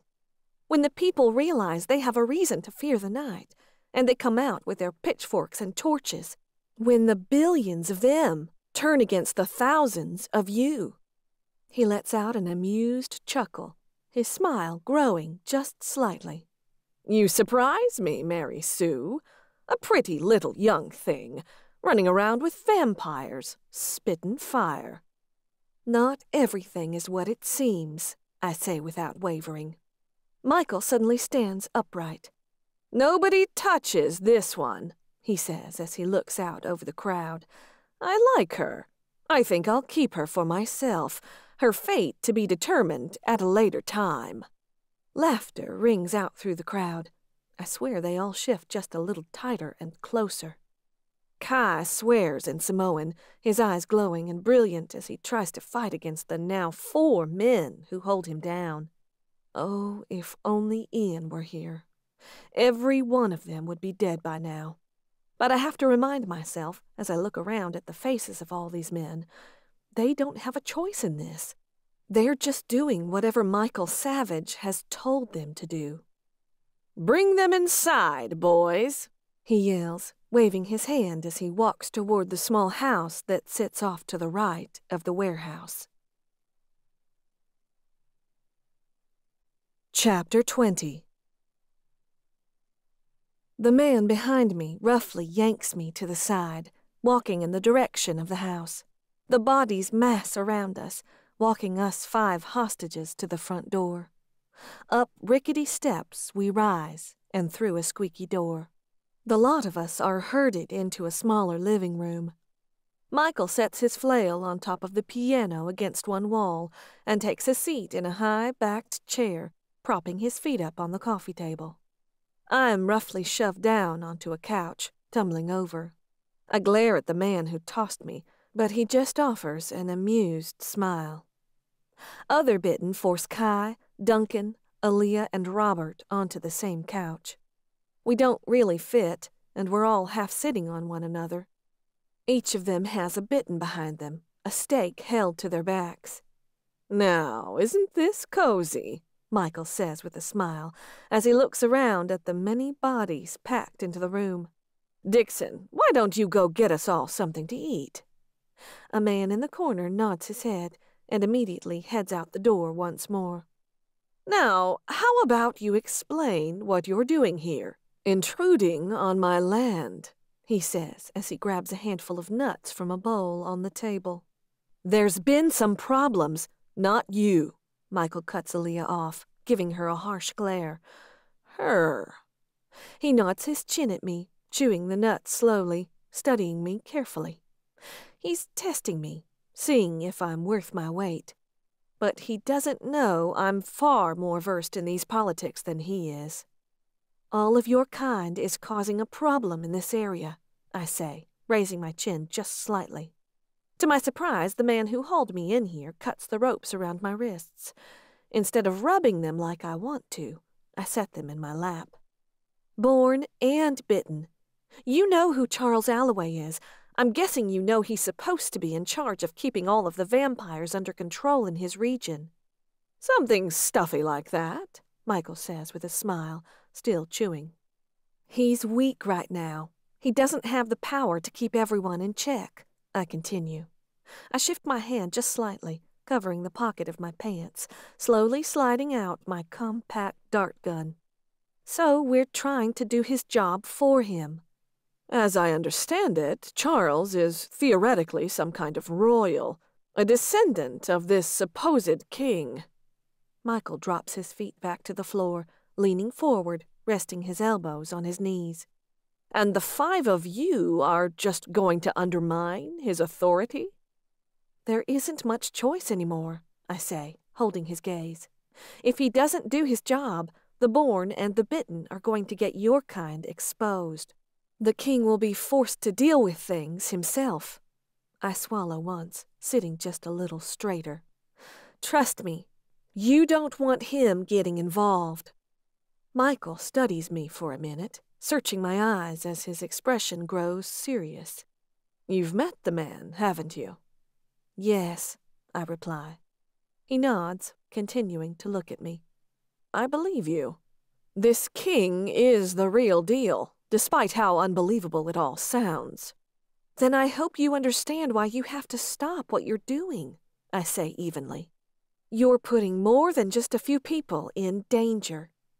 The man named Dixon suddenly steps back into the room, shoving a teenage boy in front of him. The kid stumbles onto the floor, looking up at all the eyes that suddenly flash yellow. The kid is human, apparently. Hold up just a minute, Michael calls loudly, holding his hand up when half of his bitten step forward, their fangs lengthening. From what we've just been told, doing what we've been doing is punishable by death. Michael stands and looks around to those who have a debt to him. They wait on him, on edge, ready to jump at the slightest command from him. So when you drink, make sure you take it all. It's all they need. Nearly every one of them leaps forward, sinking their fangs into the boy, just before he lets out a terrified scream. I pull the blowgun from my pocket, placing it to my lips and puffing, hitting the nearest man in the neck with a toxin. At the same time, Duncan breaks free from his loosened chains and throws 2 of the orbs, screams instantly ripping into the air. I fire off 3 more shots, each needle hitting its mark. At the same time, Duncan whips around, staking the man behind him. Kai leaps up, swinging his left foot and connecting with the head of the man who held a stake to his back. Aaliyah flips over the couch, hooking her chains around her own captor's neck, pulling tighter and tighter until the chains disappear into his neck. I turn my back before I can see her pop his head off. A man charges at me, but not before I pull the cure from my inside pocket and fling it at him. He goes down with a scream, as does the next man who rushes at me. Robert jumps, getting his hands in front of his body, and smashes the coffee table. He grabs the wooden shards and flings 2 stakes, taking out the bitten. In just a few seconds, we've taken out half of Michael's bitten. Take them down, he bellows, scrambling for his flail. 10 more bitten rush toward us.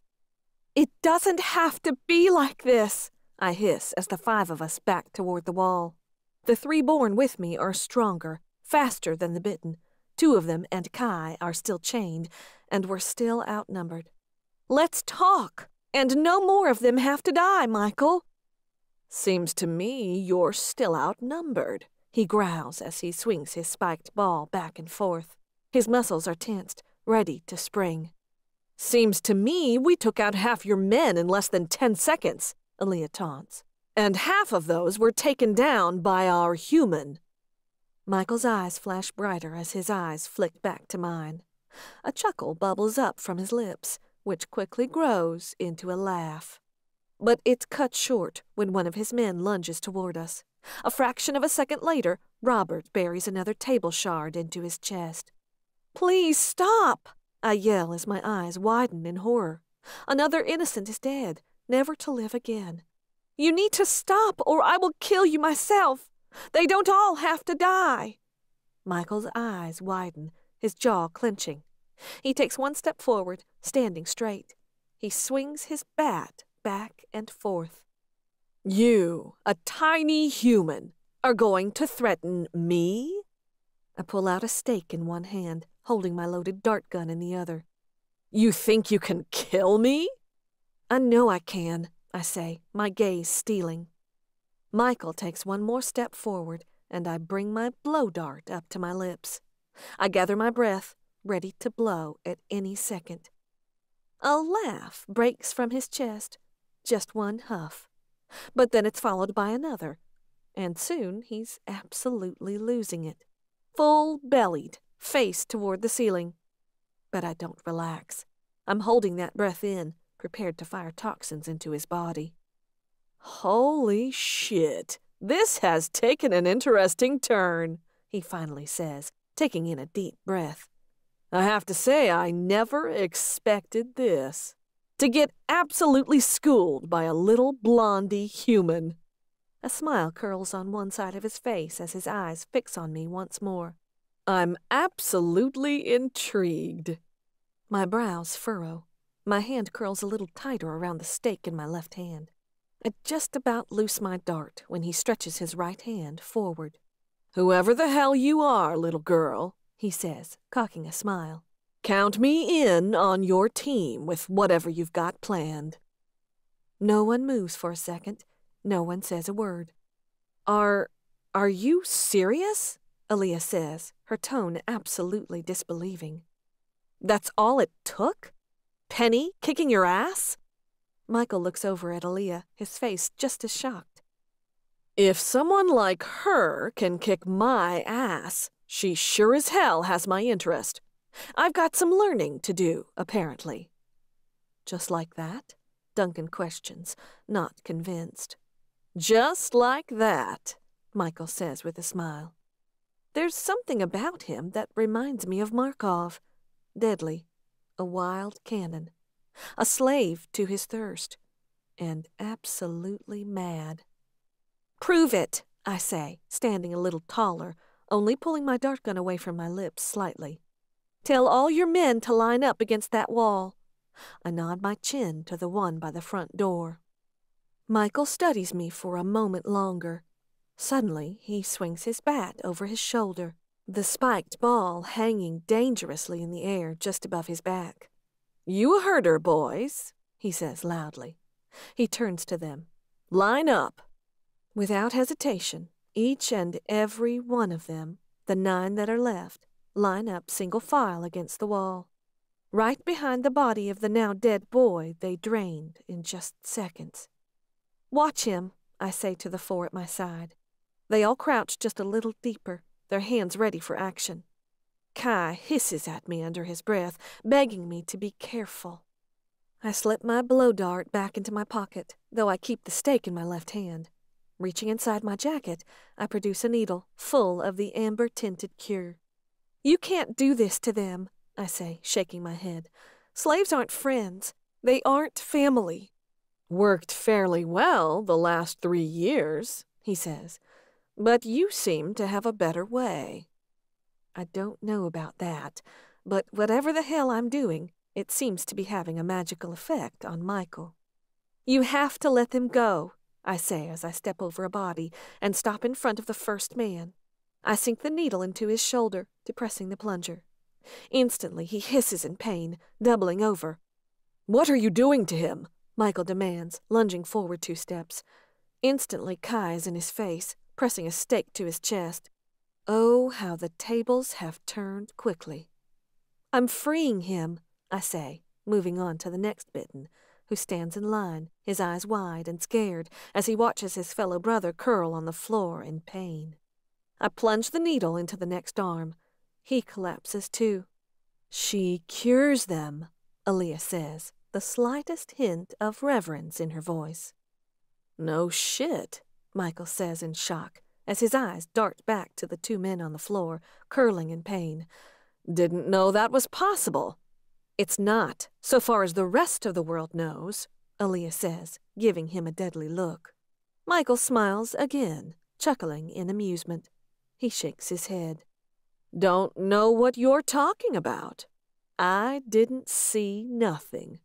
He winks at me, just as I depress the needle into the next man's arm. One by one, I move down the line, injecting the cure into each and every one of them. Next, I move on to the men on the floor that I shot with the toxin. For a little bit, the room is deafening with their cries of pain. But slowly, each of them suddenly grows quiet, finally slipping into unconsciousness. "They'll be out for 24 hours, I say, setting all the now empty vials on a table by the door. "I suggest you be very convincing when they wake up, to get them not to say anything about what's happened. All of it." "I do consider myself to be a persuasive man," Michael says, studying the men who are now all sleeping. "Please let them all go," I say, nodding to Kai, Duncan, Aaliyah, and Robert, who still have their hands chained together. He laughs, shaking his head again, and steps forward. "I don't trust you," Aaliyah says as she's uncuffed, "just so you know." "Sounds like you're a smart woman," Michael says, winking at her as he undoes Robert, before moving on to Kai. "But I did say I'd help, and I consider myself to be a man of my word." "We're trying to build numbers," I jump in, taking the open opportunity to convince him that what we're doing is worthwhile. Michael settles down into his chair once more, all casual and relaxed, like he isn't surrounded by bodies. "The House of Allaway isn't doing its job, but that doesn't mean we have to let our region go to hell," Aaliyah says, standing in front of the couch with her arms folded over her chest. "We patrol the region, talking sense into those who will listen, putting down those who are just problems." "You're the King's unknown mafia," Michael says with a smile. "I like it." Each of us is staring at him with similar looks of disbelief. I'm wondering if he's completely insane. We've just ripped everything he's built out from under his feet, and he just seems to be enjoying the turn of events. Aaliyah closes her eyes for a second, shaking her head. "Okay, she claps her hands in front of her. "What we need is members, others to help us patrol, take care of problems." Michael looks over at me. "Was this your plan, Blondie?" Suddenly, I realized just how much pressure Olivia was under the past few years. This is all about saying just the right thing at the right time, getting people to do what needs to be done. It's up to me to convince this one man. She had an entire house to win over all on her own. "Yes," I tell him. "Oh, I'm in, then," he says, tilting his head to one side, smiling that manic smile. A quiet curse comes from the door. "About time you showed up," Aaliyah says. I turn, my heart picking up speed before my eyes even find his. Lexington stares back at me, his knees bent, his hands curled into fists, looking ready for anything. My heart races in my chest. My skin comes electric, static pulling every cell in me to life. The way he's looking at me, something has changed in it. "Get a room," Aaliyah growls. I tear my eyes away from Lexington, turning to see her roll her eyes. Michael chuckles, entertained once more by this turn of events. "How are we supposed to know if we can trust you?" Aaliyah asks, folding her arms over her chest. "Because I know you need more than just my kind," Michael says, and a hint of bitterness creeps into his voice. "You need more born, and I'm going to tell you where you can find 2 of them that I'm pretty sure will join you in a heartbeat." The lot of us look at one another, still not believing the evolution this little trip has gone through. From hostages to room full of bodies, and a man pledging to help us grow the House of Marshals. "You'll take us to them right now," Aaliyah says, taking a step toward him. "And if they don't join us, I'll kill you." "Oh, honey," Michael says, smiling at her, "you could try." Chapter 21. We walk outside, Aaliyah carrying a stake just 2 inches from Michael's back, but he carries his flail. "They live in Raynham, about halfway between here and Boston." "Sounds good," Aaliyah says, shoving him forward. "Where's your vehicle? We need to get moving so you can get back here before tomorrow night when all your friends wake up." The 2 of them head to a truck parked off to the side of the warehouse. "I'll go with Lexington," I say when Duncan turns concerned eyes on me, and I can't help but give a side look to Kai. He gives me this little thin-lipped look, but nods. "It's okay. I'll go back with these guys." He takes a step back toward the stolen SUV, not looking back as he walks away. Duncan gives me a knowing look, but doesn't say anything as he and Robert head to the vehicle. I watch Lexington's face as I follow him back to his car. He opens the door for me, and I slide in, not liking the stiff line of his lips, the way his jaw is clenched. He climbs into the driver's seat and starts the engine. "How'd you find us?" I ask, unsure of what kind of mood he's in. That's a first. "Phones can do amazing things these days," he says as he pulls out onto the road behind Aaliyah and Michael. "I tracked you to about 20 feet of your location." "Oh," I say, looking down at my hands. I realize then that there's a spray of blood across them and dirt smeared up to my wrists. I reach up, feeling the dirt on my face as well from when the Bitten shoved me down. "You okay?" he asks in a tight voice. I look over at him, so wary of how to proceed. "I'm fine. They didn't hurt me." He lets out a little short breath through his nostrils and gives a curt nod. "Lexington, I'm not mad at you," he says, holding a hand up. We'll talk about this later."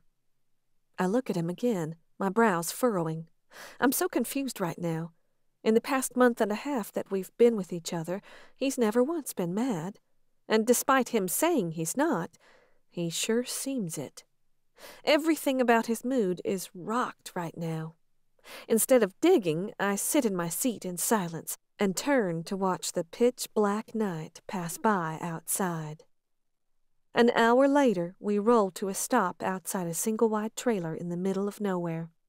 Michael and Aaliyah climb out, holding a hand up for the rest of us to stay where we are. The 2 of them walk inside after knocking, and a woman opens the door. The silence is so awkward as Lexington and I just sit in the dark car, waiting for a signal. I'm too aware of the stiffness of his shoulders, the way he keeps rubbing his left hand over his mouth, the way his right is curled into a fist, resting on his leg. I'm dying to know what's on his mind, but I think I'm too scared to find out. 20 minutes roll by. Duncan climbs out of the car, leaning against it, folding his arms over his chest. "Can you hear what's going on?" I ask, not looking at Lexington. "No," he says. His voice is tight. "They've got music playing, pretty loud. They don't want us to hear whatever they're talking about." That makes me nervous, but Aaliyah did say she was going to use her own methods when it came to the cause. 30 minutes pass. I faintly see movement through the windows, but it's too dark for my eyes to pick up on much. Finally, just short of an hour after we pulled up, the front door opens again. I see Aaliyah and Michael come out, barely able to pick their faces out. And next follows 2 more figures, each carrying a large bag over their shoulder. They walk up to Lexington's car, features coming into view as they come closer. 2 women follow Aaliyah, both looking to be close to 30. "We're good," Aaliyah says, casting us a smug smile. "We'll head back to the house, and then the 2 of you can be on your way to wherever it is you hide out." Lexington just gives her a nod and watches as they walk away. One of the women goes to Michael's car, the other goes to Duncan's. "That puts us up to 6 members, if we count you. 8 if we count Kai and Michael," I say as we pull back onto the road. "It's a start." It's a start, he says, staring straight ahead and out the window. 30 minutes later, we roll into Cambridge and stop in front of the house. Lexington and I walk inside, and the two women introduce themselves. There's Julie. She's actually very friendly and bubbly, with wavy red hair and a ton of freckles that make for a beautiful woman. And then Eva, who reminds me a lot of Aaliyah, with her dark, somewhat disheveled clothes and long, dark hair that looks like she doesn't care too much how it looks. She doesn't say much, just wanders around the house, analyzing everything. We aren't given an explanation as to why they've decided to join us, and I'm honestly too drained and too physically and emotionally tired to get into it all. I've got this, Aaliyah says as she and Duncan walk us back to the front door. Kai already took off without saying much. I'll get them filled in, figure stuff out. Get her home. Aaliyah studies me, and to my surprise, a tiny smile crooks on her face. But you watch yourself. There's more to this one than meets the eye. It's a white flag, a compliment of truce. I've earned her respect today, and I have a feeling it's going to change a lot between us. Thanks, Lexington says, and waves as we walk out the door. Once more, he holds the door to the car open for me, but the awkwardness grows as he climbs in. Without a word, we make our way through the streets. We cross the bridge. Just 5 blocks from home, snow begins falling from the sky. We park in front of the house and climb out. I look up as we walk up to the front door, seeing the fat flakes drift through the dark night. I close my eyes, my feet stopping.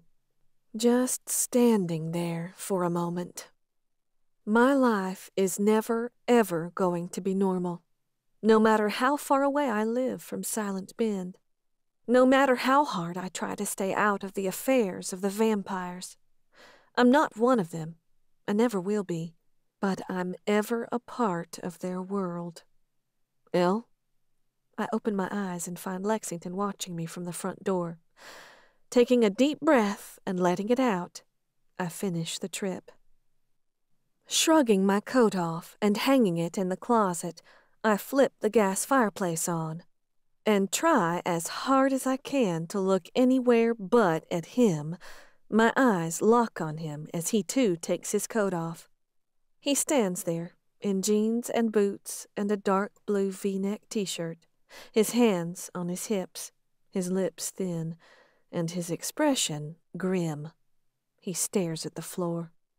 You remember that time before the Battle of the Bitten? He says, his voice rough.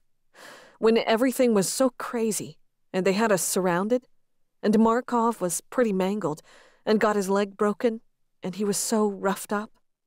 I nod, my throat thick. Yeah, I say. And you remember the way his eyes flashed red, and he looked at you? Lexington says, shaking his head. He wanted my blood, I say.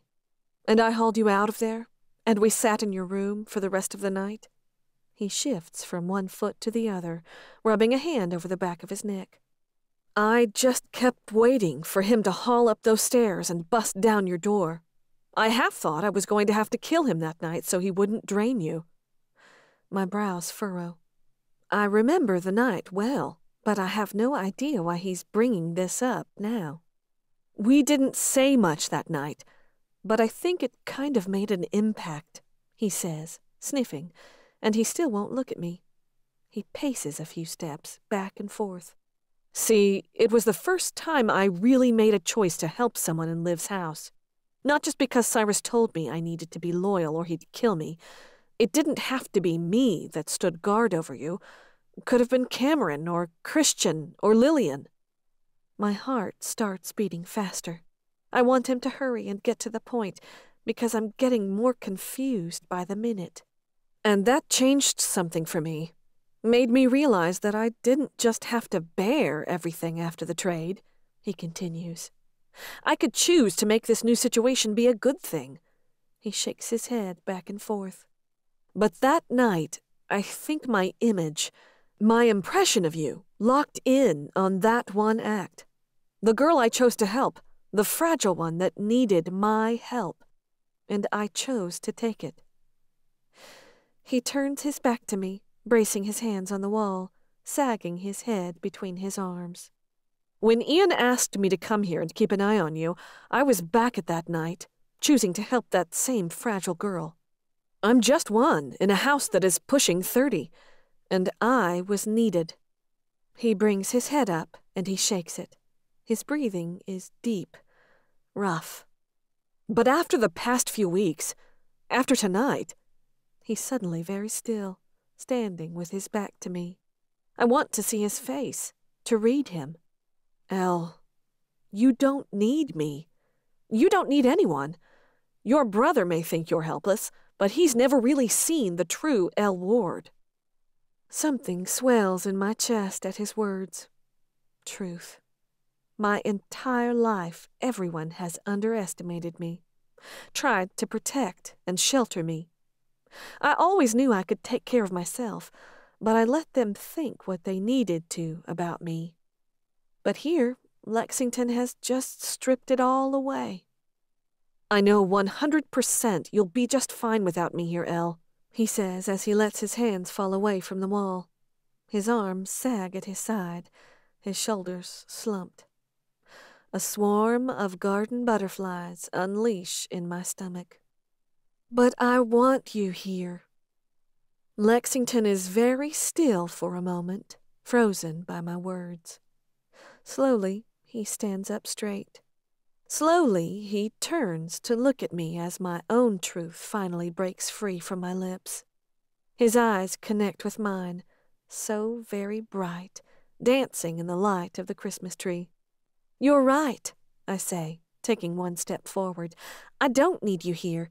And no, I'm not that same 16-year-old girl. I take another step forward as he faces me. My heart is racing. I swear it's never beat like this before. And to most people, I might stay stuck as that little girl until I'm gray and wrinkled. But I'm not her. I stop, standing in the middle of the room.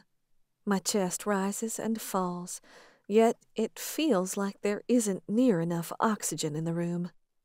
I don't need you here, Lexington, I say softly. But I want you here, and that's a first. He crosses the room in 3 long strides. His hands slide into my hair, pulling my face to his. And with hunger and truth, I press my lips to his. My choice, my decision, for once, finally, of what I need, of what I want. His lips are firm under mine, his mouth inviting me in. My hands rest on his hips. My entire body gravitates to his, pulling us closer, leaving no space between us for conflict or hesitation. The weeks of smiles and laughs, the early morning walks and jokes over pizza, the plotting and unsure moves, they've all easily led us here. I think I always knew this was where it was going to lead. I just didn't know how to get here. I want to be with you, Elle Ward, Lexington breathes out into my lips. In whatever this new life is, fighting whatever battles we have to fight, I want to be with you. My fearless woman. I sigh into his mouth, and his hands slide down my back, onto my hips, which I press into his, unable to get quite close enough. My back suddenly bumps into a wall, and Lexington's kisses trail from my mouth, to my cheeks, to my jawline. My head falls back, my eyes rolling as electric sparks replace my blood.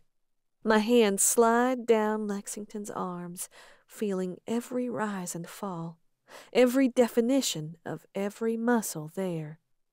I want you here, I repeat again. I melt down through the core of the earth as he presses his kisses straight up my throat. I open my eyes, meeting his glowing red ones, but I only pull his face back to mine. The sharp tips of his fangs graze my tongue as I kiss him. Inhuman strength occupies his hands as he grips my shirt and pulls me closer. It shouldn't be shocking that I would eventually fall for a vampire someday. I'm not going anywhere, Lexington breathes as his kisses slow. He laces his fingers into my hair, studying my face as he pulls away. I stare into his eyes, short of breath, watching as very, very slowly his eyes fade, the red giving way back to their formerly human blue. I'm in love with you, I confess. I thought I'd be scared when I finally made that confession someday, if the day ever actually came. But I'm not. I thought that I shouldn't, he says, tracing his finger down my cheek, along my jaw. But everything about you makes me. I love you, Elle. I press my lips to his again, just letting them be still, letting mine rest against his, breathing this air between us in and out, sharing the same oxygen. The grandfather clock dings softly, the time turning over to 4 a.m. Stay with me tonight? I ask him quietly. Comfort and ease settle into my system. Something warm and soft, knowing we're right where we belong. No place I'd rather be. His lips brush mine when he speaks, offering promises. He takes a step away, his hand sliding down into mine. He takes another toward the stairs, pulling me along behind him. He holds my eyes the entire time, as if he's still searching to be sure I want him here. He hesitates in the hallway between our 2 bedrooms. I push the door to my room open and pull him in behind me. For the first time ever, I pull a man into my bed with me. Lying on top of the blankets, he extends an arm, and I curl myself into his side. Placing my head on his chest, I hear his resurrected heart pound. My hand rests against a firm chest, covered by his own hand. Lexington presses a kiss to the top of my head, and I let my eyes slide closed. Peace rolls through my veins, telling me this is exactly where I want to be. Chapter 22. Soft singing floats to my ears, and even though it grows quieter, its location grows closer. I slit my eyes open just slightly. Lexington walks in through my bedroom door. Utterly silent, he crosses the floor and climbs back into my bed, shaking it very little. Fingers very lightly trail up and down my spine, moving first over my exposed skin, then over the thin fabric of my undershirt. I keep my eyes closed, smiling to myself as I keep my face toward the door. I know you're awake, Lexington says softly, with a smile in his voice. I know you know, I say, still keeping my eyes closed. I'm just enjoying this. Soon his gentle fingers are joined by soft lips and a scratchy beard. He presses a line of kisses across my shoulder blade, working his way from my spine out to the tip of my shoulder. I finally turn my face, looking up into his incredible blue eyes. Have you ever noticed how our eyes are almost exactly the same shade of blue? He asks quietly, almost as if he can read my mind. Really? I ask as I reach up and lace my fingers through his wild hair. Really? He says, as a smile crooks on the left side of his mouth. Look. He reaches over to the bedside table and grabs his phone. Flipping over so he's on his back, he lies by my side. He pulls up his camera and turns it around so we can see ourselves. I, of course, notice my wild mane of blonde hair and the flushed nature of my cheeks. But there's Lexington, smiling up at the camera. Both of our blue eyes glow brilliantly in the mid-morning sun, shining through the window. You're right, I say, looking at the blue. I have a little ring of gray around the outside of my eyes, and Lexington's are slightly brighter, but they are indeed almost the exact same shade of blue. He snaps a picture unexpectedly, and I laugh, and he quickly snaps another of the two of us. Stop, I protest, just as he presses his lips to my temple, snapping yet another. I can't, he says loudly as he tickles my stomach. My nose scrunches as laughter bubbles from my chest, and he continues snapping selfies of the two of us. It's a modern age, and every precious moment must be documented. Lexington! I squeal as his fingers dig into my side. I'm out of breath, worming my way away from his treacherous fingers. No one likes to be tickled.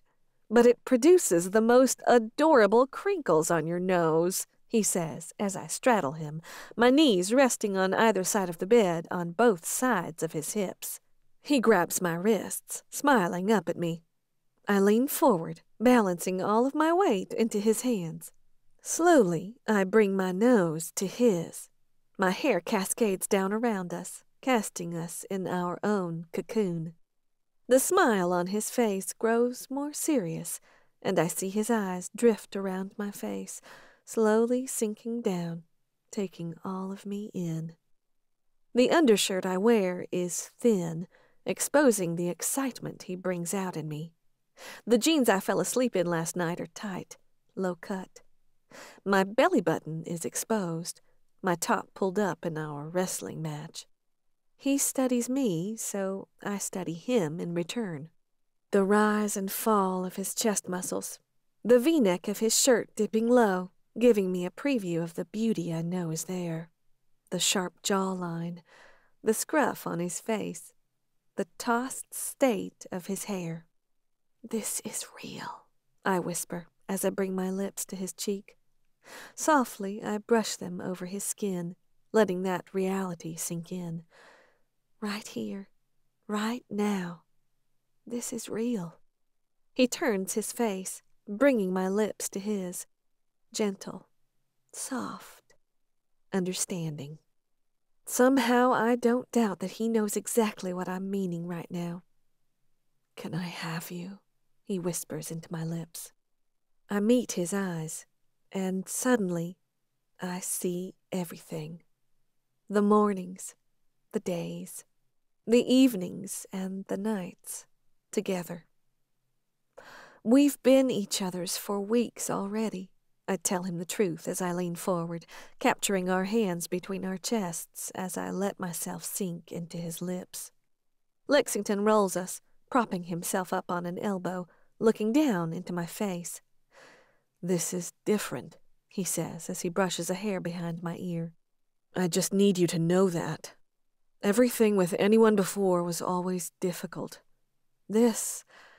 I didn't think these things could happen easy." I nod. "I hope you realize the different woman you pull out of me. I've never been the most joyful person, but with you, that's just what I feel." He traces his finger down my face, trailing down the side of my neck. I bite my lower lip, trying to put the emotions I've been struggling with for weeks into words. Everything that happens in our past defines us.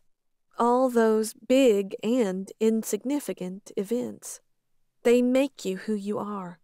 I just always assumed there was too much darkness in me. It sucked away all the chances at real happiness or joy. I look up into his eyes. I just always thought I'd be on my own. I mean, I had Olivia. I had Ian. But he didn't really know me. Not in the important ways. So I just settled that I was enough for me. I just couldn't see myself ever finding someone I fit with. The look in his eyes says it all. We just are. We just settle into each other. We're total opposites in most ways, I say with a smile. But you're the one and only person I needed to fill in the rest of who I am. If you really think about it, it's a little bit of a miracle we found each other, he says, sliding his hand down to my hip, his palm resting against my bare skin. Born across the country, a century and a half apart. How many little circumstances had to fall into place at just the right time? A smile pulls at my lips, and he's right. The impossibility of love has a way of putting everything into place. I was never the kind of person to believe that until a few weeks ago. My stomach growls, and my eyes grow wide in embarrassment. The woman may be fearless, but she is still human, Lexington declares. He climbs from the bed, pulling me up as an even bigger smile overtakes my face. The woman who has taken siege of my heart needs sustenance, and so I shall provide. Wait, I say, pulling back as he tries to lead me out of the room. I feel disgusting. Let me at least change. You've got 2 minutes, he says, pressing a quick kiss to my cheek and ducking into his own room. I smile happily and slip into my closet. It's a Sunday. I see snow outside blanketing the ground, at least 6 inches deep, but the sun shines brilliantly. It's certainly a day for pajamas. I settle for an oversized nightshirt, pushing the sleeves up to my forearms, and slide on a pair of slippers. A visit to the bathroom, and I pull my hair up into a messy bun on top of my head. Stepping outside of my room, I hear Lexington shuffling things in the kitchen. Shada darts down the stairs ahead of me, skirting around the corner to go hide somewhere. When I round into view of the kitchen, I falter, hugging to the wall, feeling my face instantly blush. Lexington stands at the counter, his back turned to me. All he wears is a pair of red sweatpants, giving me full view of all that glorious skin of his. Suddenly, he looks over his shoulder at me, and I feel my face blush all the harder. All those words spoken last night and this morning, trust me, Elle, you have full permission to look as much as you like. His tone is teasing, but also incredibly proud. I give a tiny squeal, hiding my face in my hands. This is so incredible, he says, and I hear him step forward. Wonderful, fantastic, perfect, romantic. I can go on and on. He gently pulls my hands away from my face, forcing me to look him in the eyes. The smile on his face is, without a doubt, the most adorable thing I've ever seen. Will it make things easier for you if we make this official? He asks, his eyes dancing. I give him a little nod, playing along. Elle Ward, will you be my girlfriend, thus giving you full rights and privileges to look at my naked body any time of day or night, giving you the right to be bossy and demanding I make chocolate runs whenever the need strikes you. Will you officially be mine? I bite my lower lip, trying to contain the most ridiculous smile that has ever been on my face in all 23 of my years on this earth. Yes, Lexington Dawes, I would be absolutely thrilled to officially be your girlfriend. Oh, how that smile of his kills me. Say it, he pleads. Say what? I play dumb, even though I think I know exactly what he wants. Say the word, he begs, leaning in closer. Make my freaking decade. Please say it. I look into his eyes, reaching up and wrapping my hands behind his neck. I'm your girlfriend, Lexington, and you're my boyfriend. A triumphant laugh breaks from his lips just a moment before he wraps his arms around me, crushing me to him as he takes my lips. As he backs away, taking my hand in his, and pulls me into the kitchen, I ask myself again, for the millionth time, this time for different reasons, how is this my real life? The waffle maker is in full demand, and we go back and forth with the toppings, getting creative. And things just get crazy and messy when a can of whipped cream is found in the back of the fridge. Can I ask? I say as I step over a splatter of something runny and sticky on the floor. Lexington immediately turns, placing his hands on my hips, the look on his face turning deep and lustful. Where did you get the scars?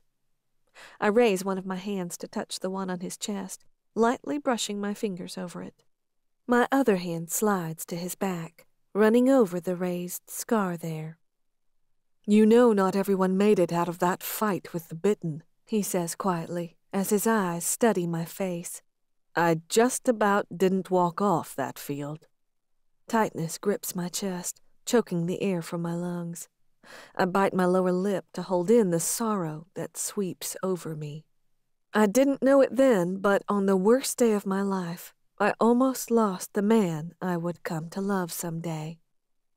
"It's okay, Elle," he says, bringing his hand up to my chin, drawing my eyes back up to his.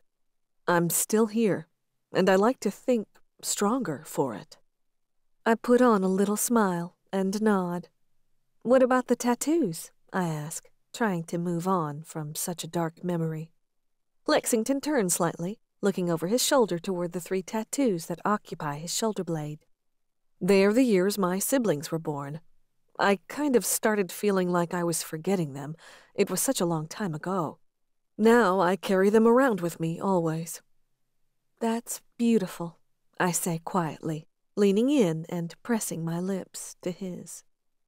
Knowing Lexington, I should have anticipated him grabbing the whipped cream and suddenly sliding the tip between our lips and giving it a big squirt.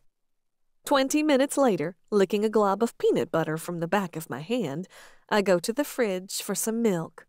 I grab a bag of blood while I'm in there, handing it off to Lexington while I pour myself a drink.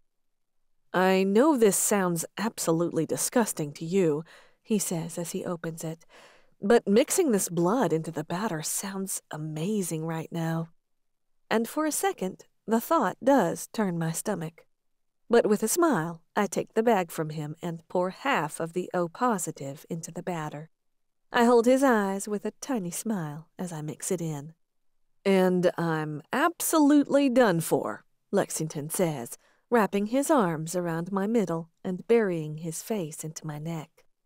It's absolutely unorthodox. There's nothing normal about the way I feel his fangs graze over my skin as he kisses his way from my shoulder up my neck, or the ultra-strong grip he has on my nightgown, pulling it up my thigh.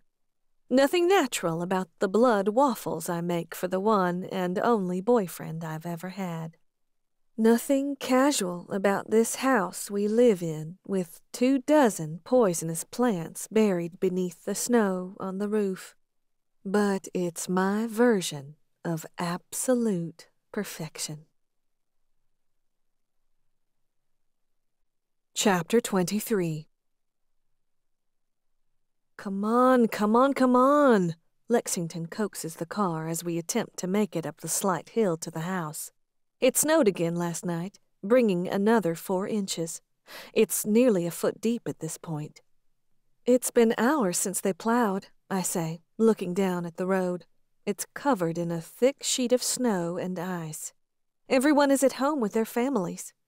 "We got this," he says, putting the car in reverse and backing down the hill to level ground. "I grew up in New England, and I will not be bested by snow and a hill." He gives a war cry, pressing down on the gas, rocking us forward. A squeal rips from my throat as we slip for a moment, but we're climbing. And finally, we make it up and crest the hill. "Yeah, baby!" Lexington cries triumphantly, pumping his fist in the air as he turns right and parks in front of the house. Lights twinkle from inside, barely still detectable in the early afternoon light. Lexington and I grab the packages in the back seat and hurry inside, letting ourselves in. "Oh, wow," I say as soon as I step foot inside. "And I'm instantly starving," Lexington says as he takes my coat, hanging it on the coat rack behind the door. It smells amazing inside. Turkey and potatoes, some kind of pie. Memories of cooking Thanksgiving dinner with Lula flood through me instantly. And the rest of the house is decorated classily. A huge tree dominates the living room. Wreaths and glittering deer and garlands are splashed throughout the house, adorned with red and white ribbon. "You made it through the snow." Julie walks around the corner, a warm smile on her face. She practically glows, and instantly I know who did the decorating. "Wasn't going to let just a little bit of snow keep me from celebrating Christmas," Lexington says jovially as he leans forward, kissing Julie's cheek. But he keeps my hand in his, pulling me along with him. "Is it Christmas?" A dark voice calls from within the house. Michael rounds the corner, an annoyed look in his eyes. "I hadn't realized." "Michael," I greet him, looking him up and down. He's dressed similarly as the other night. Jeans, boots, a denim coat. He's combed his hair back and cleaned his beard up a little bit. "How are you settling in?"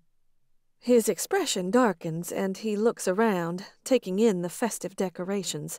"It's been an adjustment." I crack a tiny smile for him. It's comical, really, seeing him in this setting after our last encounter. "You can put the presents by the tree," Julie says as Duncan steps out into view. His eyes instantly drop to me and Lexington's hands, which are still clasped together. "No more agony?" he asks as a smile grows on his lips. "We both got what we wanted," I say, flashing a little smile. "Guess that means you're finally off the market," Aaliyah says, giving me a dark look, even though a coy smile curls on her lips. "The eternal bachelor has been claimed?" "That's right, gentlemen," Lexington says loudly. "She's mine. Don't touch. Don't even look at her, or I'll have your throats." Except I know he's all talk. He's not like that. Possessive is the opposite of everything he is. Yeah. The lovebirds are here to rub their happiness in our faces." Robert walks down the stairs, brushing past us without so much as a look in our direction. I look around as everyone gathers in the living room. Eva, Julie, Robert, Michael, and Duncan. Kai is absent, and I'm glad he's spending the holiday with his family. It's obvious from the stiff and formal conversations that all the members of the House of Marshals are having that they're still getting used to each other. Most of them have only been together for a few days now. I don't know if it's their common curse, being what they are, but their kind does seem to bond quickly. They form relationships, families. I watched it happen in Olivia's house, and I'm sure it will happen here, given time. But I just feel like an outsider. I don't need mass amounts of friends, a huge family. I just need a few people in my life who mean a great deal. It's hard to imagine myself fitting in with these people. I never did back in Silent Bend. But looking over at Lexington, who laughs at some joke Duncan made, who does fit in with these other vampires so well, I know I'm willing to try. 6 born vampires and 1 bitten, sitting around a tree on Christmas morning, laughing, telling stories. Some of them are recent, some from 50 years ago, some from over 100. Wrapping paper forms a big pile in one corner of the room. Duncan receives 6 new books, a new briefcase from Julie, and an ugly sweater with a reindeer on it from Aaliyah. Aaliyah gets a lot of new black clothes. Eva receives several cookbooks and a huge wok. Apparently she's the one who's been cooking the delicious-smelling meal. Michael gets a pair of socks from Julie and a bag full of my glass orbs filled with vampire acids from me. I give Duncan a look, and he offers a smile before darting up the stairs. He comes back down a minute later, carrying a huge box wrapped in silver paper. "Whoa," Lexington says with a huge smile as Duncan sets it down in front of him. "What's going on with this?" I feel my face flush red. "It's from me. Open it."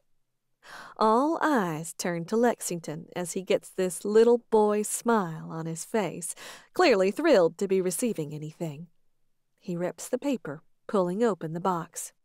And a reverent look comes over his face as he pulls the guitar case out and opens the lid. "Is this?" he breathes, running his fingers down the neck of the guitar. "Is this what I think it is?" He looks over at me, his eyes dancing with excitement and wonder. I nod, unable to contain the smile. "It is." "Is what?" Michael asks. He leans forward in his seat, craning his neck to get a better look at what rests in the case. "A 1968 Fender Strat," Lexington says in awe as he lifts the white guitar from its case, setting the case on the ground. He shifts the guitar so it rests on his leg, the neck in his left hand. He plucks out a string of chords, testing it out. "It's the same guitar Jimi Hendrix played at Woodstock. Same Same white color and everything. Are you telling me you were at Woodstock? Michael asks with amusement and respect. The Woodstock? Hell yes, I was, Lexington says with a laugh. His fingers fly over the chords, plucking out some kind of song. He's actually good. Like, impressively so. Crazy, crazy scene. Amazing, but crazy. You sure you want to be in a relationship with this old fart? Robert says. He's practically ancient. And what are you, 18? I'm 23, I say sharply, quickly growing tired of the assumptions. Elle, Lexington says, looking up at me with wonder. This is amazing. Like, literally the most perfect gift anyone has ever gotten me, or ever will get me. He leans forward, pulling my mouth to his. Thank you, he says against my lips. You're welcome, I say, blushing, because every one of the other 6 people in the room is watching us. PDA is a first for me. You better have something pretty impressive after what she just pulled off, Eva says with a smile. She sits on the floor, her ankles crossed, her forearms hanging over her knees. Well, Elle certainly has put me to shame, Lexington says. He sets the guitar in its case, though he leaves the lid open. But I hope this will be adequate. He hands me a bag, a huge one that is seriously heavy. I look up at Lexington as I pull a layer of tissue paper off the top. He watches me with nervous, excited anticipation, and my heart does a little fluttering backflip. He's called me adorable before, but Lexington is pretty damn adorable too sometimes. The first item I pull from the bag is a pair of gloves, black and silky. Next comes a hat, and then a pair of thick wool socks. Item after item, I pull out a coat, thermal underwear, footy pajamas that have little skulls all over them, and finally, an electric blanket. What is all that crap? Aaliyah asks with a condescending laugh. I'm always freezing, I laugh, buried beneath a mountain of things to keep me warm. You've obviously never felt this woman's feet, Lexington chuckles, pride shining in his eyes at everything he's bought. They're like ice cubes all the time. You guys are so cute, Julie says with a smile. I laugh, handing the cord over to Duncan so he can plug the blanket in for me. And that's not all, Lexington says as he cocks an eyebrow at me. He disappears for a moment, the front door letting in the tiniest draft as he goes in and out. Almost instantly, he appears back at my side, holding something out with a paper bag over the top of it. I look up at his eyes with a little smile, excitement, and just a little anxiety fluttering in my chest. I'm really not someone who likes surprises. I pull the bag up, and my face freezes in wonder. A single stem rises up from a planter pot. White flowers with yellow centers jut out all around it, the petals frayed and fringed looking. Is that a fringed prairie orchid? I ask in awe as I take the pot from Lexington's hands. Sure is, he says with pride. What's the big deal about an ugly flower? Eva asks. They're getting to be really, really rare, I explain as I look it over, searching for stress or damage to the plant. They're about a dozen plants away from being on the endangered list. I look up at Lexington, awe in my expression. I want to ask how he got it, but I can just see how happy he is at my reaction to his gift. So instead, I just lean forward and press my lips to his. Thank you, I breathe. Gag me, Aaliyah says. I look over to see her roll her eyes, slouching deep into her chair. Everyone else laughs, and I've had enough PDA for now.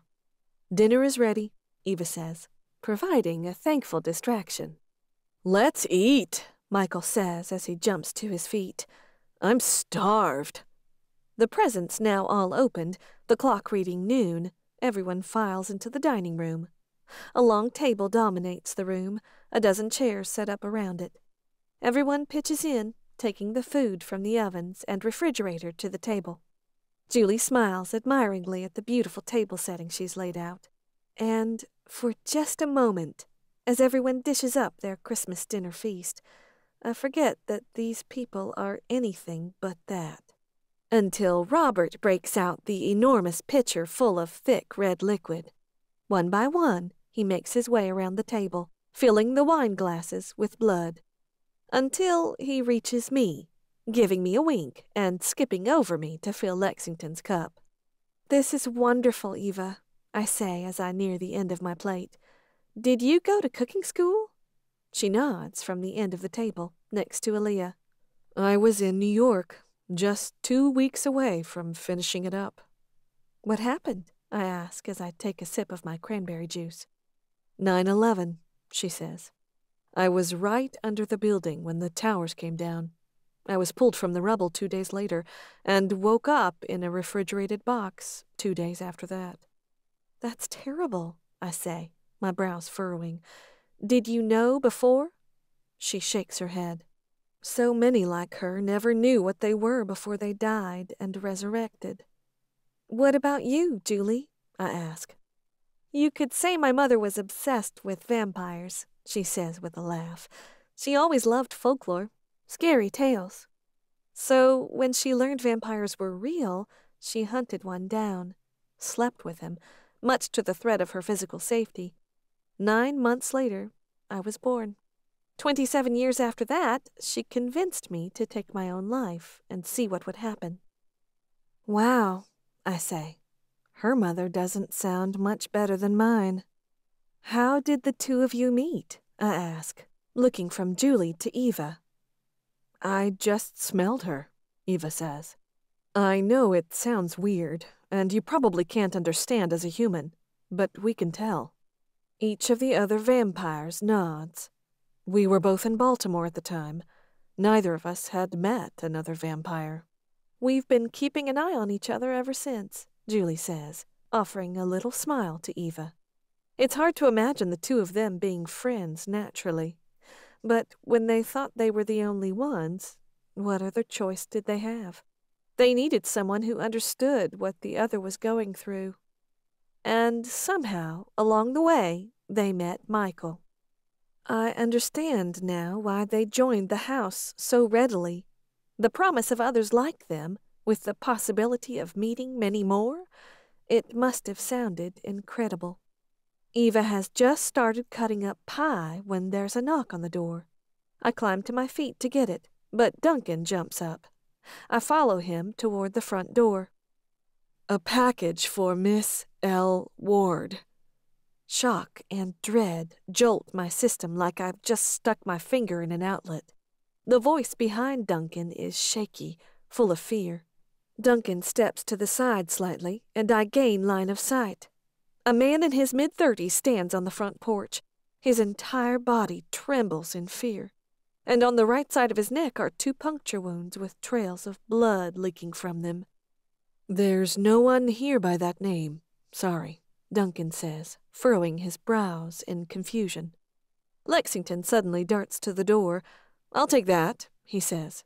He steps through the door, looking in either direction up and down the street. "Who sent you?" he asks the man quietly. I can't," the man says, emotion breaking his voice. "They have my family." Lexington puts a hand on the man's shoulder. "I understand. You've done your job. Go home." The man bites his lower lip and nods his head. Hardly able to walk, he's still trembling so bad, he makes his way down the stairs. "Who's Elle Ward?" Duncan asks as Lexington turns. His blue eyes meet mine, and I see red burning like embers in them. "What's in it?" I ask as we walk back into the kitchen. He sets the package on the counter and grabs a knife to cut it open. Lexington opens the flaps and swears as he looks inside. I grab the box, pulling it to me, and look inside. 2 dolls rest inside, one in the likeness of a beautiful woman with fiery orange hair, a tiny crown atop her head, wearing a beautiful dress. The other has blonde hair, fragile features, and wears the very same black pants and red and white polka-dotted shirt I wear now. It looks just like me. I reach inside and pick them up, but the moment I do, both their heads fall from their shoulders, attached to the bodies by a piece of yarn. Chelsea was killed by my mother. I never saw the carnage, but was told stories much later. Chelsea's head was beaten in and then decapitated. I hold the two dolls up, watching as both our heads swing. "That's dark," Aaliyah says. I look up to see her watching the heads. "Even for our kind." Michael crosses to the counter, grabbing the box. He looks down inside. "A sister for a sister. What's that supposed to mean?" He tips the box, displaying the words that are written at the bottom in thick black marker. Lexington yanks it away, staring at the words. "Damn it!" he bellows, crushing it to the ground. His hands come up to fist in his hair, his eyes wild and violently red. "I should have known he wasn't going to let this go. Charles is a patient man. He's just been biding his time." I look back at the dolls, my head now resting still, unattached from my body. He's been spying on me. Today. In the last few hours. "You talking about the Allaway prick?" Michael asks, his voice growing dark. "A sister for a sister. What the hell does this girl have to do with his twin sister getting killed?" I meet Lexington's eyes and see the fear and the resolution there. It's time. We have to tell them the truth. My mother murdered her and most of his house, I say, still looking at Lexington. And my name isn't Penny Jones. Elle Ward, Duncan says, as understanding creeps into his voice. Ward. That's someone from the House of Conrath. You're... Olivia Conrath is my sister-in-law, I say, looking over at him. My brother Ian Ward is married to the House Regent. The Battle of the Bitten that initiated the genocide decree, it was my own mother who led them. More than a few curse words are let loose. The look in Michael's eyes deepens, conflict rising there. Robert looks utterly shocked. Julie and Eva don't seem to understand the history or know what all this means. "So you're saying she's a direct target of the House of Allaway?" Aaliyah says. "A sister for a sister? Charles, Sister Chelsea, for Ian Ward, Sister Elle?" "That's exactly what we're saying," Lexington says. He stands there, frozen, his eyes fixed on me, like he's afraid if he looks away, Charles will magically snatch me away into thin air. I look away, unable to take the agony in his eyes. We didn't tell you who I was at first because we had to be careful. My brother visited with Charles 2 months ago. He made a direct threat to me. "Then why hasn't your brother just lopped the prick's head off yet?" Michael asks with a growl as the yellow lights in his eyes. "Killing royals is a big deal," Lexington breathes. He slowly walks in a small circle, the gears in his head spinning faster and faster. "If the House of Conrath takes out the leadership of the House of Allaway, it's a declaration of war. King Cyrus likes to deal with these kinds of issues himself, but he's never quick about it." "Being thousands of years old will do that," Aaliyah says. "What an asshat," Julie says with a look of disgust. "You're just trying to help him. That's what all this is about, right?" She waves her hand in a circle, indicating all the people in this house. "And he's coming after you, threatening your life, when you're doing something that will keep him from getting killed by this king." "Charles doesn't always think logically," Lexington says. He finally stills, lying his hands flat on the countertop. "He and Chelsea killed their own mother when they wanted the power. Chelsea thought it was entertaining to torture people, and Charles always went along with whatever his sister wanted. To him, all he's seeing is the revenge." I walk to the dining table and sink into a chair, looking down at the dolls. What are my options right now? Run and hide, That's always the myth that everyone has always suggested to me. Disappear. Head to some unexpected corner of the world. There are billions of people on this planet, and it's huge. Charles can only look in so many places. Fake my own death, take on a new identity, dye and cut my hair and dress totally different. Every option leaves me having to say goodbye to the life here that I fought so hard for. This feels like a losing battle, one I'm not sure how to overcome. Footsteps cross the kitchen, and Lexington squats down in front of me, his face coming into view. He pulls the dolls out of my hands and sets them to the side. He takes each one of my hands in his, and my eyes finally rise up to meet his. I'm not sure what to do right now, Elle, he says quietly. I know you don't want to run, and I don't want you to have to do that either. Move her into this house, Robert says, though the tone of his voice says he doesn't like the idea. If we're all here, that makes 8 vampires to keep an eye on her at all times. But this isn't going to be resolved in just a few simple weeks, I say, looking over them all. Their willingness to jump to Robert's suggestion is there in all of their eyes. Charles is an immortal. He has eternity to execute his revenge. Then the only option is to kill him, Michael says. His brows furrow, his expression rolling into a gnarled mess of anger. I don't care if this king comes after me. I'm no one. I can disappear. I'll go kill Charles myself. Problem solved. I look at Lexington's face as he studies Michael. He's seriously considering the plan. Is there any chance of reasoning with him? I ask, pulling Lexington's eyes back to mine. Would Charles listen if you talked to him? If I talked to him? Would he hear anyone out? Wistfulness fills his eyes, but there's also resignation there, too. This is a family feud now. The Alloways are descendants of the third son, just like Olivia. To them, family is something you fight for. And Charles is nuts. You don't have to have this on your conscience, darling, Michael says. Suddenly he disappears. I hear footsteps upstairs, loud noises as he shuffles around, and the next moment he reappears, next to the doorway. His flail hangs over his shoulder. Just don't ask where I'm going, and this isn't on you. He looks back at me, sincerity in his mad, wild eyes, just a moment before he pulls the door open, grabs a pair of sun goggles from the table next to it, and disappears out into the afternoon sun. How much of a chance does he stand against this guy? Eva asks as she stands at the counter, her hands braced on it. They're both totally nuts, Duncan says as he crosses to the front door and closes it, squinting against the sunlight. So I'd say it will be a pretty evenly matched fight. He's going to have to surprise Charles, Aaliyah says, crossing her arms over her chest. Michael may be crazy and a good fighter, but he's still only a Bitten. Charles is a Born, and his house may be small, but he still has some followers.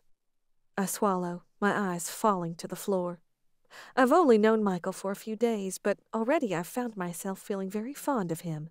His loyalty, his hot reactions, his readiness for change and plans. No wonder Olivia is so affectionate toward Markov. If he gets himself killed trying to help me, I close my eyes and shake my head. I can't think like that right now. If he does kill Charles, I say, looking back up at Lexington, what will happen to those who follow him, to his house and title? Some of you probably don't know this, since you've never met the man, Lexington says, looking up at our own little house.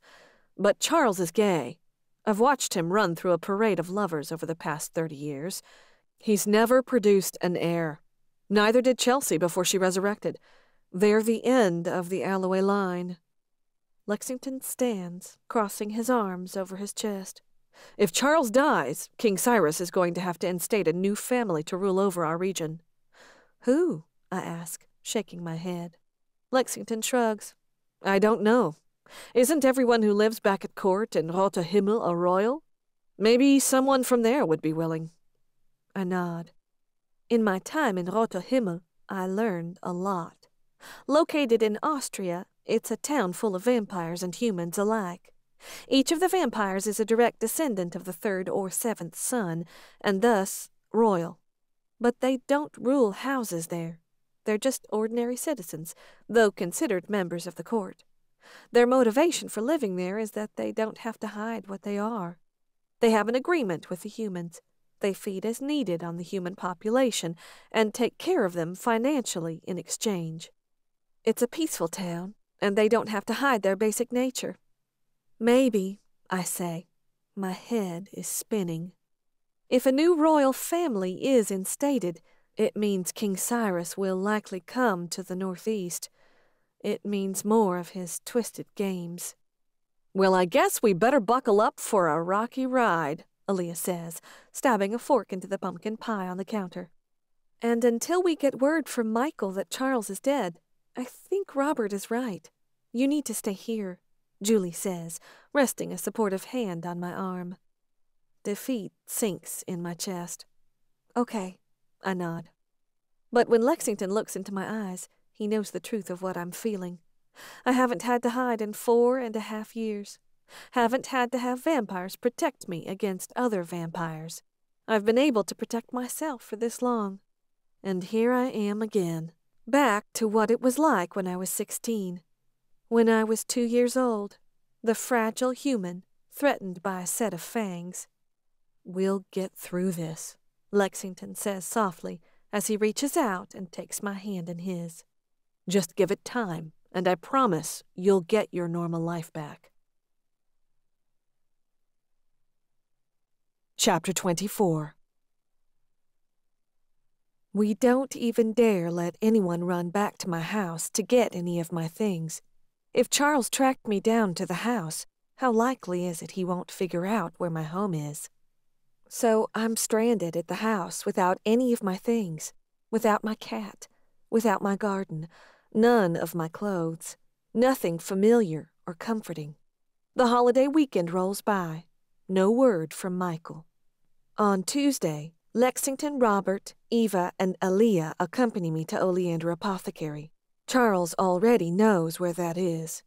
I gather some of my things from there, take as much work stuff as I can, and load it into Lexington's car. Just before I'm about to leave, I notice the light for the room downstairs is on. But when we go to check it out, there's no one there. Someone came looking for help, and I was locked up, being watched over. Some poor soul is probably going to live out the rest of their days as a vampire when they don't want to, and I could have helped them if this wasn't the reality of my life, no matter how hard I tried to fight it. Before we leave the shop, I hang a sign up in the window, closed until further notice. I think of all the customers who come to me on a frequent basis, all the people I help, all those who turn to me when everyone else has failed them, and now I have my hands tied. Lexington reaches over and takes my hand in his as we drive back to the house. I feel his eyes on me, but I can't bring myself to look up at him. Numbness starts creeping into my chest, and I fully welcome it. As a stand-in house, we discuss if we should tell the House of Conrath what has happened. In the end, we decide not to. I know the second Ian hears there's been face-to-face threats, he'll be at Charles' door, driving a stake through his chest, putting himself in the line of danger. And this is what we're trying to accomplish in this house. We need to figure out how to deal with our own problems. This is the job of a house. We'll figure out a way to solve this. 4 days later, and we still haven't heard anything from Michael. I won't say it out loud, but I'm pretty sure he's dead. He's tough. He's cunning. He's loud and confident. But despite the fact that it isn't his fault, that he can't do anything to change it, he is still only a Bitten, going up against an enemy that is so much stronger than he is. I stand at the window a week after Christmas, staring outside as snow gently falls. It's nearly dark, but light glows from the street lamps. Cars drive by outside, on their way about their normal, mundane lives. I hate them all right now. You hungry? I don't turn to see Lexington when he walks into the bedroom that used to be Michael's. I hear him close the door behind him and walk halfway across the room. No, I answer simply. A woman walks down the sidewalk, her heavy boots making prints in the slushy snow that sticks to the sidewalk. I want nothing more than to trade places with her. Elle, you have to keep eating. Lexington's voice comes nearer. I feel the heat of his body against my back, and he places his hands on my upper arms. I've seen you take 2 bites of every other meal in the past week. I'm worried about you. I'm fine, I say emptily. No, you're not, he whispers, his lips brushing my hair over my ear. You're shutting down. You're starving yourself, and this is the Elle I remember as a girl. I guess we'll just always be one and the same, I say, letting my vision glaze over, not seeing anything anymore. I thought I could change it all, but our destiny always finds us. Don't call an enemy destiny, Lexington says, pulling me around so I face him. I look up in his eyes, not feeling anything. This is not some grand scheme, Elle. This is a maniac doing something to you that you don't deserve. Don't give him cosmic credit. Maybe it's just punishment, I say, a delayed reaction for my past sins. What are you talking about? Lexington asks. He lets his hand slide down, taking mine in his. 6 years ago, I shot and killed my own mother, I say, remembering the smell of the rifle. How I struggled to figure out how to load the bullets. The blood that covered my shoes as I walked through a field of slain Bitten. I didn't even consider another option when I knew what she'd done, when I learned the truth. I murdered the woman who gave birth to me. There has to be some kind of repercussion for a heinous act like that. Hey, he says, his voice growing desperate. He grabs my chin and forces me to look at him. Don't give up on me. Don't drown right now. I saw you do it, Elle. I watched you sob, fat, big old tears that rolled down your cheeks when you pulled the trigger.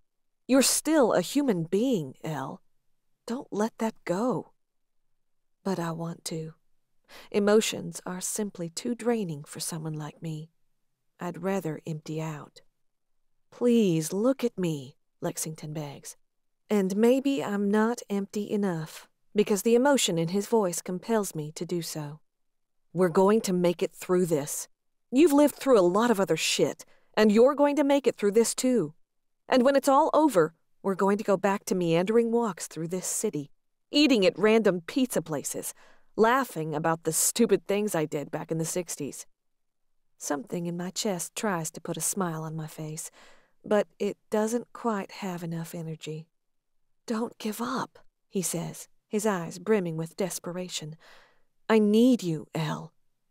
I love you. And that echoes true.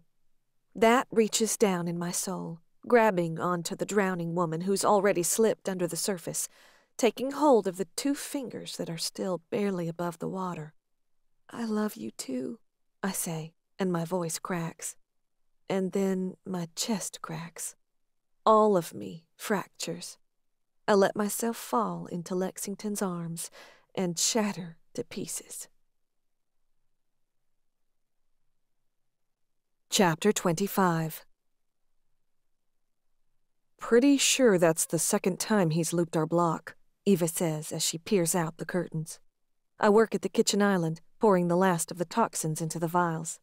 Boxes surround me, brand new supplies, which is frustrating since I have everything I could possibly need back at the shop. But I can't go back and get them. The kitchen is a mess, my supplies strewn all over the place. But I have to keep myself busy. It's been 6 more days of lockup, and I'm getting stir-crazy. It is, Robert says, twirling a steak in his hand, shifting to the side of the door, looking out into the dim gray evening. But he never looked at the house. Doesn't mean he isn't casing the place, Eva says, her eyes following whomever it is outside. Do you really have to do that here? Aaliyah asks grumpily as she walks out of her bedroom and takes in the state of the kitchen. I mean, from what I hear, that stuff will take every single one of us down. Doesn't it seem kind of rude, making it in front of all of us? She has to do something, Duncan counters her, He's been sitting at the bar this entire time, watching and observing as I combine my ingredients, putting them through different processes. What if something happens to us somehow? How do you think she's defended herself for the past few years? The least you could do is clean up, Aaliyah says, still trying to sound annoyed, but losing her steam. I'm almost finished, I say, corking the vials. I check the needle caps, making sure they're all in place as they should be. I think we should call Lexington and let him know, Eva says, still looking out the windows. You know he's not going to be thinking clearly about if the man is guilty or not, right? Robert says. He finally seems satisfied the suspicious man is gone and steps back away from the window. That's exactly what he did with the last one. Robert is right. 2 days ago, Lexington caught someone trying to sneak onto the fire escape on the second floor. He barreled out the window like a man possessed, eyes red, stake in hand. He had the man pinned to the pavement on the ground outside in 2 seconds. The very briefest flashes of red shone in his eyes for just half a second before Lexington staked him through the heart. He's on edge, ready to do anything. Kai or Julie, then, Eva says, pulling out her phone. She talks quietly into it, describing the man, giving instructions to follow him for a bit and then question him. A quick confirmation, and she hangs up. So, is it the castor bean that is the active ingredient? Duncan asks while I take all of my tools to the sink, putting the rest of my supplies into a box. Castor beans contain ricin, which is deadly even in small amounts, I explain as I load the beakers and measuring tools into the dishwasher. 1 or 2 seeds could kill an adult in less than 10 seconds. Even just a tiny amount of it can cause severe vomiting, seizures. But no, it's not the castor beans that are the active ingredient. Then the white snake root, he asks. He's been asking a million questions all night. I'll never tell, I say, a small smile on my lips as I rinse the saucepan out. If I told you, I'd have to kill you, right? Duncan laughs, shaking his head. You're an interesting person, Elle Ward. I didn't think people who knew plants and roots like you do still existed. Once upon a time, everyone probably would have called you a pagan or a witch doctor. I'm okay with that, I say as I throw in some dish soap and start the washer. So tell me, why Oleander Apothecary? I turn to face Duncan, who studies me through narrowed eyes. It looks like an innocent enough flower. Is it just ironic? Oleanders are seemingly innocuous, I explain as I place the fresh new batch of toxins in a container. But every part of the plant is deadly. It contains lethal cardiac glycosides known as oleandrin and nerline. If you ate any part of an oleander plant, it could cause vomiting, erratic pulse, seizures, coma, even death. Duncan's eyes widen, but a smile pulls at his lips, and he shakes his head. Even just touching the leaves or the sap can cause skin irritation. I smile as I see the understanding take Duncan over as I explain the surprising truth about oleanders. The toxins in oleanders are so strong that people can even become sick after eating honey made by bees that visited the flowers. Then why do so many people grow such a deadly plant for decoration? Duncan asks with a chuckle. Thankfully, it tastes awful, and who really wants to eat part of an oleander? A smile pulls in one corner of my mouth. Duncan laughs out loud, tipping his head back. Okay, I get it now. Beautiful, seemingly innocent, but deadly when you get down to the root of it. Oleander Apothecary is the perfect name. The front door opens and Lexington walks in. The moment his eyes lay on me, a brilliant smile pulls on his lips. There's something I haven't seen in a while, he says, locking the door behind him. Whoever got her to smile, keep doing whatever you're doing. Wasn't really me, Duncan says, looking back at me. Just get her talking about toxic plants, something a little dark and sinister. Seems to do the trick. I will keep that in mind, Lexington says as he walks up to my side. He presses a kiss to my temple, his hand coming to the small of my back. Duncan, you're up. Duncan swivels on his chair. He heads to the stash of weapons by the back door and gears up with stakes, toxins, and even a handgun. Still no word from Michael? Lexington asks as he looks around the house to those guarding me. Nope, Aaliyah says, and the tone of her voice says it. She thinks he's dead, too. Lexington's lips press into a thin line, and he doesn't seem to have anything to say about that. Do we all need to consider going after him? Aaliyah says. Besides me and you and Duncan, the House of Allaway doesn't know the rest of us. We might be able to take him out. I can't let you all take a risk like that, I say, shaking my head. We have no idea what happened to Michael. I can't let that happen to anyone else. I'm just saying it might be a good long while that you're stuck here, she says, raising her eyebrow. I'll think of something, I say, stacking the box of toxins on top of the box of supplies and yanking them from the counter with too much force. Glass rattles around inside. Without another word to any of them, I head for the stairs and walk up to my temporary bedroom. Lexington's footsteps follow me, and he closes the door behind us. I set the box on the dresser and stand with my hands braced on it. Elle, he says, walking up behind me. I'm fine, I cut in. Really.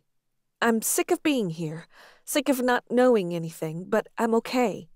I have to be, because the alternative is to keep feeling like this, and I just don't have the energy for that. Okay then, he says, accepting my words without any questioning. It's not surprised, not doubtful, not mocking. I turn, sitting on the edge of the dresser, facing Lexington. I reach out, grabbing the lapels of his jacket, my eyes studying his chest. I feel his eyes on me, but I just study his body. I think we could both use a little distraction, he says quietly, huskiness settling into his voice. I pull his jacket back over his shoulders, letting it slide down and drop to the floor. One of his hands comes to the side of my head, his fingers lacing back and into my hair. I pull the cardigan I wear off, the cool winter air hitting my bare shoulders, my camisole thin. We're going to get to be happy again, I say as I let my fingers slide along the hem of his shirt. Silently, I let them slip beneath, the tips of my fingers touching warm, hard skin. Those few days before Christmas, they were just a preview, right? Lexington lowers his face, his lips making contact at the space between my neck and shoulder. His facial hair tickles, sending currents of sparks racing through my blood. Only a tiny little fraction of what is to come, Elle. I stand, letting my hands rise as I do, running up and over his stomach, up to his chest. With one smooth movement, I raise his shirt over his head, freeing him of it. Still, I don't meet his eyes. I let my own steady his chest, the valleys and peaks of his stomach muscles, the jagged scar that cuts across his left breast, the two little freckles under the right one. I bring my hands back to his skin, running them smoothly over him. Goosebumps flash over my own as his hands come to either of my sides, skin to skin, as he works his thumbs under my top. I want a million more moments like this, he breathes as he brings his lips to the corner of my mouth. He brushes them over my flesh, and my muscles go weak, and my head lolls to one side. 500,000 nights. 500,000 mornings waking up beside you. 7 million opportunities to hold you.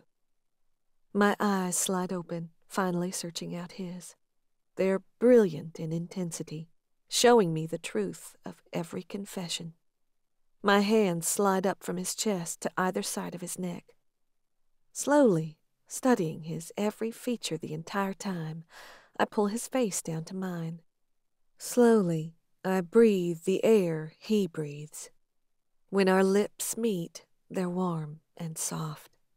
They mesh together as if they were designed from the beginning of time to belong to one another. My hand slides up, wrapping in his hair, my entire arm curling around his head so he can't escape. His hands slide down to my hips, gripping them firmly. He pulls my body closer to his, and more electrical sparks go off in my veins. Bad things happen to us. People do us wrong. Lives are threatened. But this life will still be my choice. I will claim every moment, doing everything I can to still be Elle Ward. Fearless, strong. And in this moment, right here, I choose to be happy, wrapped in the arms of an immortal man who fell for a mortal, fragile girl. I choose this. Chapter 26. It's really important you measure everything accurately, I say as Lexington hands me the vitamin A and E. Any imbalance and this stuff will dry you out or make you really oily. Got it, Julie says as she double-checks the lanolin. I just want it exactly like that batch you gave me at Christmas. I offer her a little smile, stirring the oils on the stove. Apricot, almond, coconut, and beeswax. What's this stuff called again? Lexington asks as he walks back to his laptop, which sits at the island. He sits down, tapping away at the keyboard. Perfect me, I say as I turn to measure the aloe vera gel. It really is perfect, Julie says with a smile as she watches the oils begin to thicken. The color turns creamy. My skin has never looked so amazing. Lexington chuckles and shakes his head, his fingers flying over the computer. He's been putting all of his hacker skills into trying to dig up anything on Charles Allaway. And so far, there's been nothing. Charles has been a ghost lately. I pull out the lavender essential oil. Dropping 4 drops into the blender, I turn it on low and add the rest of the ingredients. You want it to be the texture of buttercream, I tell Julie, showing her the way it grows fluffy and white. Usually takes just 2 minutes. See? It's just about there. I shut the blender off, and Julie claps her hands excitedly. I can't help but smile a little as she slides over the glass jars and scoops the cream into them. Thank you, she says as she dips her finger in the still fluffy cream and rubs a small bit onto her cheek. I'll get all this cleaned up. Thanks, I smile, stepping aside to let her finish. I pull one of Lexington's hands away from the computer, dragging him after me into the sitting room, staring out the window. I don't have many supplies right now, despite the constant parade of boxes I've had delivered to the house. I'm finding it's the only way I can remain sane while on lockdown, when I haven't left the house in 2 full weeks. Not even one toe outside the door. I'm worried about Shada, I say, watching the snow gently fall outside, a thin coat of it covering the streets of Cambridge. I'm sure she got into the bag of food, but she's probably running low by now. Lexington sits at my feet, tracing patterns into my socked foot. It takes everything I've got to not flinch away from the tickle. Everyone except Julie and Duncan are out on patrol right now, he says, resting his chin on my knee and looking up at me in a very adorable way. It's been pretty quiet, though I think we learned our lesson about letting our guard down. But maybe I could dart over there real fast and get her. Really? I ask hopefully. I feel my entire face light up and didn't realize just how much I've missed the dismissive feline until now. Lexington chuckles, shaking his head. What I wouldn't do to see you smile like that all the time. Heat flushes my face, but I don't care. Lexington rises to his knees, wedging himself between my knees, and leans forward to kiss me. Is she going to claw me to death the second I pick her up, though? He asks against my lips, and a laugh bubbles from my chest. Possibly, but I think you're a little tougher than most, I tease him, pressing one more quick kiss. She has a carrier in the laundry room. Lexington pushes himself up to his feet and gathers some supplies. Fully armed, he heads for the door, me following behind him. I push my hands into my pockets, leaning against the wall. I should be back in 30 minutes, he says, looking over his shoulder. Thank you, I say, my chest glowing with the truth of the words. I love you. The smile he offers could melt me into a puddle. I love you too. With a wink, he closes the door behind him, and he's off on the rescue mission. You sure have him wrapped around your little finger, Julie says, walking out, waggling her eyebrows. I only blush hard and laugh. I head up to my room where I open up a new book I got this morning and curl up into the bed. It's a historical tale set in the colonial era of the States, full of damsels in distress and muscular heroes who have a tendency to lose their shirts. The sound of the door being kicked in rocks through the house. There's a yell and feet pounding before I can even leap to my own feet. I grab my blow dart from the bedside table when I hear the sound of what I'm afraid is a body hitting the floor. I yank my door open, ready to fight with every bone in me, when I stop short, nearly plowing into a body standing there. Hello, Elle Ward. Lips curl into a smile. Freckles line a face crinkled with a wide smile. Fiery red hair dances in the afternoon light. Charles, I breathe. He steps forward, forcing me to take an equal step backward. I bring the blow dart up to my lips, but before I can fire, he swings up a cell phone. He says, waving a finger back and forth. I suggest you not. My eyes focus on the screen of his phone, and I immediately recognize the broad-shouldered man who walks in through the front door of my house. Lexington. You had someone follow him, I say, as all the adrenaline raging through my system turns cold. You lot here may be doing some good work, but you really don't understand how politics and a vendetta work, Charles says, while my eyes continue to study the streaming video of slight movement inside my house. Me and my remaining house members have been here in Boston for a month now, watching, learning, waiting. My eyes widen and flick up to meet his. They aren't quite green, not quite blue, and they're full of pride in finally having caught me. Julie and Duncan? I ask. The house is silent, save for the sound of 2 sets of feet walking around.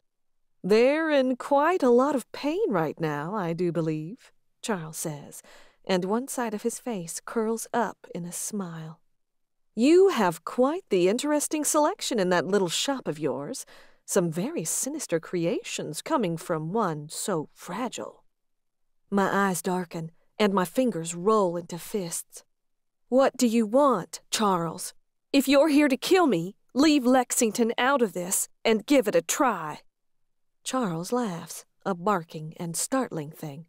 Oh, so much spunk. You are certainly not the little mouse brought to be judge at Rote Himmel. My heart pounds, and my mind is racing. I could try to take Charles out, but if he doesn't give word to whoever is following Lexington, he could, and I'm sure will, get hurt. Or worse. I'm not left with many options, all because I missed my stupid cat. Don't try to logic your way out of this one, Charles says with a smile. He begins a circle around me, reaching out and running a single finger through my hair, brushing it over my shoulder as he makes a track around. You're going to cooperate with me, and from the looks of it, we need to hurry. He holds up the phone again, and I see Lexington lock up my house, the cat carrier in one hand. What do you need me to do? I ask as I swallow, my eyes fixed on the screen as the spy follows Lexington down the block.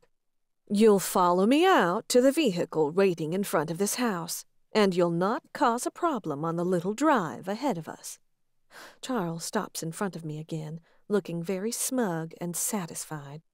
If that is too difficult, well, Harrington carries quite a big blade with him, and it has been known to sever bone and spinal cord. Let's go, I say immediately. I set my blowgun on the dresser and walk past Charles, who bears a look of surprise on his face. You said we need to hurry, I say, as I look back up the stairs to where Charles stalls in shock. We better get moving. In the living room, next to the Christmas tree, convulses Julie, her eyes squeezed closed in agony. Duncan lies face down in the hallway, one of his hands outstretched toward me. He looks at me, anger and regret and death in his eyes, but he's completely immobilized. 2 women and 1 man stand waiting in the hallway, wearing sun goggles. Without another word, I push aside the door that hangs broken on its hinges and step outside. A black SUV waits across the street. "Let's go," I call back to the crew that hesitates in the doorway, costing us precious moments before Lexington returns home and gets himself killed because he's outnumbered. One of the women climbs into the driver's seat, and I let myself into the back seat. Sliding to one side, Charles sits beside me, the man in the very back, and the other woman taking shotgun. Each of them fiddles with their sun goggles, making sure they're securely in place against the harsh light. "I'd appreciate it if you hurried," I say calmly. "There's no reason to make a scene, and I don't think it will take Lexington very long to get back." Charles chuckles, though it sounds uncomfortable. "You heard the woman." We pull forward, and I hear the doors automatically lock. Down the road we roll, toward the mess of freeways that stretch all throughout the Boston metropolitan area. "I must say, I didn't expect this to be so easy," Charles says, not quite looking at me. "It doesn't have to end in dramatics that just get more people killed," I say, staring out the window, and never once granting Charles the pleasure of making eye contact. "You're here for me, not anyone else. A sister for a sister is easy enough to understand." He's quiet for a long few minutes, and I feel him studying me. We cut through town and then pull onto a freeway, the one to head northwest, up toward Vermont, I'm sure. "Why aren't you afraid?" Charles asks finally. I take a deep breath, looking out at the city that begins to fall behind me, turning into a new one. I think I've been waiting for my death since I was 2 years old. In the world I've always lived in, it was just expected that the end would come too early. He doesn't respond, but I feel his eyes continue to study me. I know very little about the House of Allaway, just that it is located somewhere in Vermont, that Charles now rules it on his own, that it's small in numbers. And Charles is supposed to be a spastic nut job. 10 minutes into the drive, my phone starts ringing. I pull it out to see a call from Lexington, the phone displaying a picture of him. Charles rips the phone from my hands and throws it out the window. As we cut down freeway after freeway, it's hard to find any comparison between this man and Olivia and Henry, the only other royal-born I know. Olivia exudes leadership and grace. She's sure and confident. She knows how to get people to love and follow her. Henry is the definition of a royal, the way he holds himself, the legends he's created. Charles, on the other hand, he just seems weak. He seems juvenile, despite the fact that he's led a house far longer than Olivia has. The members of the House of Allaway speak a little here and there over the course of the next 2.5 hours. We cross state borders into New Hampshire and then into Vermont. The sky grows darker as we pull off the freeway and start down a narrow highway. Cutting through hills and gorges, over bridges, and between a million trees that have long since lost their leaves, and evergreens that stand as shadows in the dark, we drive. We pass through a small town 15 minutes after pulling onto the highway. For another 10 minutes we drive through more trees, the night growing darker by the second as the sun falls behind the horizon. Finally, I spot a sign on the side of the road, welcoming us to Woodson, Vermont. A few little shops pop up here and there, another stretch of trees, and then we seem to hit town. It's a short strip of the highway, dotted with old buildings that look like they were built in the early 1800s. A library, city hall, 2 churches. There's certainly some history to this town. Just before we reach the end of the shops, we turn north onto a small and narrow road. We drive for 10 minutes, heading into dense trees and up a hill. Finally, so deep into the woods you'd never have hope of finding it unless you knew exactly where it was, a huge house comes into view. Rock walls rise high and wide, a mix somewhere between a stone cottage in the woods and a castle.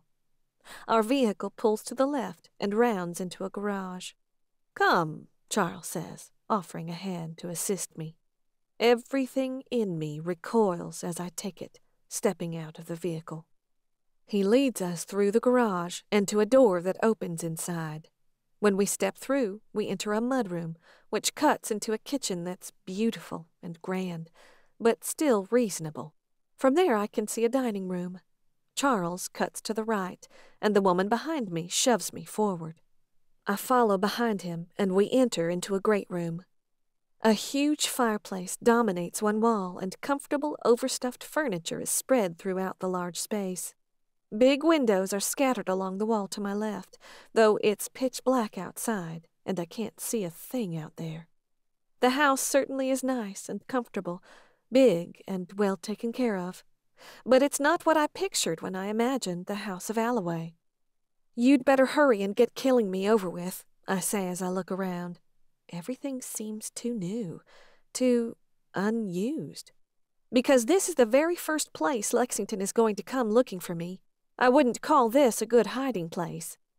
"This is the perfect hiding place," Charles says with a coy smile curling on his lips. "Because this isn't the House of Allaway, and your irritating boyfriend has never been here before. We're still some distance from the official house." Cold adrenaline burns down through my veins.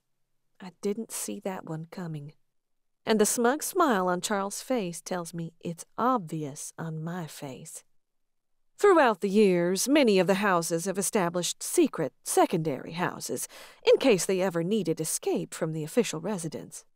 Chelsea and I picked this one out together about 9 years ago, and until today, none of my other house members have been here. That explains why the 4 of them are looking around the place like they've never seen it before today. "Lexington, your brother, and your sister-in-law might come looking for you, but they'll never find you out here," Charles says with that creepy smile of his. I raise my chin slightly. "What does it matter anyway? You're just going to kill me and send my head back to Ian." A low chuckle bubbles up from Charles' chest. The glint in his eyes darkens. "Oh, I do plan to have your head. But I have other devices to execute first." He nods his head toward the stairs, which lead down, and both of the women grab my arms, shoving me toward them as we follow Charles. Darkness steals my vision as we walk down them, until finally a few lights here and there grant enough to make out a hazy picture as my eyes adjust. The center of the space is finished roughly. There sits a couch and 2 chairs, a fully stocked bar off to the side. Along one side is a row of doors with windows looking into them. On the other side, another similar row. Straight forward is a narrow row of windows, each of them covered in steel bars. "So you're just going to keep me prisoner here?" I ask, faking unimpressed, when really I'm doing everything I can to keep my heart rate under control. "No, my darling," Charles says, his smile growing. "It's going to be a little more complicated than that." "Aw, shit." A familiar voice calls from behind one of the doors. My eyes strain through the dark, and through one of the barred openings, Michael's face appears. His hands grip the bars, resting his forehead against them. "He finally caught up to you." "Michael?" I gasp, taking a step toward him. But one of Charles' women grabs my arm with a vice grip. Have you been here the whole time?" "I knew eventually that fool Lexington would let down his guard, and once I brought you here, I figured you would like some company," Charles says as he walks to the bar. He pours himself a drink and raises it up to his lips, staring at me over the edge of his glass. "You shouldn't be here, Elle," Michael says, and the look in his eyes tells me he knows something. "This isn't going to be good." "I'll do the talking, lumberjack," Charles spits at him. "Oh, but I highly doubt you're going to tell the whole story," Michael taunts, that smile of his curling on his face. "Elle, make sure you ask him about the part that involves his impending death in the next year." "That's enough," Charles bellows. He hurls his glass at Michael's cell, shattering the glass just inches from his face. Instantly, Michael's eyes turn yellow, and he bares his fangs with a roar. "You may as well tell me what's going on," I say, folding my arms over my chest. "It sounds like I'm here for the foreseeable future, so I'm good with a long story." Charles' red eyes glare at Michael, but slowly slide over to me. The House of Allaway is an old one, generation after generation reproducing, and then killing their predecessor if they don't agree with the way things are run. Father and child, creating an established rule. Some cold creature is spawned in my lower belly. I feel it send shots out to every part of my body, the muscles in my face growing weak. The death of my sister has brought to my attention the weakness of our family, Charles says, but there's something hesitant there, uncomfortable in the tone of his voice. I need an heir. Tell her the truth, Charles, Michael taunts, his expression somewhere between disdain and a smile. Tell her what good old Cyrus told you. Charles' expression grows sour, and he very much looks like he'd prefer to kill Michael rather than let him live to keep me company. Word has gotten to Cyrus that my house is weakened, Charles says, still staring death at Michael. He's not happy. Keep going, Lord Allaway, Michael growls when Charles stalls. The event of my death could happen at any time, just like any of us, Charles says, turning away from Michael to return to the bar. Establishing a new family to reign is an inconvenience to the king, but he also doesn't care for the way I've been running things on my own. He pours another drink, this one filled to the brim. He doesn't raise it to his lips, though. He simply stares into the depths of the dark liquid. King Cyrus commanded I produce an heir within the next year, or he'll replace me. I swallow hard, a chill running down my spine. By replace, Cyrus means he will kill Charles, and let another family take over the northeast Atlantic area.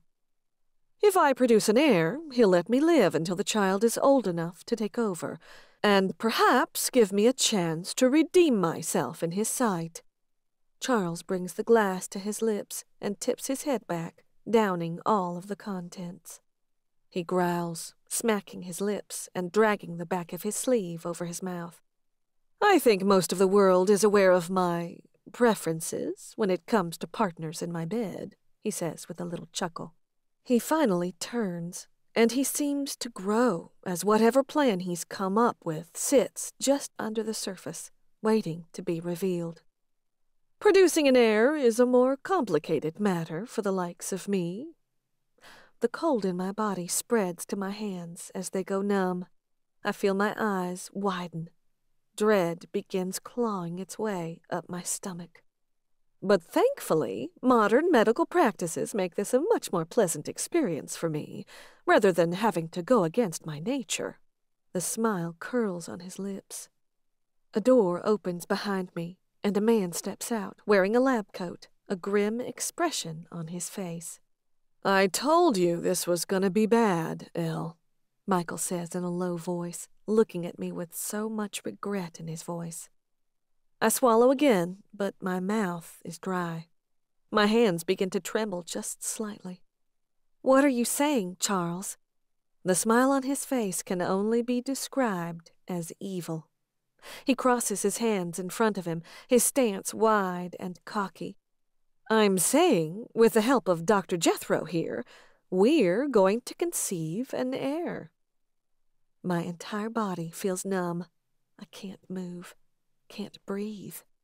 I'm saying we're going to artificially inseminate you, and you, Elle Ward, enemy of my house, will pay for the sins of your family with your body, Charles says as his voice grows low and quiet.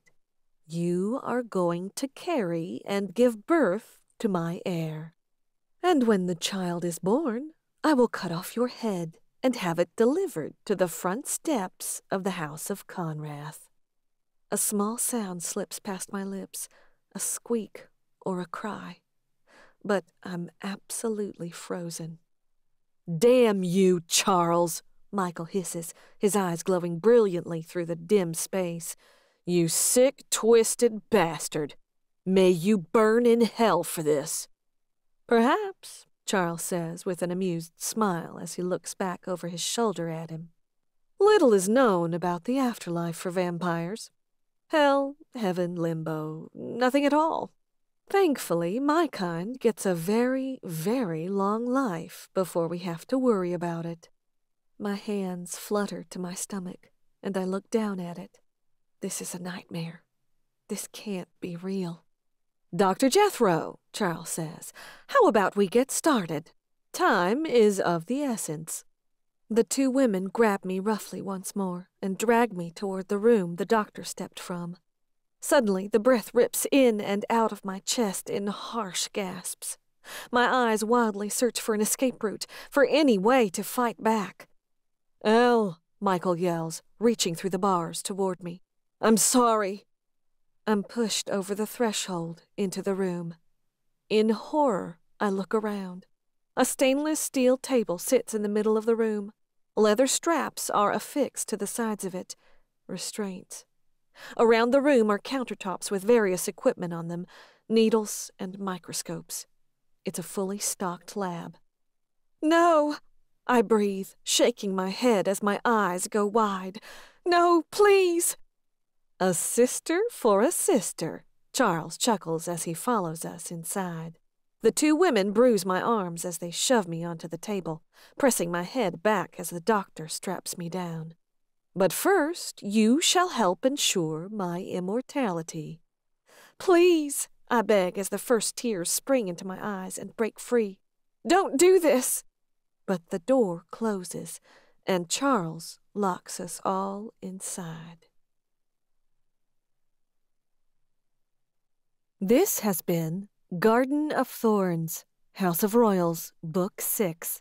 Written by Keary Taylor. Narrated by Stephanie Dillard.